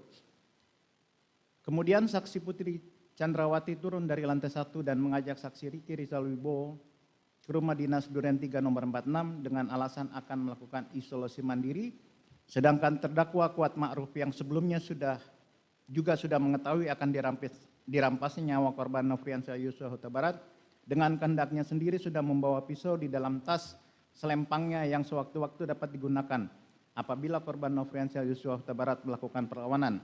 Selanjutnya terdakwa Kuat Ma'ruf tanpa disuruh langsung menghidupkan kembali Lexus nomor polisi LMB1 MAH. Lalu saksi Putri Chandrawati naik dan duduk di kursi tengah mobil tersebut. Lalu saksi Riki Rizal Wibowo sebagai pengemudi, terdakwa Kuat Ma'ruf dan saksi Rizat Eliezer Pudihang Lumiu sudah berada di dalam mobil. Padahal saksi Riki Rizal Wibowo dan terdakwa Kuat Ma'ruf yang seharusnya kembali ke Magelang, tetapi saat itu malah turut serta pergi ke rumah dinas Duren 3 nomor 46. Bahwa jaksa penuntut umum hanya berasumsi dan tidak cermat di dalam dakwaan yang menyimpulkan terdakwa Kuat Ma'ruf telah mengetahui adanya rencana atau niat untuk merampas nyawa korban Nofriansyah Yosua Huta Barat, sedangkan dalam uraian sebelumnya jaksa penuntut umum tidak pernah menerangkan kapan, di mana, dan dari siapa terdakwa Kuat Ma'ruf mengetahui adanya rencana atau niat untuk merampas nyawa korban Nofriansyah Yosua Huta Barat. Kesalahan jaksa penuntut umum dalam menyusun dakwaan terhadap Kuat Ma'ruf semakin fatal ketika jaksa penuntut umum dalam dakwaannya kemudian menyimpulkan karena terdakwa Kuat Ma'ruf pada saat itu tidak kembali ke Magelang, maka terdakwa Kuat Ma'ruf telah memenuhi unsur melakukan perbuatan pidana. Hal ini jelas sangat menggelikan, bagaimana mungkin terdakwa Kuat Ma'ruf yang notabene sebagai asisten rumah tangga memiliki inisiatif sendiri melakukan kegiatan tanpa persetujuan dan atau perintah atasannya saksi Ferdi Sambo dan saksi Putri Chandrawati. Bahwa alasan terdakwa Kuat Ma'ruf membawa pisau buah tentunya akan jelas terlihat apabila dakwaan jaksa penuntut umum cermat, jelas dan lengkap, termasuk menerangkan peristiwa yang terjadi di rumah Magelang yang menjadi alasan terdakwa Kuat Ma'ruf membawa pisau buah di rumah Magelang yang kemudian terbawa sampai dengan ke Jakarta. Bahwa ketidakcermatan jaksa penuntut umum dalam menyusun surat dakwaan semakin fatal terlihat pada halaman 9 alinea pertama surat dakwaan yang kami kutip sebagai berikut. Setelah itu terdakwa Kuat Ma'ruf langsung menutup pintu rumah bagian depan dan naik ke lantai 2 tanpa disuruh, langsung menutup pintu balkon. Pada saat itu kondisi matahari masih dalam keadaan terang benderang. Apalagi tugas untuk menutup pintu tersebut bukan merupakan tugas keseharian dari terdakwa Kuat Ma'ruf. Yang Mulia Majelis Hakim, alangkah naibnya seorang asisten rumah tangga yang sungguh tidak mengetahui apapun, melaksanakan kegiatan yang normal dan bukan hal yang sepatutnya dipertanyakan layaknya sebagai seorang ART menutup pintu rumah dan menghidupkan lampu rumah didakwa melakukan perbuatan pidana. Kembali jaksa penuntut umum membuat kekeliruan yang fatal dalam surat dakwaannya dalam halaman 10 yang kami kutip sebagai berikut. Bahwa sekitar pukul 17.12 WIB, terdakwa Kuat Ma'ruf yang mengetahui kehendak saksi Ferdi Sambo dengan sigap dan tanggap keluar melalui pintu dapur menuju garasi dan menghampiri Riki Rizal Wibowo dan seterusnya. Mohon Yang Mulia Majelis Hakim meneliti surat dakwaan jaksa penuntut umum. Kami tidak menemukan satupun penjelasan dari jaksa penuntut umum di dalam surat dakwaannya menerangkan kapan terjadinya terdakwa terlibat pembicaraan dengan saksi Ferdi Sambo dan atau dari mana terdakwa tahu saksi Ferdi Sambo berkehendak merampas nyawa korban Nofriansyah Yosua Huta Barat. Bahwa apabila dilihat keseluruhan surat dakwaan terdakwa, maka penasihat hukum menyimpulkan perbuatan-perbuatan terdakwa yang kemudian oleh jaksa penuntut umum dijadikan terdakwa karena dianggap tahu dan turut serta merampas nyawa korban Nofriansah Yosua Huta Barat dalam perkara akuo adalah sebagai berikut. 1. Mengetahui adanya keributan dengan korban Nofriansah Huta Barat. 2. Mengejar korban Nofriansah Huta Barat di rumah Magelang dengan membawa pisau buah, sedangkan Nofriansah Huta Barat memiliki senjata api. 3. Membawa mobil atau menyupiri dari Magelang menuju rumah Saguling 3 nomor 29 Jakarta. 4. Menutup pintu balkon dan pintu rumah Duren 3 nomor 46, padahal itu merupakan kegiatan yang tidak perlu dipertanyakan dilakukan oleh seorang asisten rumah tangga. 5. Memanggil saksi Ricky Rizal Wibowo atas perintah saksi Ferdi Sambo. Tidak jelas bagaimana jaksa penuntut umum dalam menyusun dakwaan hanya berdasarkan asumsi dan bersifat imajinatif untuk memaksakan adanya unsur pidana kepada perbuatan yang dilakukan terdakwa. Bahwa jaksa penuntut umum dalam surat dakwaannya tidak pernah menerangkan secara jelas dan lengkap kapan, di mana, dan dari siapa terdakwa mengetahui dan menyetujui kehendak saksi Ferdi Sambo dan terdakwa lainnya merampas nyawa korban Nofriansah Yosua Huta Barat. Lalu kemudian jaksa penuntut umum menerangkan bahwa terdakwa sudah mengetahui kehendaknya dari saksi Ferdi Sambo.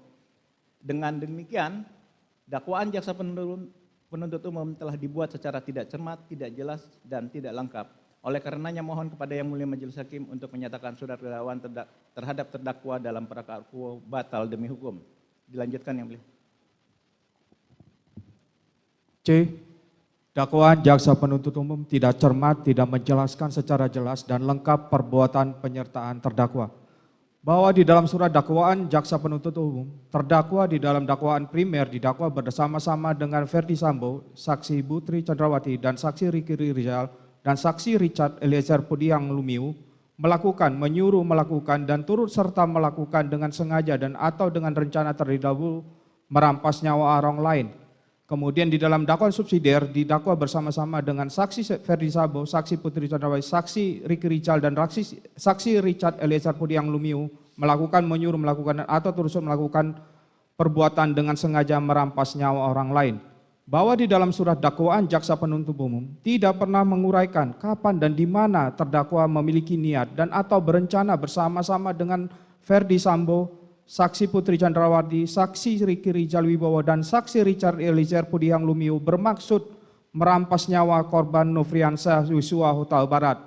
Bahwa mengenai perbuatan terdakwa memegang dan membawa pisau buah sudah seharusnya jaksa umum juga menerangkan secara jelas dan lengkap keberadaan korban Nofriansah Yosua Huta Barat memiliki senjata api supaya fakta jelas dan terang bagi kita semua bahwa bagaimana mungkin pisau dapur dapat disandingkan dengan senjata api pada saat keributan di rumah Magelang terjadi.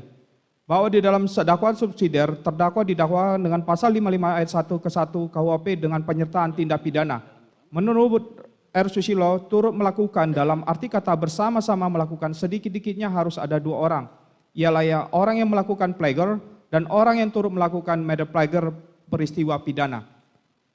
Berdasarkan Kamus Besar Bahasa Indonesia, penyertaan memiliki arti ikut, mengikut, turut, dengan, bersama-sama dengan, beserta, mengiringi, menyertai, menemani, untuk membantu, ikut-ikut, ikut campur, membarengi. Yang kemudian penyertaan memiliki arti turut sertanya seseorang atau di dalam suatu tindak pidana. Bahwa menurut Ruslan Saleh, mereka yang turut serta melakukan perbuatan tindak pidana adalah mereka yang bersama-sama melakukan perbuatan pidana. Jadi mereka yang dengan sengaja ikut mengerjakan. Yang utama adalah bahwa dalam pelaksanaan perbuatan pidana itu ada kerjasama yang erat antara mereka itu. Hal ini sekiranya dapat ditentukan sebagai hakikat dari turut serta melakukan. Selain itu, Aijat Abidin dan Amzah memberikan definisi turut serta sebagai berikut, bahwa pelaku peserta mede-plagiar adalah dua orang atau lebih orang bekerja sama secara sadar dan bersama-sama melakukan perbuatan-perbuatan yang secara keseluruhan mewujudkan delik ataupun sesuai dengan kesepakatan pembagian peran.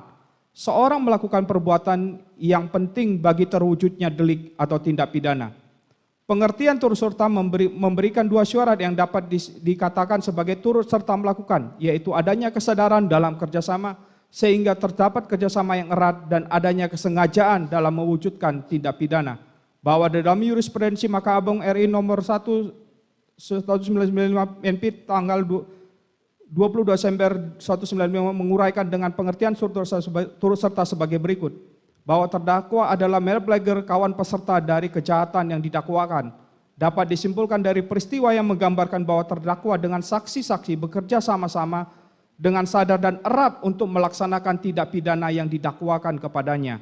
Bahwa pelaku Melblager, kawan peserta dalam tindak pidana yang didakwakan kepada terdakwa tidak perlu melakukan perbuatan pelaksanaan tindak pidana. Bahwa seorang kawanan peserta yang turut melakukan tindak pidana tidak usah memenuhi unsur oleh undang-undang yang dirumuskan untuk tindak pidana itu. Bahwa dengan demikian turut serta atau secara bersama-sama mensyaratkan kerjasama sedemikian erat yang dilandasi niat untuk mewujudkan tindak pidana. Bahwa di dalam surat dakwaan jaksa penuntut umum tidak pernah menerangkan secara jelas, terang dan lengkap wujud perbuatan kerjasama terdakwa dengan saksi Ferdi Sambo, saksi Putri Candrawati, saksi Riki Rizal Wibowo, dan saksi Richard Eliezer Pudiang Lumiu yang dilandasi niat untuk merampas nyawa korban Nofriansah Yosua Huta Barat. Sungguh naif dan menyedihkan kedudukan terdakwa sebagai ART yang menjalankan tugasnya dan melakukan perbuatan rutin dan normal harus didudukan sebagai terdakwa dalam perkara akuo karena berada di saat dan tempat yang salah saat terjadinya tindak pidana, peristiwa pidana. Jaksa penuntut umum memaksakan mengkait-kaitkan perbuatan terdakwa sebelum berada di duren tiga yang sebenarnya tidak memenuhi unsur delik. Dengan demikian, dakwaan jaksa penuntut umum telah dibuat secara tidak cermat, tidak jelas, dan tidak lengkap. Oleh karenanya mohon kepada Yang Mulia Majelis Hakim untuk menyatakan surat dakwaan terhadap terdakwa dalam perkara akuo batal demi hukum. Dakwaan berdasarkan tidak cermat di mana unsur tidak pidana dalam dakwaan primer dan dakwaan subsidiar adalah sama, sedangkan pasal pidana yang didakwakan berbeda. Bahwa setelah mempelajari surat dakwaan jaksa penuntut umum terhadap terdakwa dalam perkara akuo, penasihat hukum melihat uraian perbuatan dakwaan kedua dalam perkara akuo adalah sama dengan dakwaan primer. Uraian perbuatan dalam subsidiar menyalin ulang atau copy paste dari uraian dakwaan primer. Sedangkan tidak pidana yang didakwa dalam masing-masing dakwaan tersebut secara prinsip berbeda satu dengan yang lainnya. Bahwa atas dakwaan jaksa penuntut umum demikian berdasarkan jurisprudensi Mahkamah Agung nomor 600 Kapit 1982 menyebabkan batalnya surat dakwaan tersebut karena obscur liber atau kabur. Bahkan Kejaksaan Agung sendiri melalui surat nomor B108E EJP 02 2008 tanggal 4 Februari 2008 telah mengingatkan agar jaksa penuntut umum dalam menguraikan dakwaan subsidiar tidak menyalin ulang atau copy paste uraian dakwaan primer. Oleh sebab itu sudah sepatutnya jaksa penuntut umum batal demi hukum. Bahwa dakwaan jaksa penuntut umum juga tidak cermat, di mana unsur pidana yang didakwakan dalam dakwaan primer dan subsidiar adalah sama. Sedangkan pasal yang didakwakan berbeda. Rumusan tindak pidana dalam dakwaan primer tidak sama atau berlainan dengan unsur tindak pidana yang terdapat dalam dakwaan subsidiar yang dinyatakan dalam jaksa penuntut umum telah dilanggar oleh terdakwa. Bahwa atas fakta rumusan dakwaan jaksa penuntut umum dalam dakwaan primer dan subsidiar tersebut, maka jelaslah bahwa dakwaan dimaksud adalah kabur dan tidak cermat serta cacat hukum. Dan oleh karenanya sudah seharusnya batal demi hukum. Bahwa sehubungan dengan uraian tersebut di atas, di mana dalam surat dakwaan juga tidak merumuskan semua unsur dalil yang didakwakan atau tidak merinci secara jelas peran dan perbuatan terdakwa dalam dakwaan menjadikan surat dakwaan tersebut batal demi hukum atau null and void.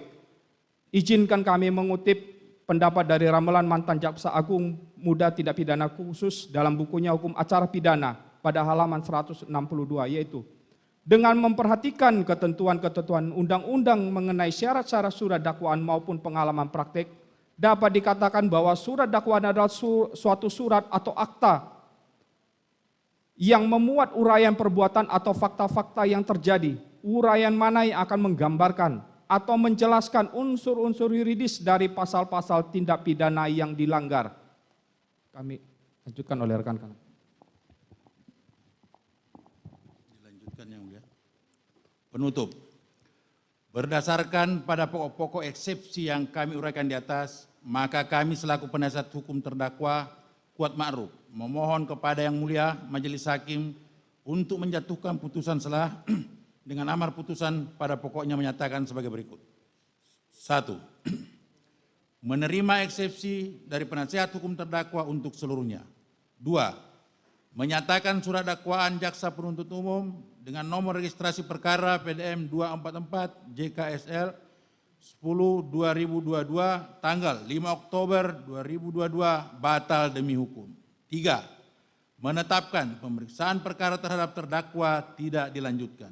4. Membebaskan terdakwa dari segala dakwaan serta memerintahkan jaksa penuntut umum untuk melepaskan terdakwa dari tahanan.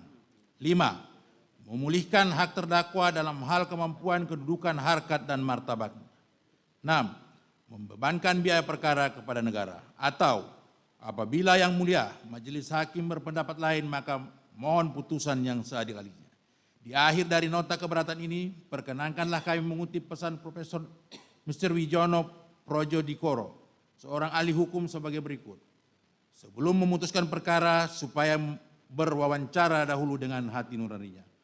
Oleh karena itu, kami yakin dan percaya bahwa Yang Mulia Majelis Hakim akan menjatuhkan putusan yang adil dan benar berdasarkan fakta hukum dan keyakinannya.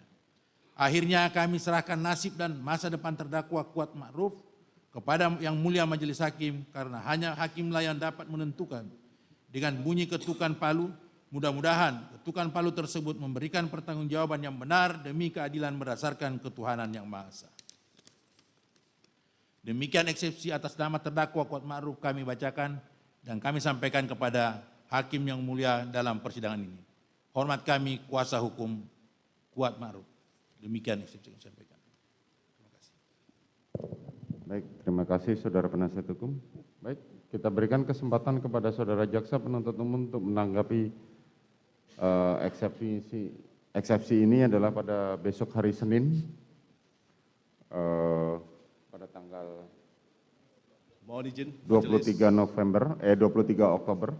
Mohon izin majelis ya, untuk cepatnya persidangan ini tanpa mengurangi rasa hormat apa yang disampaikan oleh majelis tadi, kami berketetapan kami minta untuk diskorsing dan kami minta waktu ke depan 3 jam ke depan untuk menjawab apa yang disampaikan oleh minta waktu 3 jam. Oke, baik. Kami minta waktu 3 jam ke depan. Baik. Terima kasih majelis. Baik, kalau gitu kita skors ya. Kita skors, kita mulai lagi nanti sekitar jam 2:30 ya. Sekarang setengah.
yang meliputi 1. Keberatan bahwa pengadilan tidak berwenang mengadili perkaranya. 2. Dakwaan tidak dapat diterima. 3. Surat dakwaan harus dibatalkan.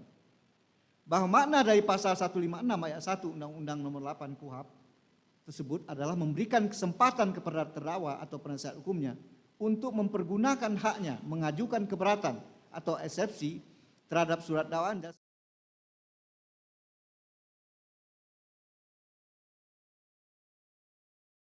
lantai 3. Setelah itu saksi Ferdi Sambo bertanya kepada terdakwa Ricky Rizal Wibowo dengan perkataan, "Ada apa di Magelang?" Lalu terdakwa Ricky Rizal Wibowo menjawab, "Tidak tahu, Pak." Kemudian saksi Ferdi Sambo berkata lagi, "Ibu sudah dilecehkan oleh Yosua." Selanjutnya saksi Ferdi Sambo meminta kepada terdakwa Ricky Rizal Wibowo dengan berkata, "Kamu berani nggak tembak dia?" Dalam kurung Yosua. Dijawab oleh terdakwa Ricky Rizal Wibowo, "Tidak berani, Pak. Karena saya nggak kuat mentalnya, Pak." Kemudian saksi Ferdi Sambo mengatakan kepada terdakwa Ricky Rizal Wibowo, "Tidak apa-apa. Tapi kalau dia, Yosua maksudnya, melawan, kamu backup saya di Duren 3. Dan perkataan saksi Ferdi Sambo tersebut tidak dibantah oleh terdakwa Ricky Rizal Wibowo sebagaimana jawaban sebelumnya. Selanjutnya, karena tidak ada bantahan dari terdakwa Ricky Rizal Wibowo, lalu saksi Ferdi Sambo untuk mendukung rencana yang sudah diinginkan dan dikehendakinya tersebut, menyampaikan kepada terdakwa Ricky Rizal Wibowo untuk memanggil saksi Richard Eliezer Pudihaing Lumiu. Terdakwa Ricky Rizal Wibowo yang sudah mengetahui niat saksi Ferdi Sambo yang ingin merampas nyawa korban Nofriansah Yosua Huta Barat ternyata tidak berusaha untuk menghentikan saksi Ferdi Sambo supaya tidak melakukan niatnya tersebut. Tapi terdakwa Ricky Rizal Wibowo tetap turun menggunakan lift dan langsung menemui saksi Richard Eliezer Pudihaing Lumiu di teras rumah, dan setelah bertemu ternyata terdakwa Ricky Rizal Wibowo bukannya memberitahu niat dan rencana jahat dari saksi Ferdi Sambo. Tanggapan kami terhadap poin A dalam peristiwa Saguling tersebut adalah menunjukkan pribadi terdakwa Ricky Rizal Wibowo yang berani menolak perintah seorang jenderal yang menganjurkan atau memerintah untuk melakukan tindakan melawan hukum.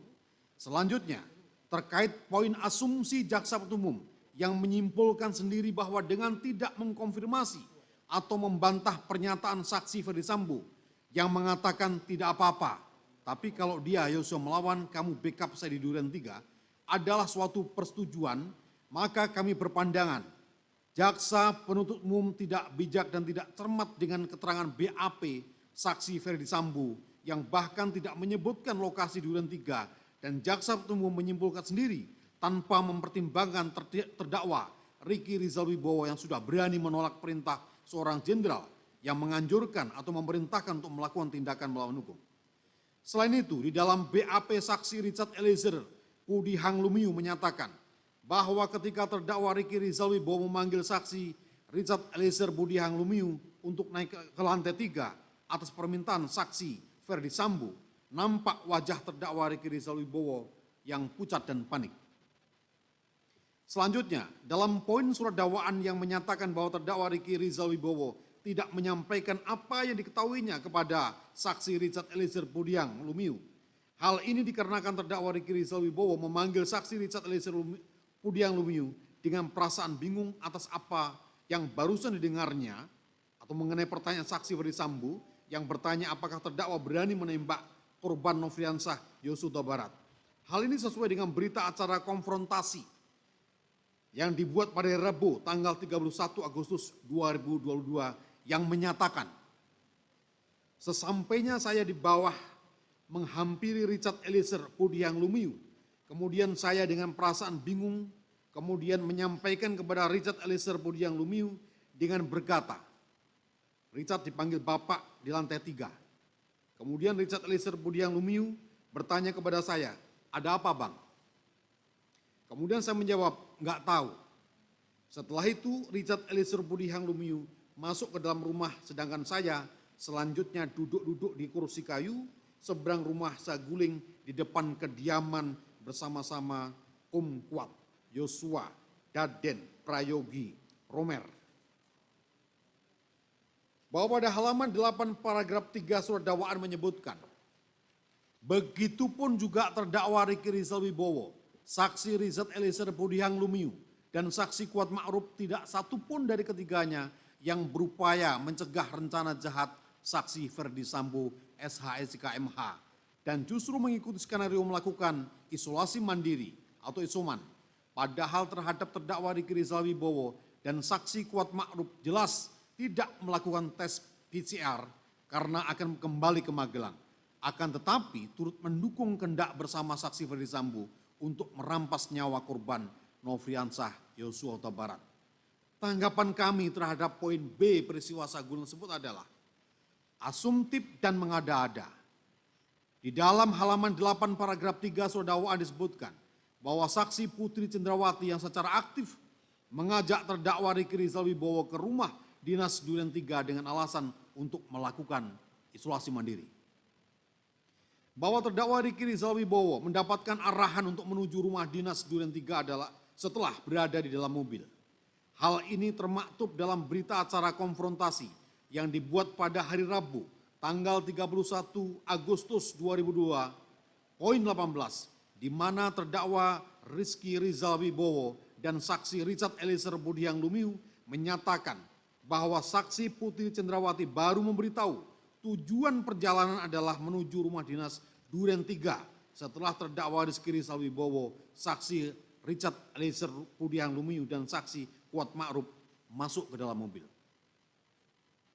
C. Bahwa pada halaman 9, paragraf 1 surat dakwaan menyebutkan, terakhir terdakwa Riki Rizal Wibowo mengajak korban Nofriansah Yosua Huta Barat naik ke mobil dan duduk di depan samping kursi terdakwa Rizky Rizal Wibowo. Seharusnya masih ada kesempatan bagi terdakwa Rizky Rizal Wibowo, saksi Putri Cendrawati, saksi Richard Eliezer Budiang Lumiu, dan saksi Kuat Ma'ruf untuk memberitahu tentang niat dari saksi Ferdi Sambo yang hendak merampas nyawa korban Nofriansah Yosua Huta Barat. Sehingga korban Nofriansah Yosua Huta Barat tidak ikut ke rumah dinas Duren 3 nomor 46. Selanjutnya mobil yang dikemudikan oleh terdakwa Rizky Rizal Wibowo dan rombongan berangkat menuju rumah dinas Duren 3 nomor 46 sekitar pukul 17.06 WIB. Tanggapan kami terhadap poin B peristiwa Saguling tersebut adalah kontradiktif dan surat dakwaan yang disusun oleh jaksa penuntut umum sehingga faktanya menjadi kabur. Terdakwa Rizky Rizal Wibowo disebut mengajak korban Nofriansah Yosua Huta Barat naik ke mobil. Padahal jaksa penuntut umum pada halaman 8 paragraf 3 surat dakwaannya telah menyebutkan yang mengajak untuk melakukan isolasi mandiri di rumah dinas Duren 3 adalah saksi Putri Cendrawati. Ketiga, rangkaian peristiwa di rumah dinas saksi Ferdi Sambo, Duren 3 nomor 46.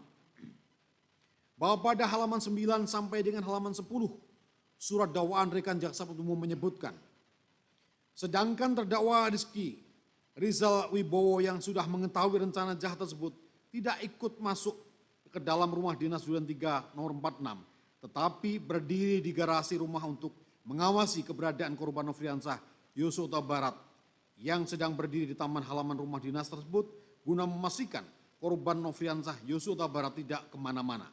Di saat itulah kesempatan terakhir terdakwa Riki Rizal Wibowo sekurang-kurangnya dapat memberitahu korban Nofriansah Yosua Huta Barat. Namun terdakwa Riki Rizal Wibowo tetap tidak memberitahu korban Nofriansah Yosua Huta Barat supaya pergi dan lari menjauh agar terhindar dari perampasan nyawa sebagaimana dikehendaki oleh saksi Ferdi Sambo.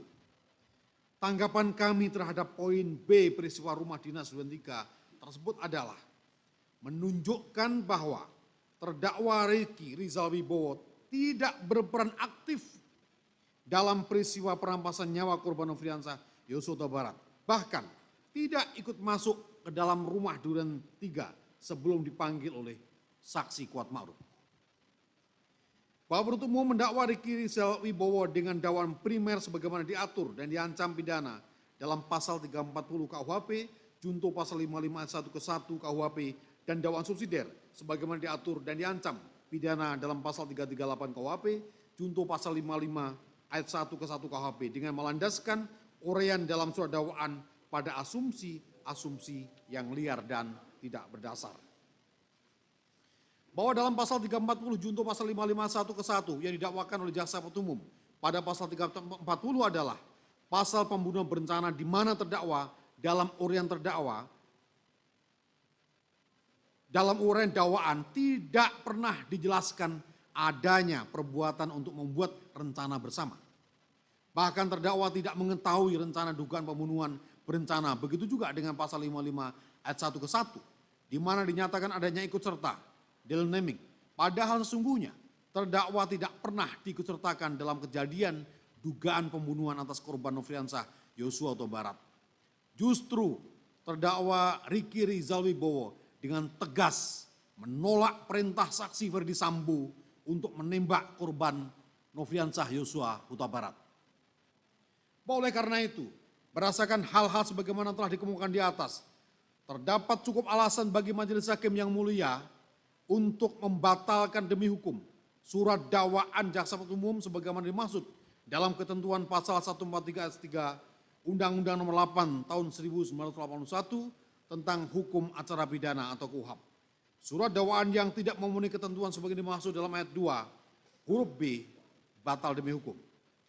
Bahwa alasan menuntut Riki Rizal Wibowo dengan dakwaan subsidiar sebagaimana diatur dan diancam pidana dalam pasal 338 KUHP junto pasal 55 ayat 1 ke 1 KUHP dengan alasan atau kenyataan karena Riki Rizal Wibowo tidak melakukan usaha untuk menghentikan Ferdi Sambo melakukan niat menghabisi nyawa Nofriansah Yosua Huta Barat, tidak memberitahukan niat dan rencana Ferdi Sambo kepada Richard Eliezer Pudiang Lumiu agar mencegah niat dan rencana jahat tersebut, tidak menyarankan Richard Eliezer Pudiang Lumiu untuk menolak keinginan atau perintah Ferdi Sambo, tidak mencegah rencana jahat Ferdi Sambo, tidak memberitahukan Nofriansah Yosua Huta Barat tentang niat Ferdi Sambo yang ingin menghabisinya sejak Nofriansah Yosua Huta Barat duduk di sampingnya maupun ketika di taman, tidaklah tepat mengingat adanya hal-hal sebagai berikut. Pertama, terdakwa Riki Rizal Wibowo merupakan ajudan seorang inspektur jenderal Ferdi Sambo yang oleh karenanya harus mematuhi perintah.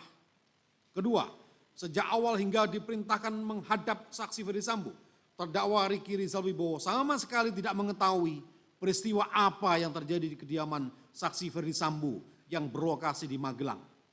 Keberadaan dan kehadiran dirinya di Jakarta, baik di rumah Saguling maupun Durian 3 nomor 46 tersebut, juga atas perintah pihak atasan, yakni saksi Putri Cendrawati.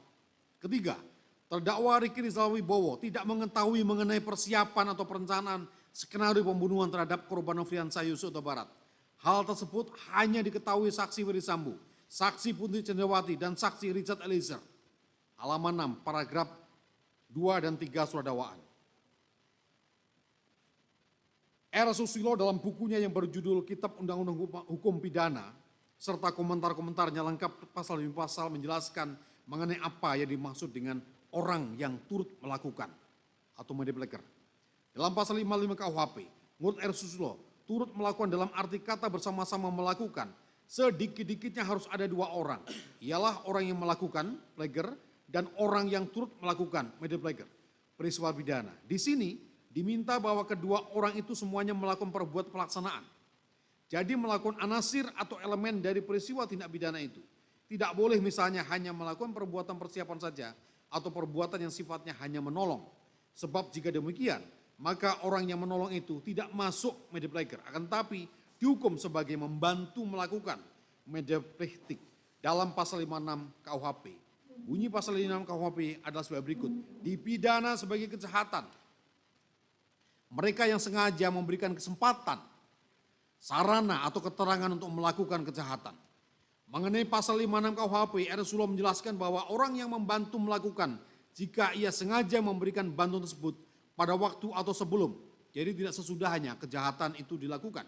Bila bantuan itu diberikan sesudah kejahatan itu dilakukan, maka orang tersebut melakukan perbuatan sekongkol atau peristiwa pidana tersebut dalam pasal 221 KUHP.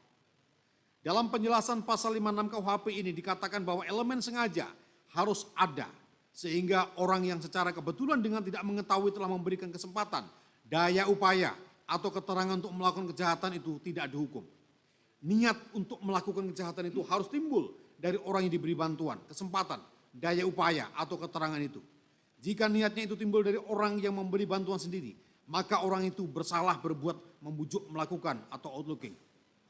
Bahwa sesuai dengan surat edaran Jaksa Agung Republik Indonesia nomor SE 004/JA/11/1993 tentang pembuatan surat dakwaan, Jaksa Penuntut Umum dalam perkara aku telah gagal untuk menguraikan secara lengkap unsur tindak pidana yang didakwakan dengan kaitannya terhadap fakta kejadian yang dituangkan di dalam surat dakwaan.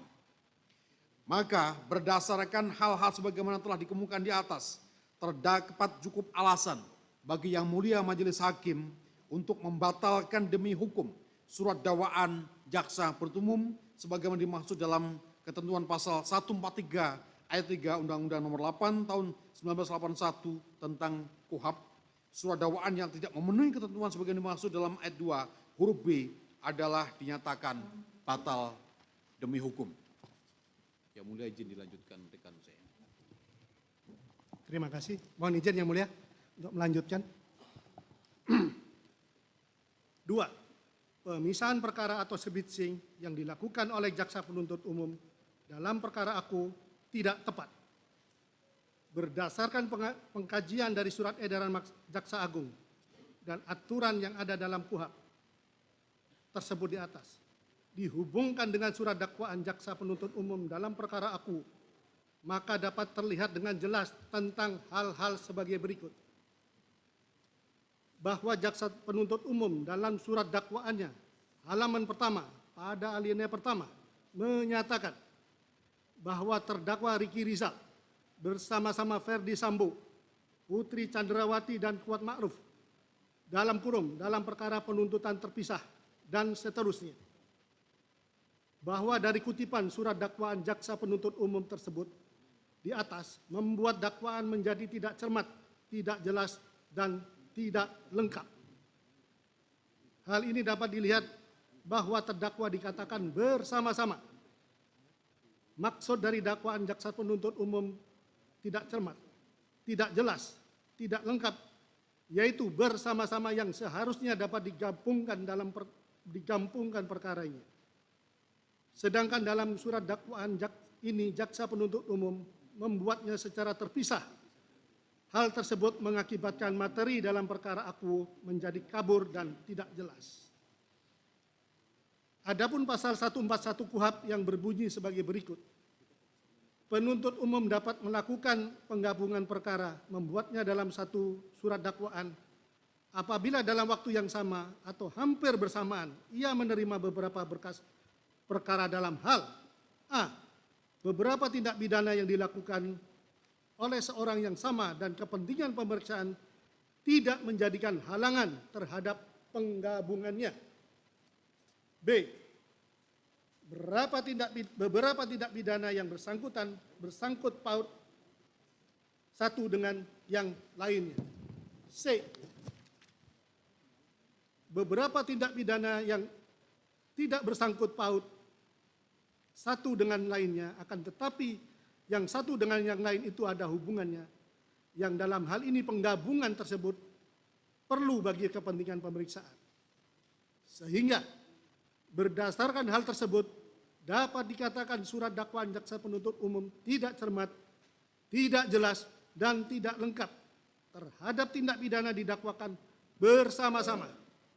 Dalam perkara penuntutan terpisah menjadi kabur atau obskur libel karena tidak menguraikan secara cermat dan lengkap pengertian dari bersama-sama yang dilakukan oleh para diduga atau disangkakan melakukan tindak pidana yang dilakukan di mana bersama-sama harus jelas perbuatan masing-masing. Dalam peristiwa hukum yang dilakukan di mana apabila dakwaan digabungkan akan dakwaan kepada terdakwa hanya asumsi saja, maka perkara dilakukan dipisahkan dakwaan masing-masing. Ini sangat merugikan terdakwa, di mana dakwaan jaksa penuntut umum harus dibatalkan demi hukum, sehingga materi perkara sebagaimana diuraikan dalam dakwaan dianggap tidak pernah ada atau null and void. Maka sebagai akibat hukumnya, terdakwa harus dikembalikan dalam keadaan semula, sehingga bebas dan mengembalikan dalam keadaan semula, yaitu hak dan kewajibannya. bahwa mengenai dakwaan primer dan subsidiar pasal 340 Junto 55 ayat 1 ke 1 dan pasal 338 Junto 55 ayat ke 1 ayat 1 ke 1 yang pengenaan unsur delik pasal 5 ayat 1 ke 1 KUHP, yakni mengenai delik turut serta atau del naming. Di dalam surat dakwaan telah dikemukakan secara tidak cermat, tidak jelas dan tidak lengkap, di mana dalam pasal 55 ayat 1 ke 1 KUHP, di mana terdapat perbuatan lebih dari 2 orang, di mana peran setiap orang itu jelas kedudukannya. Sedangkan dalam peran kedudukan terdakwa tidak dijelaskan apakah yang melakukan atau yang menyuruh lakukan atau ikut serta turut melakukan. Hal ini sejalan dengan pandangan Profesor Van Hemel yang menyatakan ajaran mengenai turut serta atau deelneming itu sebagai suatu ajaran mengenai pertanggungjawaban dan pembagian pertanggungjawaban, yakni dalam hal ini suatu delik yang menurut rumusan undang-undang yang sebenarnya dapat dilakukan oleh seorang secara sendirian, akan tetapi dalam kenyataannya telah dilakukan oleh 2 orang atau lebih dalam suatu atau dalam kerjasama terpadu balik secara psikis atau intelektual maupun secara material. Pendapat Profesor Van Hemel dikutip dalam buku PAF Lambintang, dalam buku dasar hukum pidana Indonesia, Citra Aditya Bakti tahun 1997, halaman 594. Terkait dalam surat dakwaan ini terhadap perbuatan terdakwa dalam pasal 55 ayat 1 ke 1 KUHP, dalam surat dakwaan menjadi membingungkan dan akan menimbulkan kesulitan bagi terdakwa dan penasihat hukum terdakwa dalam pembelaan di kemudian hari. Karena itu jelas dan tegas dakwaan menjadi kabur. Dengan demikian maka dapat dikatakan dalam surat dakwaan jaksa penuntut umum telah gagal menguraikan peristiwa di dakwaan secara cermat, jelas dan lengkap. Bahwa berdasarkan jurisprudensi Mahkamah Agung Republik Indonesia nomor 492-K-KR-1981 tanggal 8 Januari 1983 yang secara jelas menyatakan bahwa syarat material surat dakwaan adalah adanya perumusan secara lengkap dan jelas tepat mengenai perbuatan-perbuatan yang didakwakan terhadap terdakwa sesuai dengan rumusan delik yang mengancam perbuatan-perbuatan itu dengan hukum pidana dalam kurung yang dilakukan oleh terdakwa itu keseluruhannya harus dapat mengisi secara tepat dan benar semua unsur-unsur delik yang ditentukan dalam undang-undang yang didakwakan kepadanya. Dan jurisprudensi Mahkamah Agung RI nomor 33K/MIL/1985 tanggal 15 Februari 1986 menyatakan karena surat dakwaan tidak dirumuskan secara lengkap dan tidak cermat, dakwaannya dinyatakan batal demi hukum. Bahwa ketidakcermatan jaksa penuntut umum dalam memformulasikan dakwaan surat dakwaan tersebut juga telah mengakibatkan ketidakjelasan materi dakwaan yang didakwakan kepada terdakwa Ricky Rizal Wibowo, atau dengan bahasa lain dakwaan menjadi tidak jelas dan kabur, obscur libellium. Dikatakan surat dakwaan menjadi kabur dan tidak memenuhi pasal 143 ayat 2 huruf B yang mengakibatkan batal demi hukum.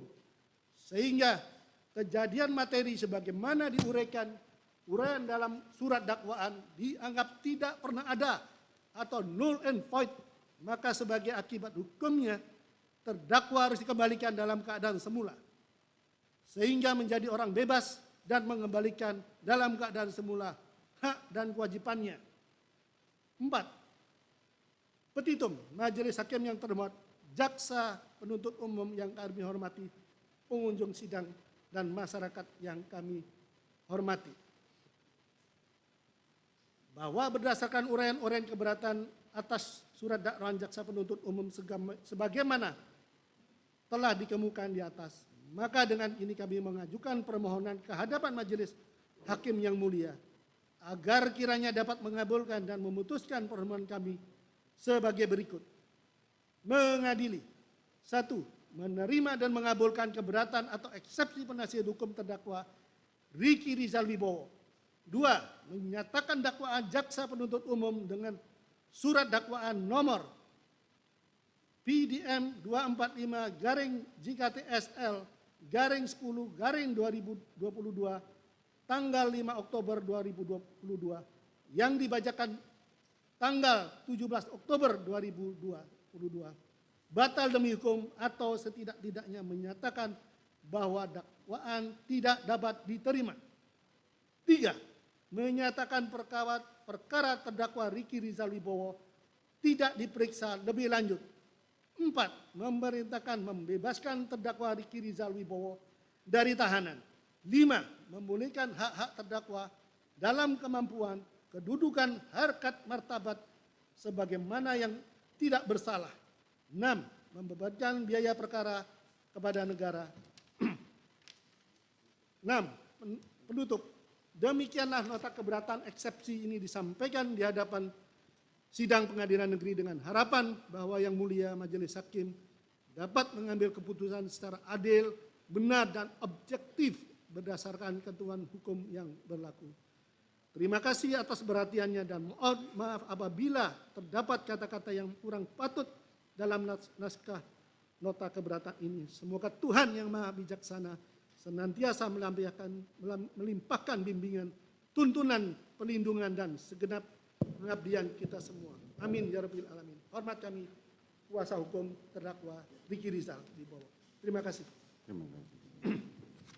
Ya, demikian tadi eksepsi yang diajukan oleh penasihat hukum terdakwa atas surat dakwaan jaksa penuntut umum.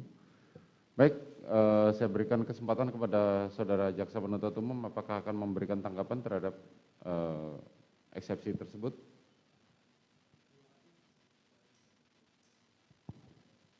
Terima kasih Majelis Hakim yang mulia, tim penasihat hukum yang telah membacakan eksepsi, tentunya hak daripada bagian pembelaan terhadap terdakwa.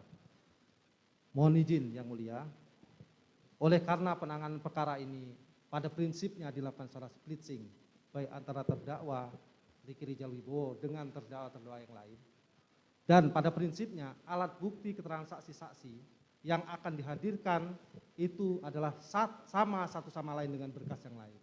Maka untuk menghindari adanya pengulangan-pengulangan ke depan dalam pemanggilan saksi-saksi yang mungkin sama dan mungkin ada saksi yang memiliki lokasi dan domisili yang jauh, maka kita menghindari adanya agenda persidangan yang akan terpaut berbeda jauh. Oleh karena itu, demi tercapainya prinsip peradilan cepat, sederhana, dan biaya ringan, dengan tidak mengurangi rasa hormat, kami mengajukan usulan kepada Yang Mulia bahwa jawaban atas eksepsi akan kami ajukan mohon waktu sekitar 2 jam, sehingga persidangan kami minta kepada majelis hakim untuk diskorsing.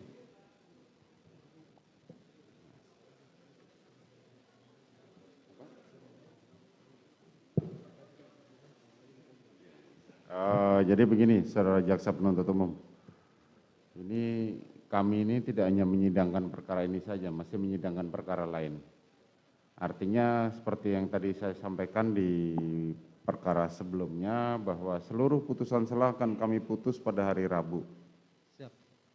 Jadi kami memberikan waktu, tenggang waktu bisa sampai Senin karena hari ini baru tanggapan.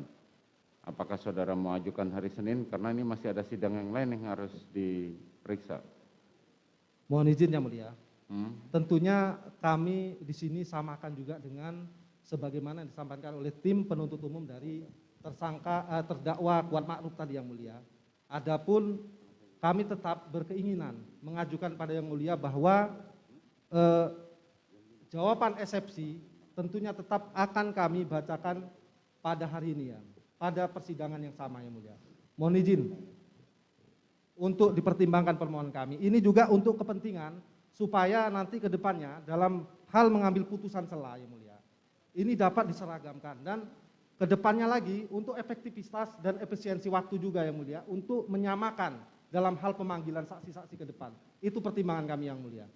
Baik, majelis kabulkan bahwa saudara persidangan ini kami skors dan kami akan lanjutkan lagi pada pukul 17.00. Terima kasih yang mulia. Baik. Baik, demikian sidang perkara nomor 799 PIT B 2022 atas nama terdakwa Ricky Rizal Wibowo kami nyatakan skors.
Geser-geser aja. Itu mereka kan satu. Oh iya. Habis ini ke Mas sama ke saya. Mas, terus juga siapa? Ke sampean apa ke? Ini aja. Aku, ini, dari sini.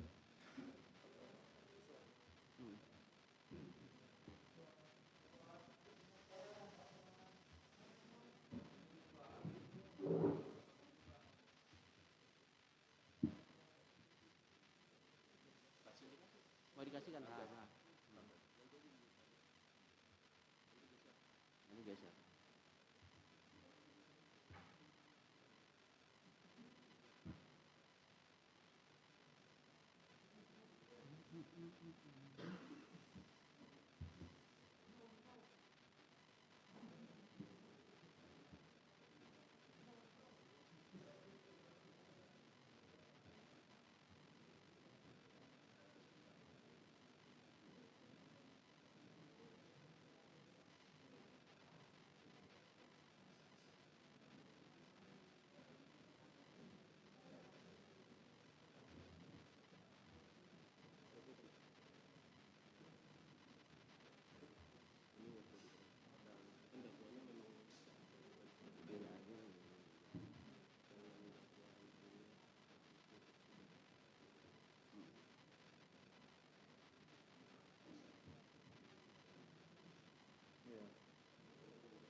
Mohon berdiri.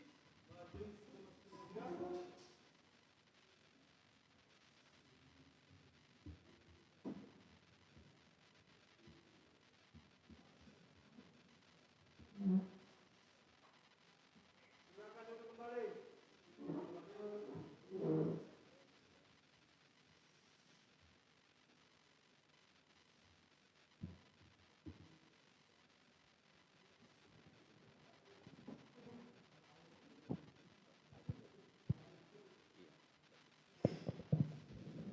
Skor perkara atas nomor 800 PIT B 2022 atas nama terdakwa Kuat Ma'ruf dinyatakan dicabut, sidang dinyatakan dibuka untuk umum. Baik, sesuai dengan penundaan tadi, hari ini kesempatan untuk jaksa penuntut umum mengajukan tanggapan atas keberatan yang atau eksepsi yang diajukan oleh penasihat hukum terdakwa. Silakan. Terima kasih Yang Mulia. Izin membagikan dulu.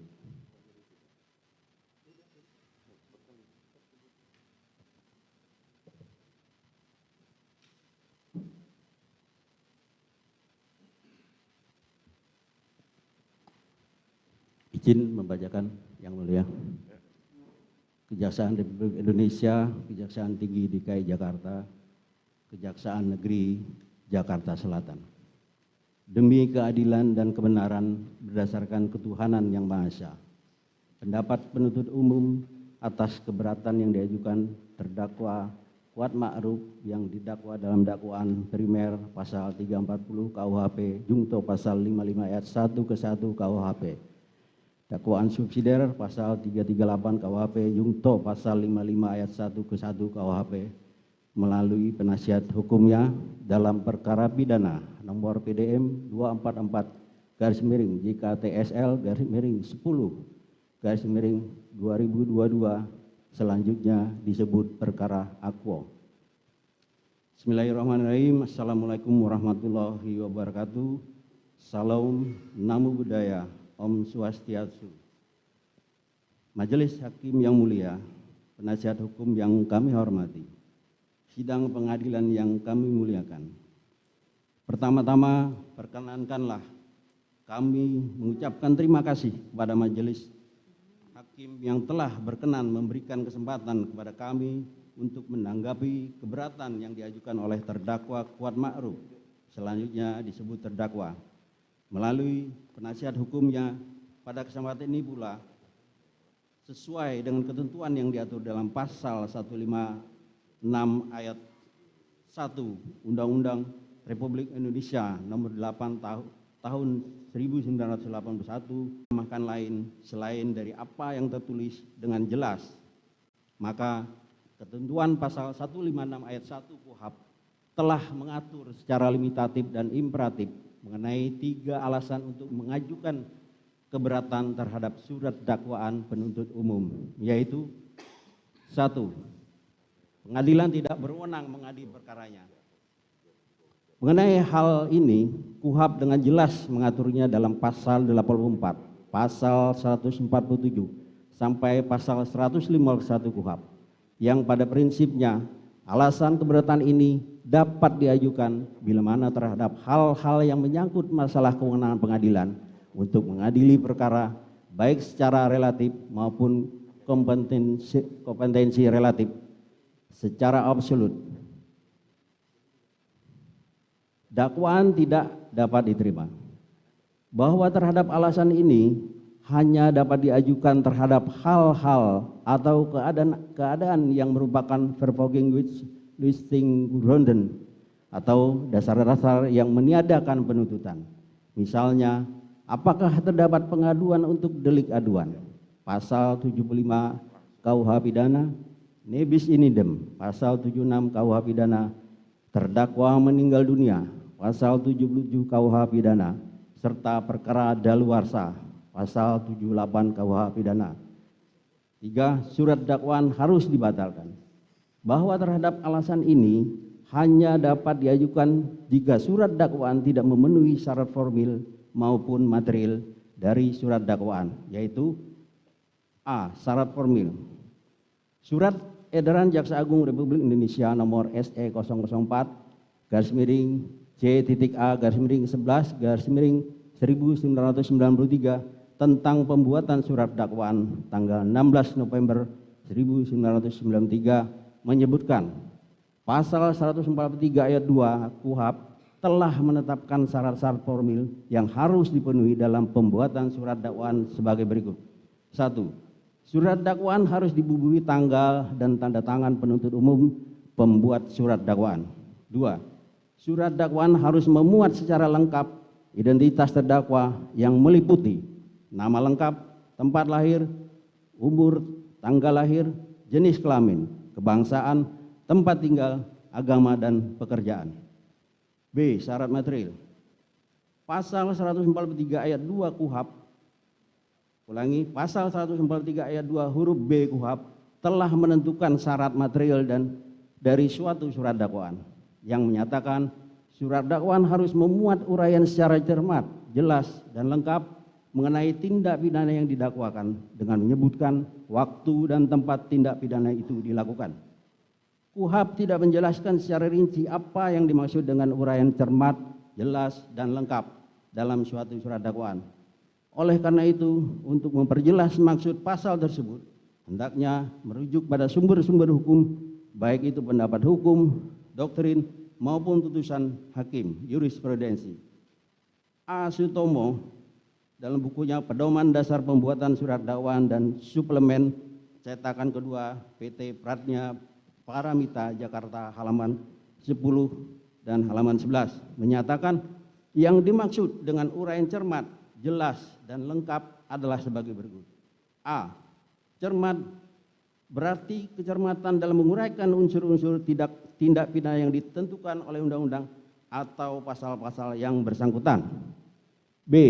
Jelas berarti uraian yang jelas untuk memudahkan terdakwa mengerti tentang perbuatan apa yang didakwakan kepadanya. Dengan demikian memudahkan baginya untuk mengadakan pembelaan terhadap dakwaan atas dirinya. C. Lengkap berarti uraian perbuatan yang didakwakan menjadi bulat, artinya hal-hal yang relevan sesuai dengan unsur-unsur pasal yang bersangkutan. Tidak ada yang ketinggalan, tidak ada yang tercecer. Lebih lanjut, Surat Edaran Jaksa Agung Republik Indonesia nomor SE 004-J.A-11-1993 tentang pembuatan surat dakwaan tanggal 16 November 1993 menyebutkan di samping syarat formil tersebut ditetapkan pula bahwa surat dakwaan harus memuat uraian secara cermat, jelas dan lengkap mengenai tindak pidana yang didakwakan dengan menyebutkan tempat dan waktu tindak pidana itu dilakukan. Syarat ini dalam praktik tersebut sebagai syarat material sesuai ketentuan pasal 143 ayat 2 huruf B KUHP. Syarat material meliputi A. Uraian secara cermat, jelas dan lengkap mengenai tindak pidana yang didakwakan. B. Uraian secara cermat, jelas dan lengkap mengenai waktu dan tempat tindak pidana itu dilakukan.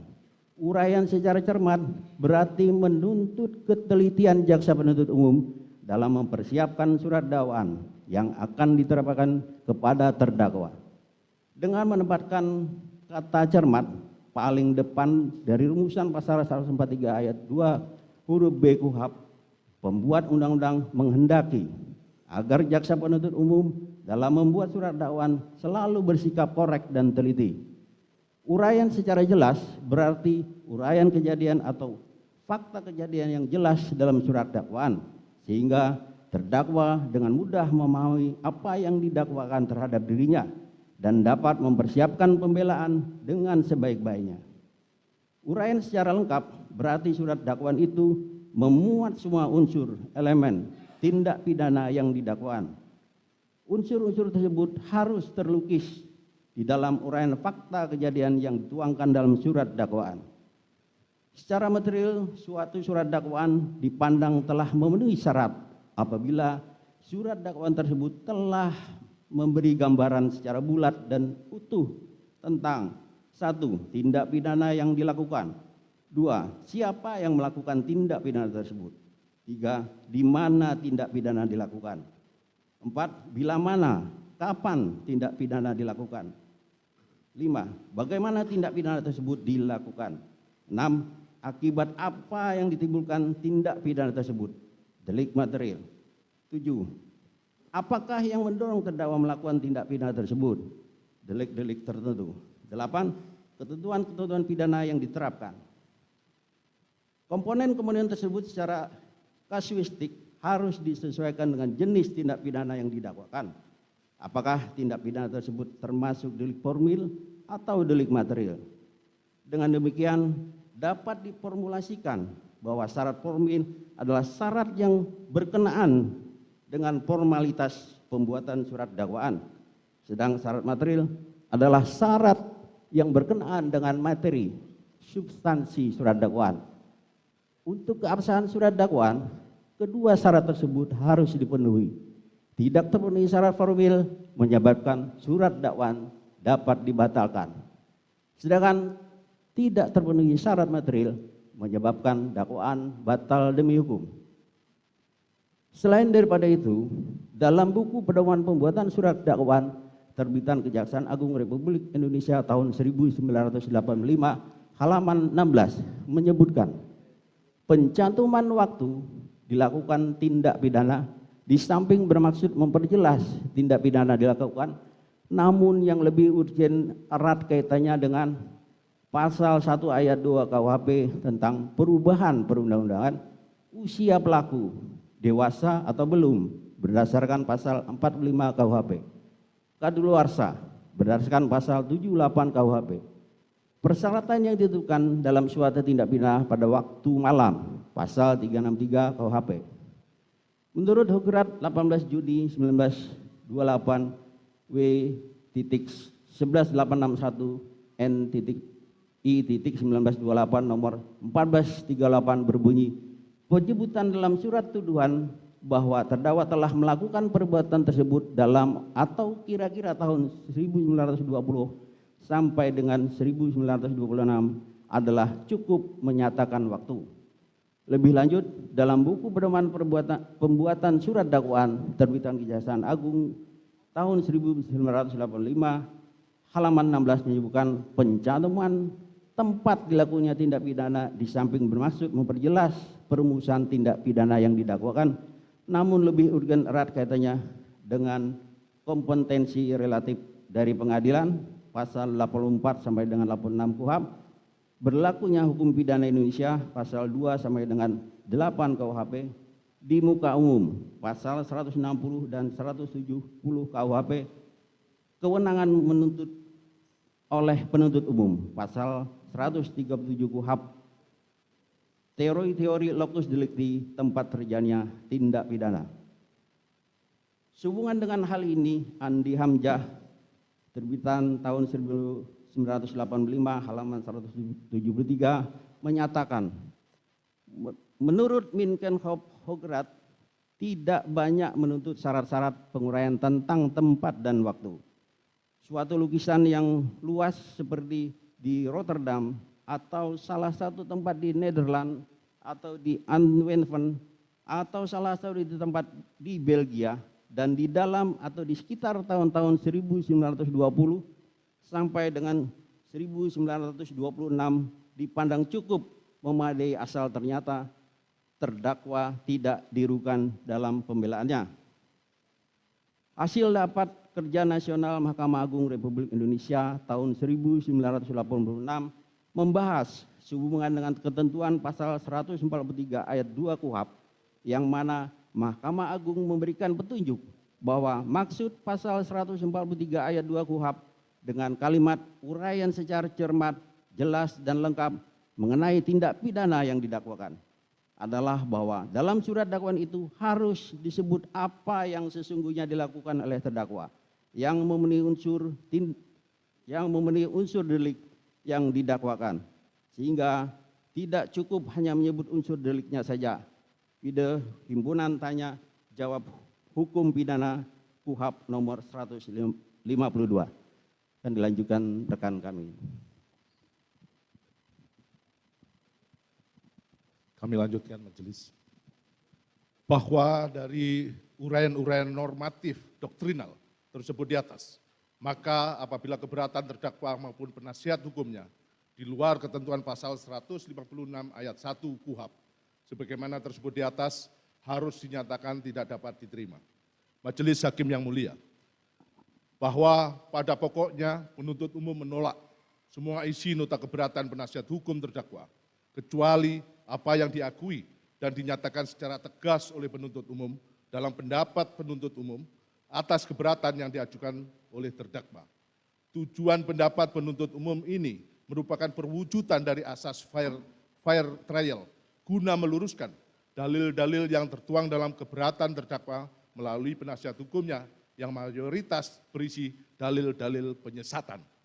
Sehingga membuat seolah-olah tindakan penuntut umum dalam pembuatan surat dakwaan adalah bertentangan dengan hukum acara pidana yang berakibat surat dakwaan penuntut umum tidak dapat diterima atau surat dakwaan harus dibatalkan sebagaimana ketentuan pasal 156 ayat 1 KUHP.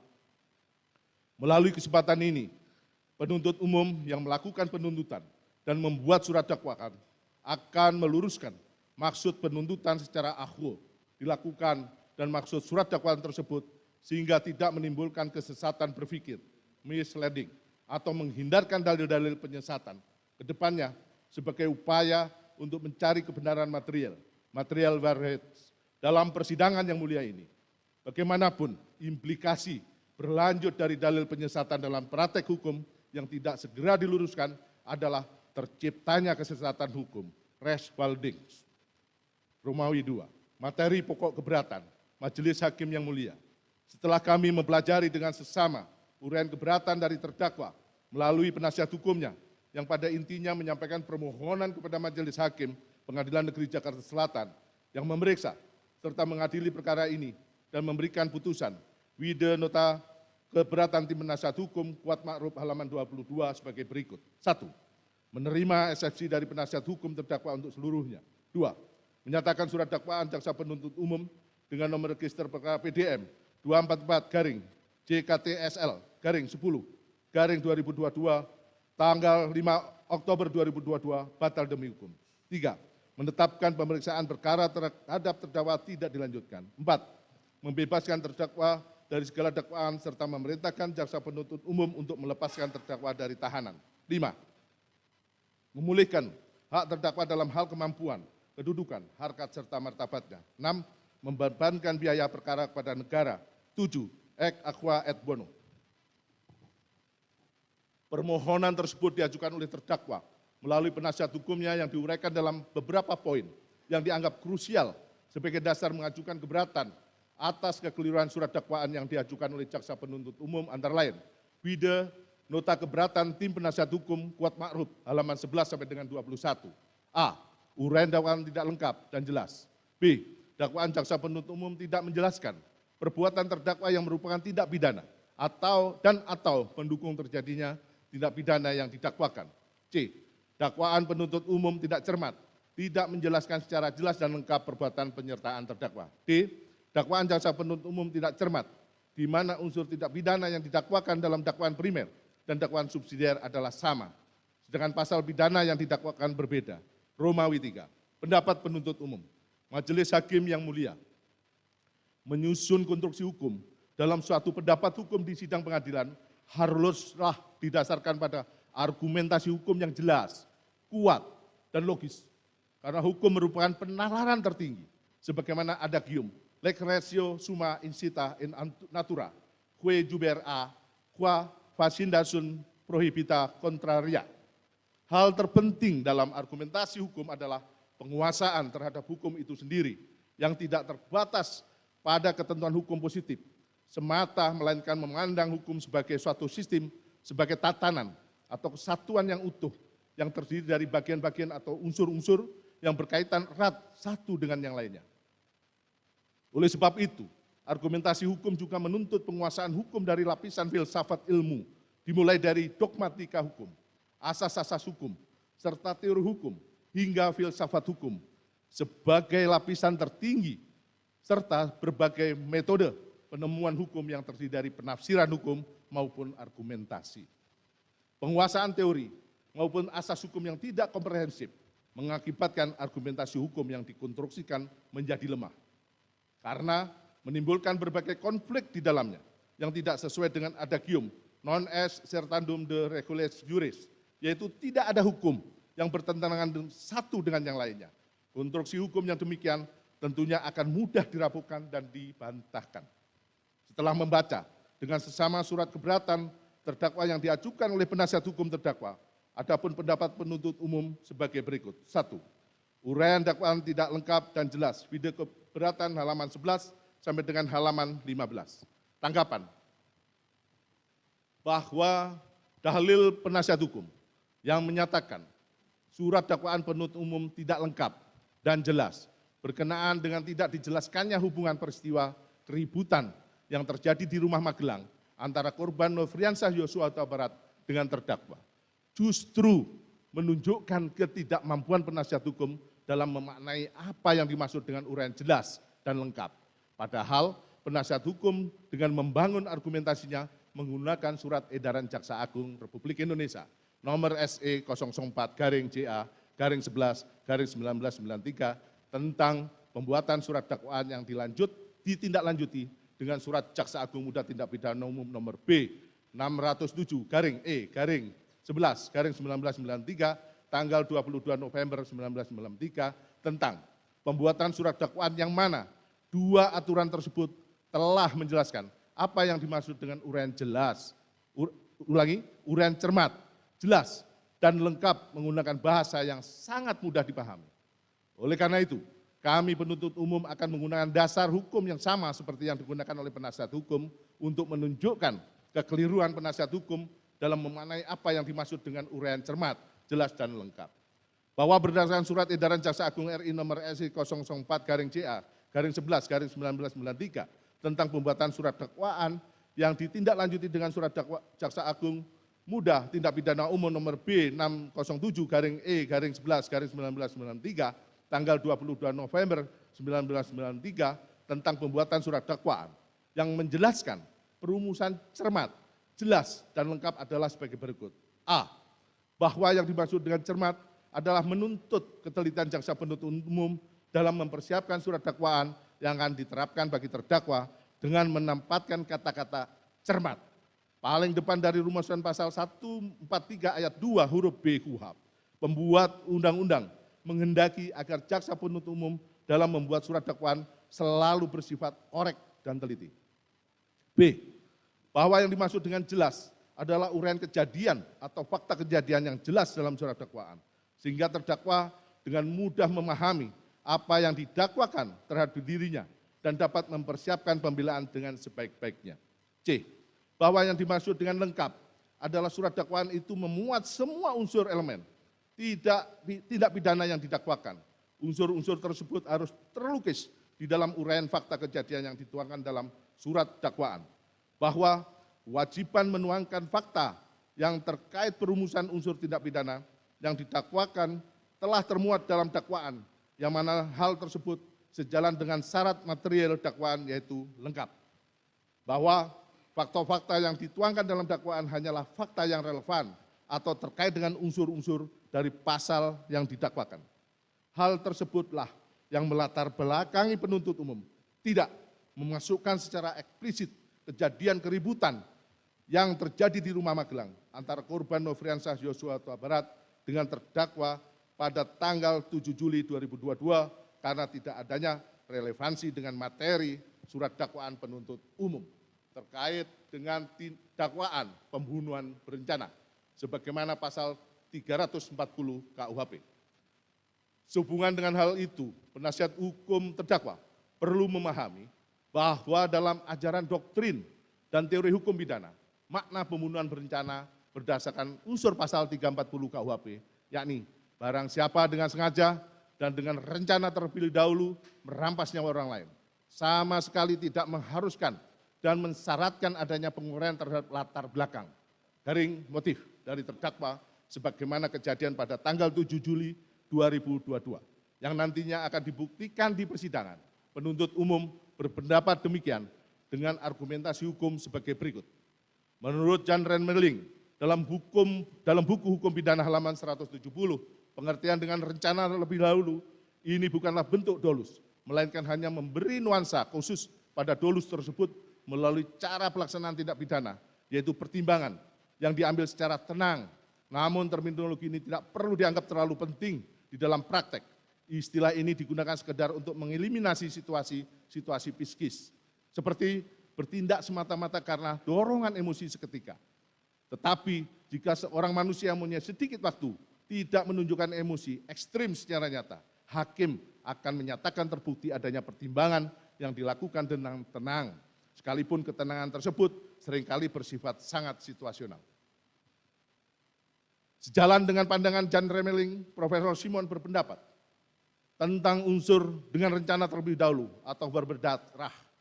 Dalam buku PAW Lamintang S.A., delik-delik khusus kejahatan terhadap nyawa, tubuh, dan kesehatan, serta kejahatan yang membahayakan bagi nyawa, tubuh, dan kesehatan, halaman 45, dengan mengatakan, orang hanya dapat berbicara tentang adanya perencanaan terlebih dahulu jika untuk melakukan tindak pidana itu pelaku telah menyusun keputusannya dengan mempertimbangkannya secara tenang.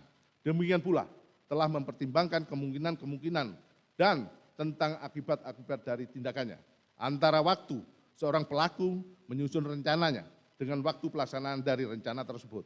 selalu harus terdapat suatu jangka waktu tertentu dalam hal seorang pelaku dengan segera melaksanakan apa yang ia maksud untuk dilakukan, kiranya sulit untuk berbicara tentang adanya suatu perencanaan terlebih dahulu. Kemudian Hogerats dalam aresnya tanggal 22 Maret 1909W 8851 memutuskan untuk dapat diterima tentang adanya unsur direncanakan terlebih dahulu atau Woordendarat, itu diperlukan suatu jangka waktu tertentu, baik singkat maupun panjang, bagi pelaku untuk merencanakan dan mempertimbangkan kembali rencananya tersebut dengan tenang. Pelaku harus dapat meyakinkan dirinya tentang arti dan akibat dari perbuatannya dalam suatu suasana yang memungkinkan dirinya memikirkan kembali rencananya. SR Sianturi SH dalam buku tindak pidana di KUHP berikut uraiannya, halaman 490 menyatakan, ada beberapa hal yang perlu diperhatikan antara materi perencanaan dengan pembunuhan itu. Yang pertama, ialah bahwa materi perencanaan itu misalnya hari yang ditentukan untuk pelaksanaan, cara, alat atau tempat tidak harus tepat terjadi. Misalnya hari Senin ia menimbang-nimbang, berpikir dan menentukan caranya, yaitu bahwa pembunuhan akan dilakukan hari Kamis berikutnya, ternyata dipercepat pada hari Rabu, tidak mengurangi pengertian dengan rencana terlebih dahulu. Semula direncanakan akan membunuh dengan pisau, ternyata dilakukan dengan pistol, juga tidak mengurangi pengertian dengan rencana tersebut. Yang kedua, ialah terdapat kekeliruan mengenai sasaran. Misalnya dia merencanakan pembunuhan B, ternyata X yang terbunuh. Karena mengira X adalah B, maka kejadian itu tidak mengurangi kehendak si petindak untuk membunuh seseorang lain, yang juga tidak mengurangi rencananya untuk membunuh orang lain. Pasal 340 ini juga tidak menyebutkan orang tertentu yang akan dirampas jiwanya, melainkan hanya menentukan seorang lain. Mohon izin dilanjutkan oleh teman.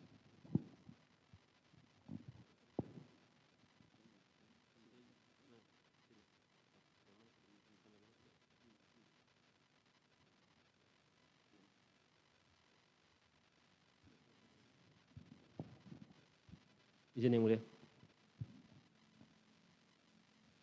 Dengan demikian dapat dipahami bahwa dalam menguraikan unsur dengan sengaja terlebih dahulu atau Woordendarat sebagaimana dimaksud pasal 340 atau pembunuhan berencana atau mort, itu pada hakikatnya tidak mensyaratkan penuntut umum untuk menguraikan fakta hukum dalam surat dakwaan yang menyangkut latar belakang atau motif terjadinya suatu pembunuhan, dikarenakan tidak adanya relevansi terhadap pembuktian unsur delik pasal akuo.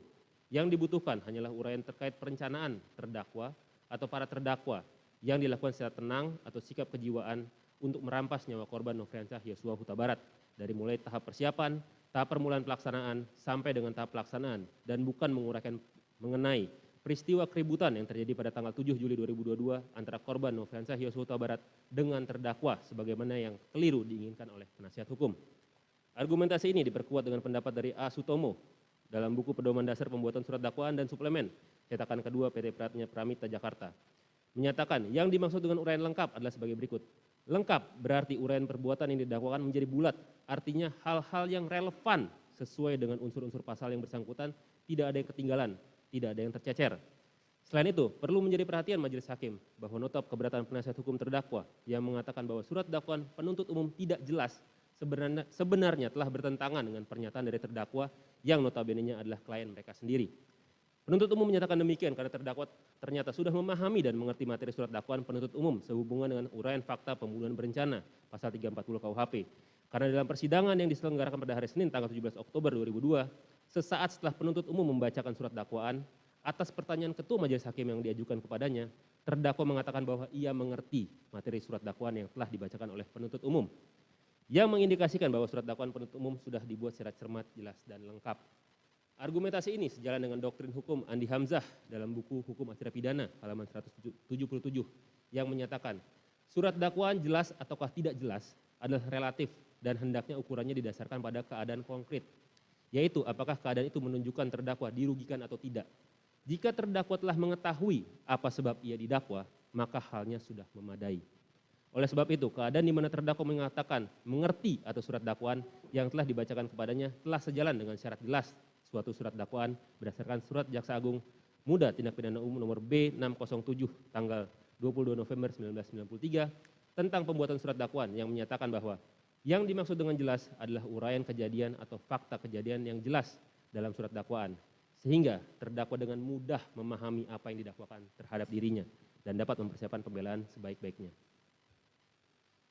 2. Dakwaan jaksa penuntut umum tidak menjelaskan perbuatan terdakwa yang merupakan tindak pidana dan atau mendukung terjadinya tindak pidana yang didakwakan. Vide nota keberatan halaman 15 sampai dengan halaman 18. Dan 3. Dakwaan jaksa penuntut umum tidak cermat, tidak menjelaskan secara jelas dan lengkap perbuatan penyertaan terdakwa. Vide nota keberatan halaman 18 sampai dengan halaman 20. Tanggapan untuk keduanya. Bahwa uraian nota keberatan penasihat hukum adalah keliru dan telah bertentangan dengan doktrin serta jurisprudensi dalam hukum pidana di Indonesia. Berikut adalah doktrin dan jurisprudensi yang digunakan oleh penuntut umum untuk menentukan seseorang dapat dikualifikasikan sebagai medepleger. Pertama, menurut Profesor Andi Sofyan, bahwa adanya kesadaran bersama ini tidak berarti bahwa ada pemufakatan terlebih dahulu. Akan tetapi cukup apabila ada pengertian antara peserta pada saat perbuatan dilakukan dengan tujuan mencapai hasil yang sama. Yang penting ialah harus ada kesengajaan untuk bekerja sama yang sempurna dan erat dan ditujukan kepada hal yang dilarang oleh undang-undang. Kemudian ada pelaksanaan bersama secara fisik. Pelaksanaan bersama secara fisik cakupannya bukan hanya tertuju pada pelaksanaan unsur delik saja, dan perbuatan para pembuat pelaksana tidak perlu sama. Berdasarkan Hograd 29 Juni 1996, juga menekankan bahwa apabila dua orang secara bersama-sama melakukan suatu perbuatan yang dapat dihukum, sedangkan tiap-tiap pelaku tidak menghasilkan kejahatan itu. Kemudian dalam Hograd 29 Juni 1941, mengatur bahwa dalam turut melakukan, jika kerjasama para pelaku adalah demikian lengkapnya, sehingga perbuatan seorang dari mereka tidak berbentuk suatu badan. Kemudian dalam Hograd 17 Mei 1943, bahwa jika dua pelaku langsung bekerja sama melaksanakan suatu rencana dan kerjasamanya lengkap dan erat, maka tidaklah penting siapa di antara mereka yang akhirnya melakukan perbuatan penyelesaian. Dari uraian tersebut dapat dilihat bahwa adanya suatu medepleger menitikberatkan pada keterkaitan secara yuridis di antara peserta dan mempunyai hubungan yang sangat erat, dan bahkan ada kemungkinan pelaksanaan fisik tersebut tidak termasuk unsur delik, tetapi sangat mendukung pelaksanaan delik yang dilakukan oleh perbuatan pelaksana sebagai perwujudan dari kehendak bersama. Di mana keadaan inilah yang terurai dalam surat dakwaan perihal keterlibatan terdakwa dalam perbuatan perampasan nyawa korban Nofriansyah Yosua Huta Barat yang dilakukan dengan Ferdi Sambo, Sarjana Hukum SIK Magister Hukum, Putri Chandrawati, Ricky Rizal Wibowo, dan Richard Eliezer Pudiang Lumiu. Kemudian, kedua, menurut Profesor Mulyatno dalam bukunya berjudul Hukum Pidana, Delik-delik Penyertaan halaman 43, berpendapat bahwa kerjasama yang erat mungkin ternyata daripada perbuatan masing-masing peserta dan mungkin juga dari keadaan setelah kejahatan. Ulangi, dari keadaan setelah kejahatan dilakukan, umpamanya bahan untuk menentukan adanya kerjasama yang erat atau tidak. Berdasarkan doktrin tersebut, maka digambarkan bahwa kerjasama tidak harus dilakukan secara eksplisit, melainkan juga dapat dilakukan secara implisit. Lebih lanjut, berdasarkan doktrin yang berkembang, maka syarat sebagai medepleger turut serta dapat dilakukan dengan adanya kerjasama secara sadar berupa saling pengertian antar peserta. Saling pengertian antar peserta dan pelaksanaan kerjasama secara fisik yang tidak hanya ditujukan dalam merumuskan unsur delik, dijabarkan dalam surat dakwaan sehubungan dengan peran dari terdakwa, yakni sebagai berikut. Poin pertama, untuk berjaga-jaga dan ikut mendukung pengamanan situasi pada saat di Jakarta, mengajak juga Kuat Ma'ruf yang merupakan orang kepercayaan saksi Ferdi Sambo dan saksi Putri Chandrawati untuk mengurus keperluan rumah di Magelang, dan saksi Ricky Rizal Wibowo merupakan ajudan yang ditugaskan untuk menjaga anak saksi Putri Chandrawati di Magelang, berangkat ke Jakarta dengan menggunakan 2 unit mobil, yakni mobil Lexus LM nomor Pol B1 Mah, di mana saksi Putri Chandrawati meminta Kuat Ma'ruf untuk mengemudikan mobil tersebut ke Jakarta. Poin kedua, Kuat Ma'ruf yang sebelumnya juga sudah mengetahui akan dirampasnya nyawa korban Nofriansyah Yosua Huta Barat dengan kehendaknya sendiri sudah membawa pisau di dalam tas lempangnya yang sewaktu-waktu dapat dipergunakan apabila korban Nofriansyah Yosua Huta Barat melakukan perlawanan. Poin ketiga, Kuat Ma'ruf tanpa disuruh menghidupkan mobil Lexus LM nomor Pol B1 Mah, lalu saksi Putri Chandrawati naik dan duduk di kursi tengah mobil tersebut. Kuat Ma'ruf dan saksi Richard Eliezer Pudiang Lumiu sudah berada di dalam mobil, padahal saksi Ricky Rizal Wibowo dan Kuat Ma'ruf yang seharusnya kembali ke Magelang tetapi saat itu malah turut serta pergi ke rumah dinas Duren 3 nomor 46. Sesampainya di rumah Duren 3, ia langsung menutup pintu dan kemudian naik ke lantai 2 untuk menutup pintu balkon meskipun langit masih terang. Kuat Ma'ruf masuk ke dalam rumah melewati garasi menuju pintu dapur yang sebelumnya sudah dibuka oleh Kuat Ma'ruf, langsung menuju kamar utama di lantai 1 diantar oleh Kuat Ma'ruf. Setelah itu Kuat Ma'ruf langsung menutup pintu rumah bagian depan dan naik ke lantai 2 tanpa disuruh langsung menutup pintu balkon. Padahal saat itu kondisi matahari masih dalam keadaan terang benderang. Apalagi tugas untuk menutup pintu tersebut bukan merupakan tugas keseharian dari Kuat Ma'ruf, melainkan tugas tersebut merupakan pekerjaan dari saksi Diryanto sebagai asisten rumah tangga. Poin selanjutnya, bahwa sekitar pukul 17.12, Kuat Ma'ruf yang mengetahui kehendak saksi Ferdi Sambo dengan sigap dan tanggap keluar melalui pintu dapur menuju garasi dan menghampiri saksi Ricky Rizal Wibowo yang berdiri dekat garasi, dekat bak sampah dengan mengatakan, "Om, dipanggil Bapak sama Yosua." Mendengar perkataan tersebut, saksi Ricky Rizal Wibowo menghampiri korban Nofriansyah Yosua Huta Barat yang sedang berada di halaman samping rumah dan memberitahu kepada korban Nofriansyah Yosua Huta Barat bahwa dirinya dipanggil oleh saksi Ferdi Sambo. Kemudian atas penyampaian saksi Ricky Rizal Wibowo menyebabkan korban Nofriansyah Yosua Huta Barat tanpa sedikit pun merasa curiga berjalan masuk ke dalam rumah melewati garasi dan pintu dapur menuju ruang tengah dekat meja makan diikuti dan diawasi terus oleh saksi Ricky Rizal Wibowo dan Kuat Ma'ruf. Poin selanjutnya, Kuat Ma'ruf setelah memanggil saksi Ricky Rizal Wibowo dan korban Nofriansyah Yosua Huta Barat tetap ikut masuk ke dalam rumah mengawal korban Nofriansyah Yosua Huta Barat sampai ke hadapan saksi Ferdi Sambo dan saksi Richard Eliezer Pudiang Lumiu. Saat itu Kuat Ma'ruf masih membawa pisau dalam tas lempangnya untuk berjaga-jaga apabila terjadi perlawanan dari korban Nofriansyah Yosua Huta Barat. Poin selanjutnya, posisi Kuat Ma'ruf berada di belakang saksi Ferdi Sambo dan saksi Ricky Rizal Wibowo dalam posisi bersiaga untuk melakukan pengamanan bila korban Nofriansyah Yosua Huta Barat melakukan perlawanan berada di belakang saksi Richard Eliezer Pudiang Lumiu. Kuat Ma'ruf menyadari sepenuhnya dan tidak sedikit pun menolak permintaan handphone merek iPhone 13 Pro Max dan uang yang dijanjikan oleh saksi Ferdi Sambo bersama saksi Putri Chandrawati yang merupakan tanda terima kasih atas hadiah karena saksi Ricky Rizal Wibowo, saksi Richard Eliezer Pudiang Lumiu dan Kuat Ma'ruf telah turut terlibat merampas nyawa korban Nofriansyah Yosua Huta Barat. Keberatan poin keempat, dakwaan jaksa penuntut umum tidak cermat di mana unsur tindak pidana yang didakwakan dalam dakwaan primer dan dakwaan subsidiar adalah sama, sedangkan pasal pidana yang didakwakan berbeda. Pidana nota keberatan halaman 20 sampai dengan halaman 21. Dilanjutkan oleh rekan saya. Mohon izin melanjutkan yang mulia.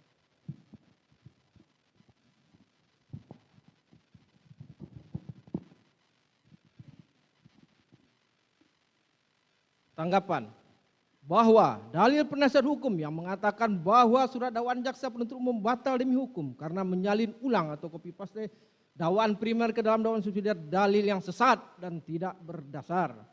Apabila penasihat hukum memang sungguh-sungguh mencermati materi surat dakwaan, maka dapat dilihat secara objektif bahwa terdapat perbedaan signifikan di antara kedua dakwaan tersebut, yakni sebagai berikut.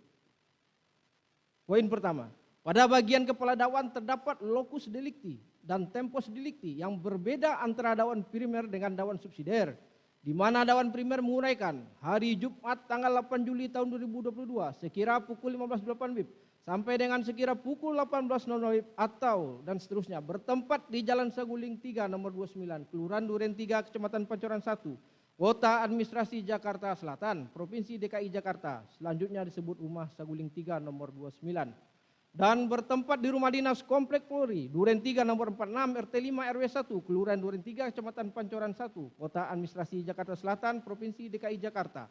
Selanjutnya disebut Rumah Dinas Duren 3 nomor 46 atau dan seterusnya. Sementara dakwaan subsidiar menguraikan hari Jumat tanggal 8 Juli 2022 sekira pukul 17.12 waktu Indonesia Barat sampai dengan sekira pukul 17.14 waktu Indonesia Barat. Bertempat di Rumah Dinas Komplek Polri, Duren 3 nomor 46 RT 5 RW 1, Kelurahan Duren 3, Kecamatan Pancoran 1, Kota Administrasi Jakarta Selatan, Provinsi DKI Jakarta. Selanjutnya disebut Rumah Dinas Duren 3 nomor 46.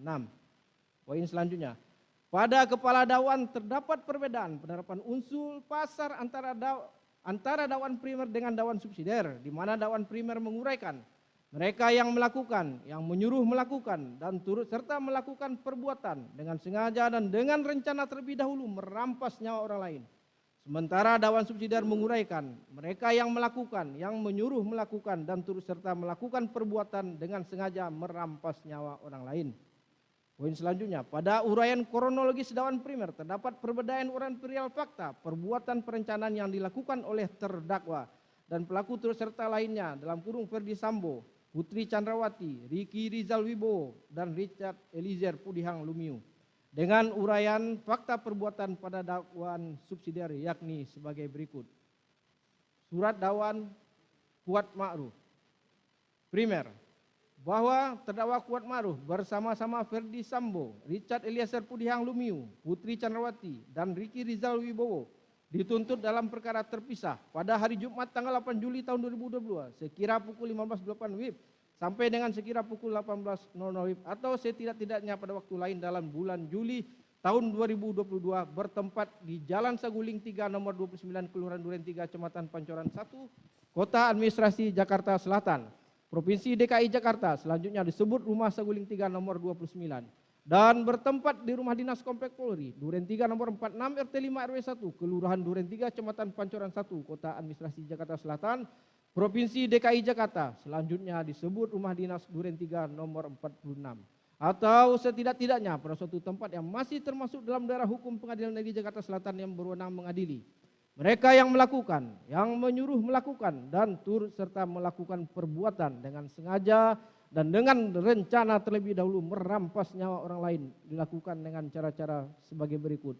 Vide dakwaan Kuat Ma'ruf halaman 2. Sedangkan dalam dakwaan subsidiar bahwa terdakwa Kuat Ma'ruf bersama-sama Ferdi Sambo, Richard Eliezer Pudihang Lumiu, Putri Chandrawati, dan Ricky Rizal Wibowo dituntut dalam perkara terpisah pada hari Jumat tanggal 8 Juli 2022 sekira pukul 17.12 WIB sampai dengan sekira pukul 17.14 WIB atau setidak-tidaknya pada waktu lain dalam bulan Juli tahun 2022 bertempat di Rumah Dinas Komplek Polri Duren 3 nomor 46 RT 5 RW 1 Kelurahan Duren 3 Kecamatan Pancoran 1 Kota Administrasi Jakarta Selatan Provinsi DKI Jakarta, selanjutnya disebut Rumah Dinas Duren 3 nomor 46 atau setidak-tidaknya pada suatu tempat yang masih termasuk dalam daerah hukum Pengadilan Negeri Jakarta Selatan yang berwenang mengadili. Mereka yang melakukan, yang menyuruh melakukan dan turut serta melakukan perbuatan dengan sengaja merampas nyawa orang lain dilakukan dengan cara-cara sebagai berikut. Vide dakwaan Kuat Ma'ruf halaman 22. Poin berikutnya.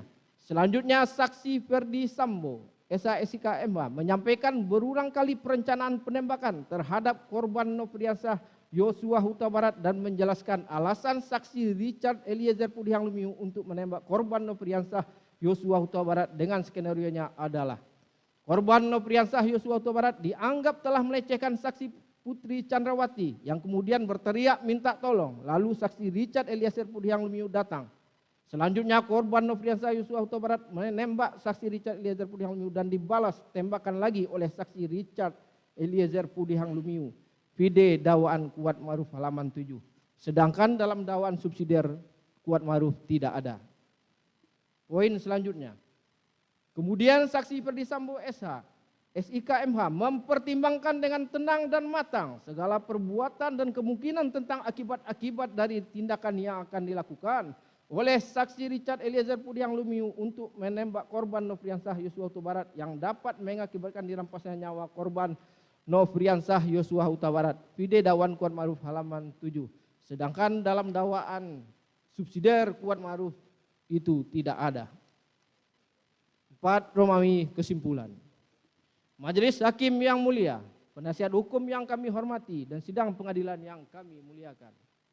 Berdasarkan uraian tersebut di atas, penuntut umum berpendapat surat dakwaan dalam perkara akuo telah disusun secara cermat, jelas dan lengkap yang memenuhi syarat formil dan material dari surat dakwaan. Penuntut umum tetap pada surat dakwaan yang telah dibacakan pada persidangan yang mulia ini pada hari Senin tanggal 17 Oktober 2022 serta dengan tegas menyatakan bahwa seluruh alasan surat keberatan yang diajukan oleh terdakwa melalui penasihat hukumnya tersebut tidak berdasarkan hukum dan patutlah untuk dikesampingkan. Dan oleh karena itu, maka kami selaku penuntut umum dalam perkara ini memohon agar majelis hakim yang memeriksa dan mengadili perkara ini menjatuhkan putusan sela dengan amar sebagai berikut. 1. Menyatakan menolak nota keberatan terdakwa dan penasihat hukum terdakwa Kuat Ma'ruf untuk keseluruhan. 2. Menyatakan surat dakwaan nomor register perkara PDM strip 244 Jakarta SL 10/2022 atas nama terdakwa Kuat Ma'ruf telah disusun sebagaimana mestinya sesuai dengan ketentuan Kitab Undang-Undang Hukum Acara Pidana dan oleh karena itu surat dakwaan tersebut dapat dijadikan dasar pemeriksaan perkara ini. 3. menyatakan pemeriksaan perkara atas nama terdakwa Kuat Ma'ruf dilanjutkan dengan pemeriksaan materi perkara. 4. Memerintahkan agar penuntut umum memanggil para saksi pada persidangan berikutnya. Demikianlah pendapat penuntut umum atas keberatan dari terdakwa Kuat Ma'ruf melalui penasihat hukumnya. Sebagai penutup, untuk bahan introspeksi bagi diri kita semua, penuntut umum akan menyampaikan quote yang dikemukakan oleh Oliver Wendell Holmes, yang artinya jangan pernah mempertahankan kesalahan, karena sekuat apapun Anda bertahan, Anda tidak akan pernah bisa menang melawan kebenaran. Wabillahi taufiq wal hidayah. Wassalamualaikum warahmatullahi wabarakatuh. Salam namo buddhaya. Om santi santi om. Sekian dan terima kasih. Hormat kami Jakarta 20 Oktober 2002, penuntut umum Rudi Irmawan Sarjana Hukum Magister Hukum ditandatangani. Terima kasih yang mulia. Baik, terima kasih saudara jaksa penuntut umum. Baik, demikian acara tanggapan atas eksepsi yang diberikan oleh penasihat hukum terdakwa kepada yang disampaikan oleh jaksa penuntut umum telah dibacakan, maka sidang akan kami tunda pada hari Rabu tanggal 26 dengan agenda putusan sela. Demikian sidang perkara atas nomor 800 PIT-B 2022 atas nama Kuat Ma'ruf dinyatakan ditutup.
Gus, nasi. Bagikan.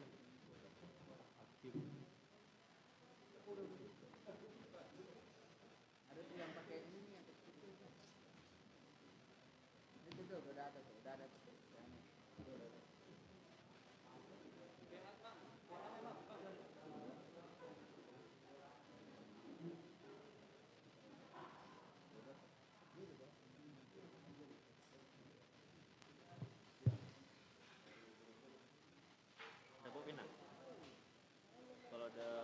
Kalau ada info nanti siapin. Itulah yang maju ke depan.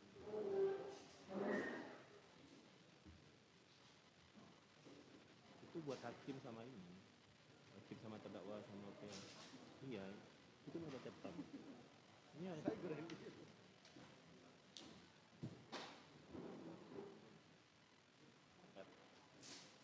Kampret.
Diskors perkara nomor 799 PIT B 2022 atas nama terdakwa Ricky Rizal Wibowo dinyatakan dicabut, sidang dinyatakan dibuka kembali. Baik, sesuai dengan penundaan tadi, hari ini adalah tanggapan atas keberatan atau eksepsi yang disampaikan penasihat hukum terdakwa oleh jaksa penuntut umum. Silakan.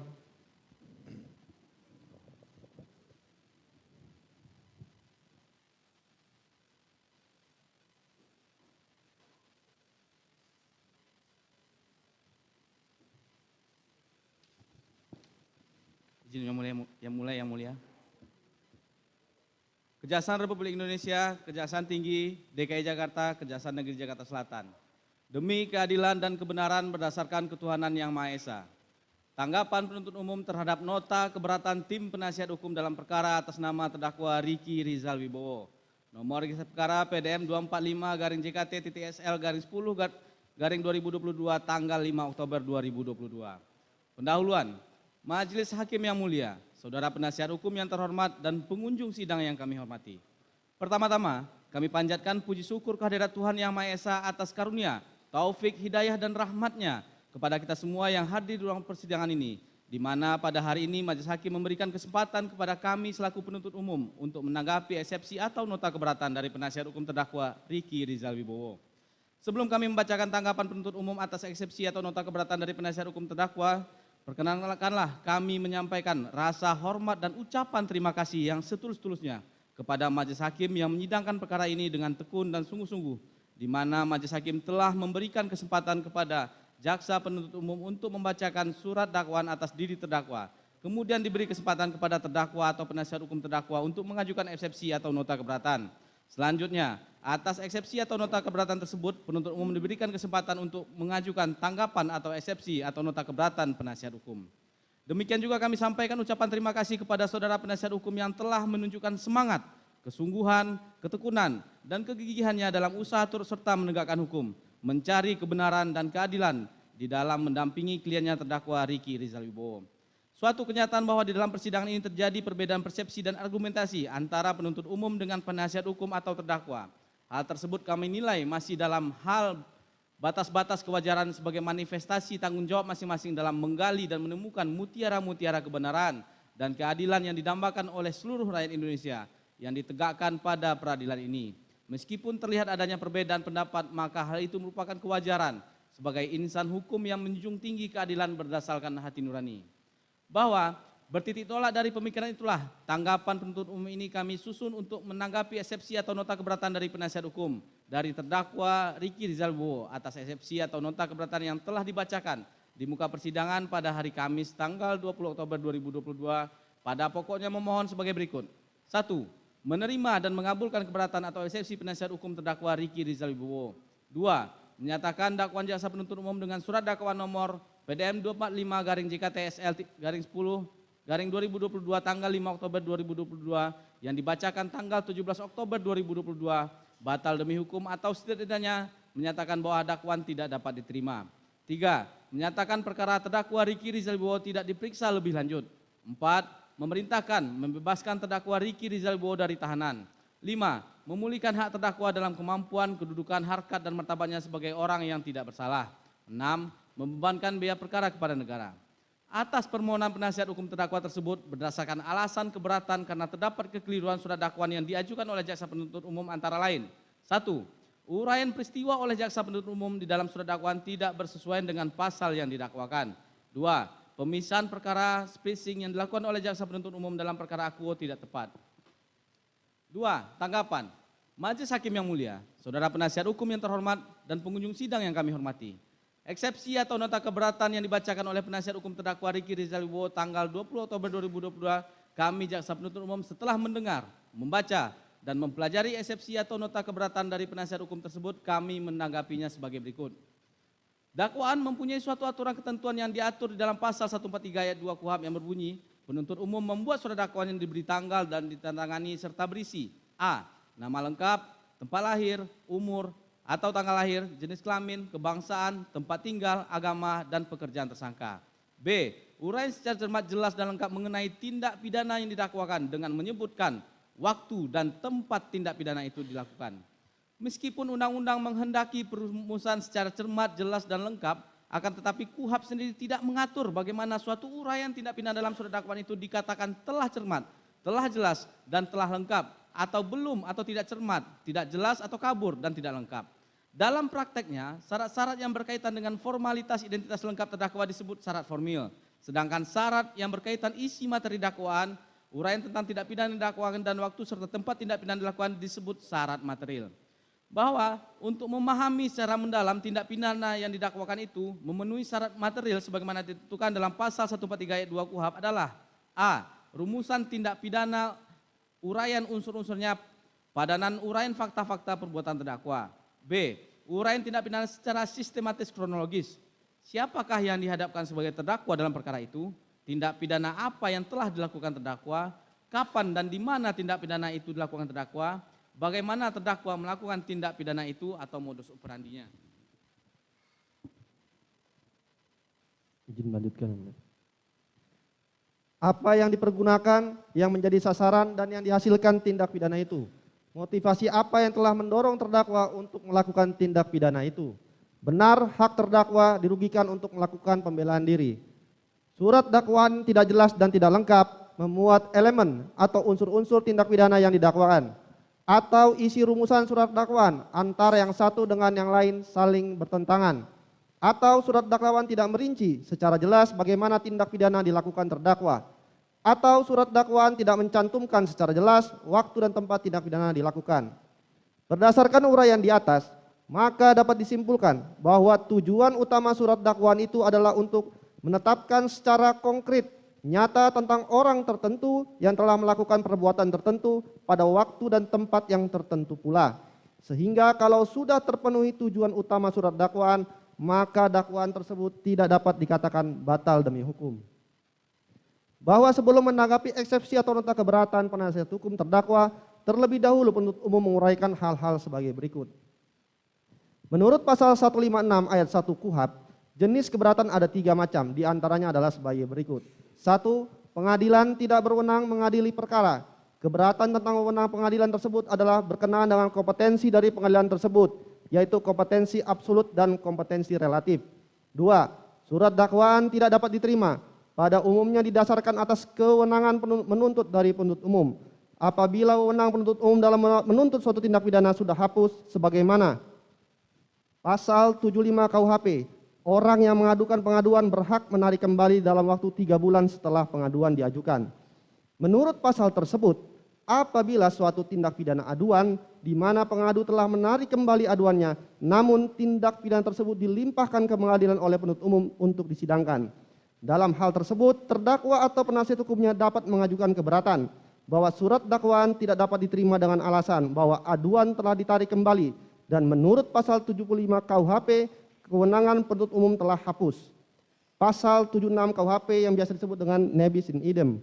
Pasal 78 KUHP yang biasa disebut dengan daluarsa. Surat dakwaan yang didakwakan oleh penuntut umum bukan perkara pidana tetapi perkara perdata.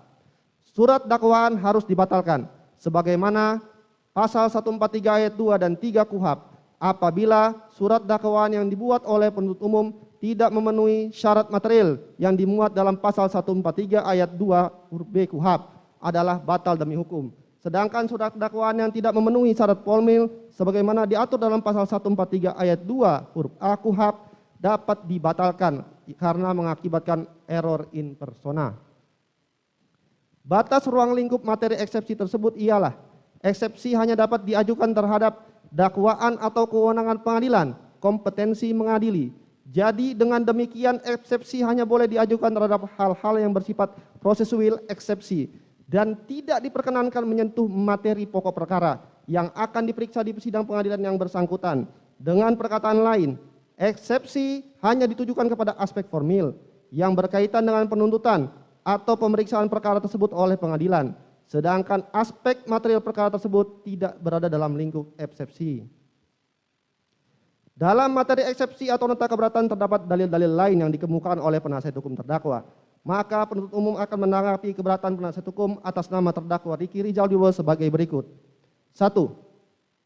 Bahwa terhadap alasan eksepsi atau nota keberatan penasihat hukum terdakwa Riki Rizal Wibowo mengenai uraian peristiwa oleh jaksa penuntut umum di dalam surat dakwaan tidak bersesuaian dengan pasal yang didakwaan. Setelah penuntut umum mencermati uraian eksepsi atau nota keberatan, penasihat hukum terdakwa Riki Rizal Wibowo yang menceritakan terkait peristiwa-peristiwa baik di kejadian Magelang, Rumah Saguling, dan Rumah Duren 3, video halaman 8 sampai dengan halaman 17. Yang mana hal tersebut secara jelas dan tegas sudah menguraikan materi pokok perkara yang bukan ruang lingkup dari eksepsi, sebagaimana dimaksud pasal 156 ayat 1 KUHP. Selain hal tersebut, pada pokoknya penasihat hukum terdakwa juga menguraikan keberatan karena uraian peristiwa dan peran masing-masing terdakwa disimpulkan oleh penasihat hukum. Dilakukan dengan cara copy paste antara dakwaan yang satu dengan yang lain. Oleh karena itu, kami jaksa penuntut umum sekalipun memandang keberatan penasihat hukum tersebut tidak termasuk dalam ruang lingkup materi eksepsi sebagaimana dimaksud 156 ayat 1 KUHP, namun perlu sedikit kami jelaskan alasan kami mengapa dalam menguraikan fakta perbuatan konstruksi van de feiten antara terdakwa dengan saksi-saksi lainnya, terdakwa dalam berkas terpisah memiliki kesamaan. Satu sama lainnya adalah karena dakwaan disusun dan dibangun dari suatu rangkaian peristiwa pidana yang sama yang dilakukan secara bersama-sama antara terdakwa dengan saksi-saksi lainnya atau terdakwa dalam berkas terpisah. Sehingga tidaklah mungkin terdapat perbedaan cerita yang justru malah akan menimbulkan kaburnya surat dakwaan karena tidak konsistennya jaksa penuntut umum dalam menguraikan perbuatan masing-masing pelaku tindak pidana. Selain itu, kami tim penuntut umum juga tidak sependapat dengan alasan eksepsi penasihat hukum terdakwa yang telah memberikan penilaian yang masih bersifat asumsi dengan menyatakan bahwa uraian fakta perbuatan terdakwa Riki Rizal Wibowo yang tergambar dalam 6 poin penting adalah bersifat asumsi-asumsi liar yang tidak berdasar dari penuntut umum. Karena menurut kami, perbuatan terdakwa Riki Rizal Wibowo sudah kami gambarkan secara jelas, lengkap, dan cermat dalam surat dakwaan yang kami buat, tentunya dengan kualitas peran sebagai orang yang turut serta melakukan perbuatan pidana bersama-sama dengan para terdakwa dalam berkas perkara terpisah. Memang benar, dalam perkara Akuo, terdakwa Riki Rizal Wibowo bukanlah sebagai pleger atau orang yang melakukan perbuatan material menembak korban Nopriansah Yosua Huta Barat, sebagaimana dilakukan oleh saksi Ferdi Sambo dan saksi Richard Eliezer Pudihang Lumiu.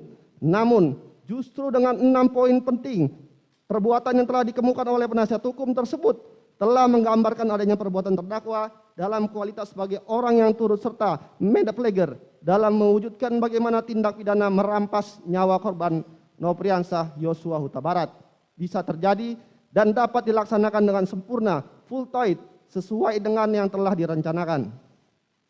Karena pada prinsipnya pelaku turut serta medapleger tidaklah disyaratkan harus melakukan pemenuhan seluruh unsur delik, namun cukup melakukan sebagian daripada unsur delik saja. Kemudian pelaku pembuat plegerlah yang menyelesaikan perbuatan dalam hal pemenuhan seluruh unsur-unsur tindak pidana yang didakwakan.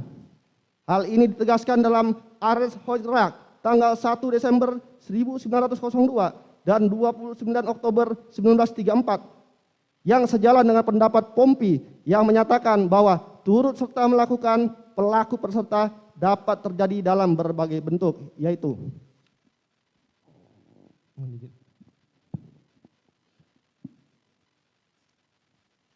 Mohon izin majukan. 1. Setiap orang yang bersama-sama mengerjakan secara sempurna suatu tindak pidana disebut petindak-petindak atau pelaku-pelaku, tetapi dibenarkan pula untuk menyebut mereka sebagai turut serta melakukan atau pelaku peserta. 2.